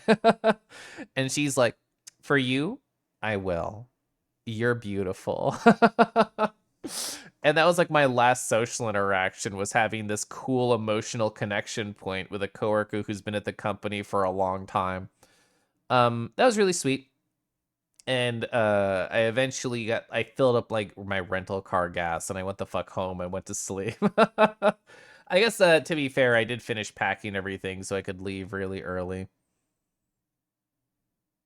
So what is that? Hypnagogia? Transitional state from wakefulness to sleep. Hypnopomptia, the opposite. So, oh, from sleep to wakefulness. From the series Allegory of the Cave, Allegory of the Basement. Ugh. I agree with her. You're beautiful. Oh my gosh, hi. I was very happy with my work trip. Like I had to get home after that and there was things with it, but in terms of like the trip itself, that was the whole of it. And I don't think I really could have asked for much more. As I said, like the definition of success for me was just to get to meet my coworkers, like my team, like my boss, my boss's boss, the 2 or 3 other people I talked to. And to me, that would have been a success, like to put the 2D to the 3D, and that's all that I would have need to be happy with the trip. But I feel like I got a lot more. I feel like I got a lot of connection points. I feel like I made a lot of people smile with silly little bits of mine. I got to meet a queer coworker and talk to them about shared trauma. And yeah, this is really only going to ever happen once a year, as far as I know, that they will pay to fly me out over there. And I wouldn't expect any more. Like, we're not really a traveling company. But I am very happy. I mentioned it earlier, back and forth with Badger Pants. I'm just thinking about Hypnopause, damn it. I was talking about back and forth with Badger Pants in chat earlier, where I had kind of convinced myself that I only knew how to be socially successful virtually, and I didn't have the skills or the energy or the wherewithal or the anything to be able to transition that IRL in a space that I'm not guaranteed to succeed. Cause like I I've talked before about how like Twitch to me, I'm guaranteed to succeed emotionally. VR chat, I'm guaranteed to succeed emotionally because people already know me. People already like me. I already have, for the lack of a better phrase, an established audience and established connections. So going into a space where I knew 5 out of 150 people, I kind of expected to fail a little bit. I don't want to phrase it that way because it's really negative, but I have to admit, at least part of me emotionally thought I was going to heavy quotes fail. But I don't think there's any universe where somebody could tell me that I failed at this. Did I have a couple awkward conversations? Sure, but you're not going to win everything. So, all that to say is I'm very happy and I'm very proud of myself for doing as well as I did. You're so beautiful. I can see why people would want you in a basement. Thanks. That's why I have to learn how to pick locks. I get that sentiment of thinking that your social capacity is only in an online space or just streaming. I feel like you're far more social than me, though, Keliff. You do well regardless of where you are. Life has proven that to be true, even if I haven't accepted it fully in my heart. And I loved my IRL harvest time, and I've adored and appreciated all of my virtual harvest time. Keliff, you are handsome and magnetic in real life, but I'm a bit biased. I'm not surprised if you're doing pretty good. I don't know why this is my Rego voice. So I feel like that going back to uni, yeah. Most of your friends are gone, so socialize is gonna be a bit different IRL. It's like building yourself back up. Yeah, honestly, you hit me with a memory wave right there, and I didn't even think about this analog.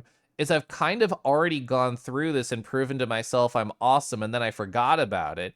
When I went back to community college, and then when I went to state school, I thought to myself, I only know how to be funny on the internet, and I guess to be fair, when I was doing community college, that was before I ever streamed. So I was only socially successful on Tumblr and Twitter and Telegram and Discord. So yeah, I already learned how to socialize IRL for at least simple pleasantries, and I guess I stopped giving myself the benefit of the doubt for whatever reason. It's so strange to you in so much as I think I've had maybe 2 coworkers in your lifetime who are genuinely interested in meeting other coworkers on a more personal level. I had so my previous job, I had like one coworker who I could talk with about stuff. Like we could talk about video games. And I almost got. Well, my coworker said once that he would play Outer Wilds, then he never did. So therefore, he's dead to me. Also, I'm just at a different job now, so I guess theoretically he is kind of dead to me. I did. That is true. Yeah, Lion is so right. I met the NFT guy first, so it only could have gone up from there. I don't need to accept it in my heart. It's true regardless. You swear you'll play Outer Wilds at some point? I actually didn't realize you were part of. I don't know why my face tracking hasn't recovered. There we go. Whoops, it broke my neck. There we go, I fixed it. I actually didn't realize you were one of my non-Outer Wilds friends, Harbus. Wait, sorry, I'm not adjusted yet. There we go. Keliff, can you come into the basement now? Only if you're good. I hope you don't mind eating through the hole in the door for a little bit. True, yeah. Funny on the internet is funny, so I'm still living it IRL. You're so full of Final Fantasy VII, yum. I talked with Cell about your Final Fantasy adventures because they were such a part of it in the calls in a VR chat on Friday. And I guess it might have been Saturday. No, it was Friday. And they told me that you beat the newer one.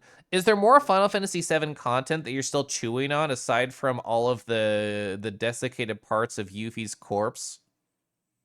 You swear you'll beat Outer Wilds at some point? I believe in you, Poppin. If you need a Rego on your shoulder while you do it, I'm sure they'd be happy to. Not playing Overwatch, I do that every time when I see OW. The thing is, like, Outer Wilds is so much more impactful to me than Overwatch ever was, but OW, they got me. They got me in my brain with it. There's nothing left till the next game in like a year or two. Okay. I know you're playing, I rated you when you were doing Schedule 1 and you're doing Stellaris today. You enjoy the sudden movement of people promising to be Outer Wilds at that? Yeah. I'm so happy I talked about teasing my coworker about it. You know what? The more people who can be thinking about Outer Wilds, the happier I am. It's been so long. I mean, whenever you do play, I imagine it will be essentially blind at that point, because I think you did your partial adventure like at least a year ago, yeah? Chat, everybody was right who typed 1 earlier. I did not get to a video game, which you know what? I did not expect to. I've been sitting strangely. That's probably why my tracking sucks, because I was actually sitting very cozy. I was propping my legs up and everything. You got so you gotta wait 3 more years for it to be fully out of your brain. The people can wait, but we will begrudgingly wait that long. Error. What about TF2? The only time I ever played TF2, it was like, I guess to be fair, I did it a couple days in a row, and I saw one dude place a furry porn spray in the wall, and I thought, that's nice, and I stopped playing after that. They weren't connected, but that memory is burned in my brain. Video games, I don't know her. Yeah, your arms are so placid, actually. TikTok is sending you signals to play Outer Wilds. You should follow it. You mean you mean to tell me you were planning on playing a game? I mean, I considered going error, Angie waiting. Outer Wilds in a calm. So you saw someone put a furry porn spray on a wall, and then I kept playing for a bit. Team Fortress 2 sprays were wild. I only caught a little bit. Someday. I've still not played Blueprints. I am incredibly inefficient at ever finishing or playing video games in my own time. It's like, I was daydreaming on my walk today where I'm like, I never played Tears of the Kingdom when it came out, but also I take 40 hours to beat a 10-hour indie game. I don't need to take 200 hours to beat a 100-hour AAA game. Subliminal messaging. Yeah, the way that that guy's dick entered the other guy's dick. Oh, sorry, I messed that analogy up. We can move on now. The if sprays were sometimes used to snipe dudes who stopped to stare. That's so funny. 100 hours FF7 Rebirth. I mean, I guess I did beat all of the Xenoblade Chronicles video games, and each of those was like 100 plus hours. What I was going to say, I was going to try and say it smoothly, is like, yeah, the way that that guy's dick entered the other guy's butt was very subliminal and not overt, but I messed it up when I was saying it. Games played, 0. Emotes forced upon other streamers, 1. Good stream, so true. The closed captioning interpreting saying as error. You gotta say that'd be perfect thinking out loud, but brain no working default sound effect. Oh, Harbus, since you're here, I think the way that I described it to Thundy when they stopped by is I was like going error. And they had no idea what it was because it was like two or so days after it happened. And they were like, Keliff, why is this everywhere? And I told them, well, I picked it up from Harbus. But the thing is, to me, it's like a post TF and you're going through ego death type of sound. Like you're losing your past self and just embracing the new creature that you knew you always should be, going error. No, it's okay, Lion. We moved on. When you're minus int a synth proto enough, you get an error. Honestly, that'd be so funny. So like, this is Dio right here, and they have the hypno on their visor and everything. But imagine like they bring you nice and close, they're talking sultry, and then it just changed to error. Or actually being on the receiving end of hypno and then just doing like an error that turns into a spiral. That's a funny idea too. Oh, I did play Titanfall 2. That was like I think 2 years ago. Titanfall 2 was a great stream because I had never played it before, which is why I was streaming it. And so many people who I had never seen stop by before say, "Bro, you never played Titanfall 2?" I don't know. It just had a certain energy about it. It was a great day. Yeah, Titanfall 2 was awesome. You made it better. Error. It's so good. You love Titanfall. It was awesome. Like I had no complaints about my Titanfall experience. I made it better. When I was lurking while you were doing Stellaris earlier, I heard you talk about ego death, and it reminded me of that. I don't know if there's anything else I really want to chat about. There was technically VR chat bullshit I didn't mention. Chad, did you know pronouns are in VR chat by default? I literally saw like everybody I knew having them, but I couldn't find them in the menu. Do you know that feeling when somebody describes to you in perfect clarity how to find something, but it's in a space you're not used to, so your brain just glazes over? Hawk described to me in perfect clarity how to find this menu right here, but I've never been to that section of it, so I'm just like, I eventually found it though. You're hypnotized by a fursuit with LED eyes in a YouTube short, but then you got rickrolled? That's so mean. You can't even be horny without getting rickrolled nowadays. Yeah, the time level, that one seems to be everybody's favorite. You haven't you haven't put in enough hours to unlock pronouns. You're still on amateur nouns, so you just have bird. You don't even have a second one. Are there other random silly stories I can talk about? Oh yeah. So Spec the Aught, they told me about how they were working at like a warehouse, and it was a different one that they normally do, and that they did like an HR event. So apparently, World Otter Day was up and coming when I was talking to them. So as a community sort of fun thing, they were going to put little otter stickers all around the warehouse, and whoever could find enough would get like the best number of fake points and would win like a surprise. And it was just so funny to me, them wearing an otter avatar, having an otter persona, saying, what excuse can I have for my workplace to be able to print out a bunch of otter stickers and have people find them, to spread awareness for endangered otters. So I thought that was a very cute story that they told me. Oh, you got the platinum trophy for Titanfall 2. What are like interesting challenges in that game? I'm assuming a lot of it is like time based or maybe like secret based. What if the Rickroll makes it more horny? Time to add that as a custom F-list tag.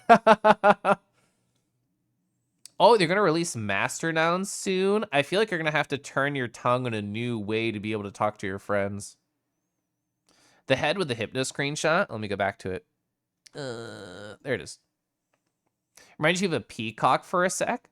Ooh, a hypno peacock avatar would look. Now that's interesting. I think you are actually cooking, yeah. You don't say. It's a good way to spread awareness for others. As they say, you oughter know. Yeah. I don't know if there's any other interesting shots here aside from how cool Harbus is. Harbus, if you want any advice on the technical bullshit for Hypno, I'm here. I still haven't fixed the thing we talked about with mine, but it's on my notes. Well, the way you set it up, it's definitely more of a frilled lizard with a sin. Now, it's really fun, though. I don't have a picture of your wing Hypno right here, but that's also very good. We have beautiful puppy Zord right here. Zord right here. They had this is a Scout Arts pupper base, and it like just got released in the previous week. I don't know why my facial tracking's suffering, but whatever. It got released in like the previous week, and they went to a like meetup for other people who had got the base and customized it. And I get just people who knew the avatar creator. And it's interesting to me because Scout Arts, the person who made this base, used to stream on Twitch for like pretty consistently, I think 2 years or so ago. And I'm assuming like their job and life sort of got in the way, and I haven't really seen them in this space for a while. But when they were streaming actively, they were using essentially this base. Like I saw somebody sent me a tweet describing the base, and the Husky version is basically like Scout's persona.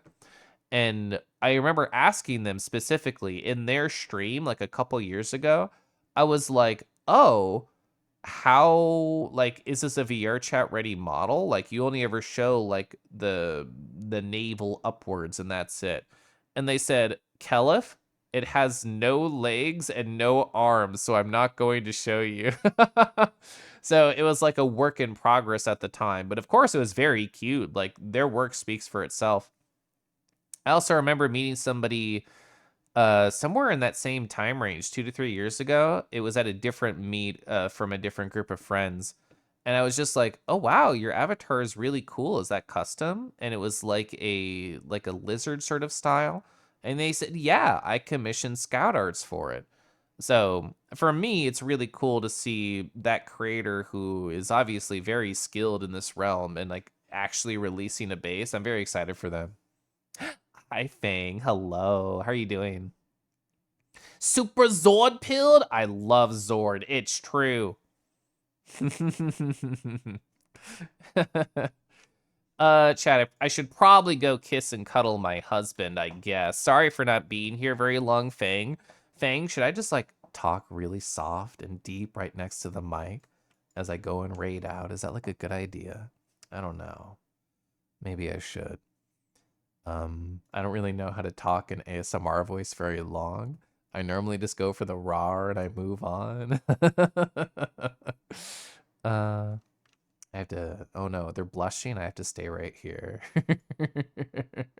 Is ASMR giggling a thing? Is that like something that I should get an even nicer mic for and then record ASMR giggles?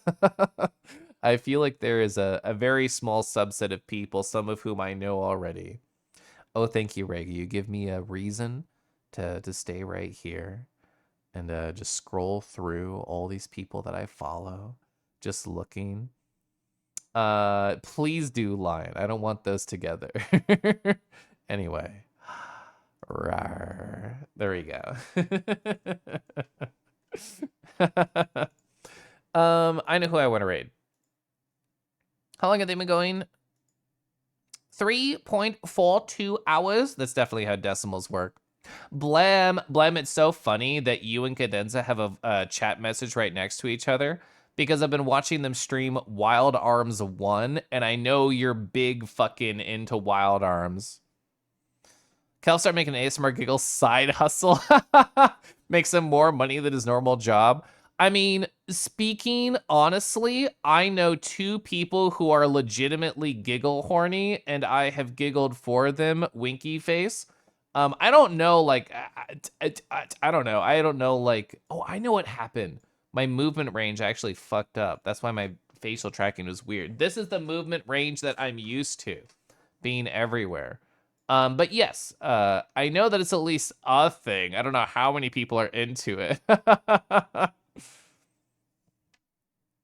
You're shocked at how people are giggle horny? I feel like you are also a producer within this space, Rego. Thanks for streaming, Keliff. Love being an RPG freak, yeah. Blam, I hope you've been well, by the way. I am actually about to raid out, and I want to go say hi to Divi. I know Divi is like close to Twitch.television partner, so whenever I see them streaming or whenever I get an opportunity to raid them, I do want to go for it. I want to help them out. Mwah. That's true. You are full of tales of. Love you. Hope you have a wonderful night. Tell Scuffles I want them to pick me up and toss me around anywhere they want. Whoa! Like off screen, just like that.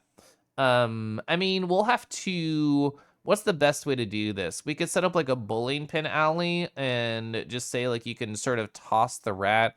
We could set up like a javelin toss. Shot put. That's the best analogy. We can get like a shot put arena made by the waterfront at Anthrocon, and then the win is to like to get tossed in the water. But if you don't make it, maybe there's some pillows. New World Box feature, Giggling, has been confirmed. Hi, Zap. Bye, Zap. Did you know RPG stands for role playing good? Oh, man. Gosh, I love role playing. Anyway,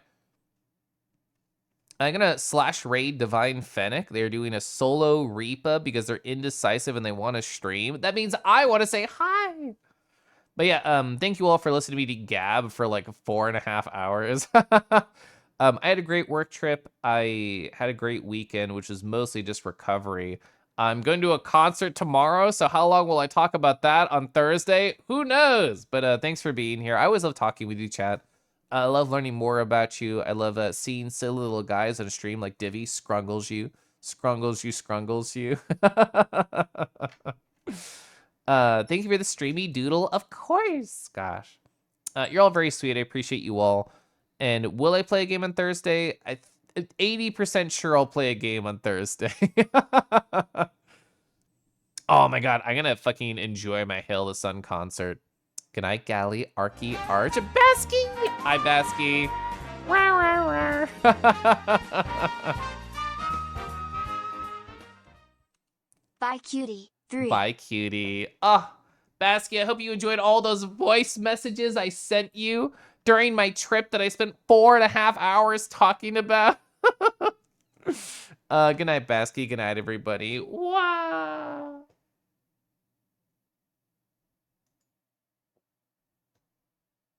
Ooh.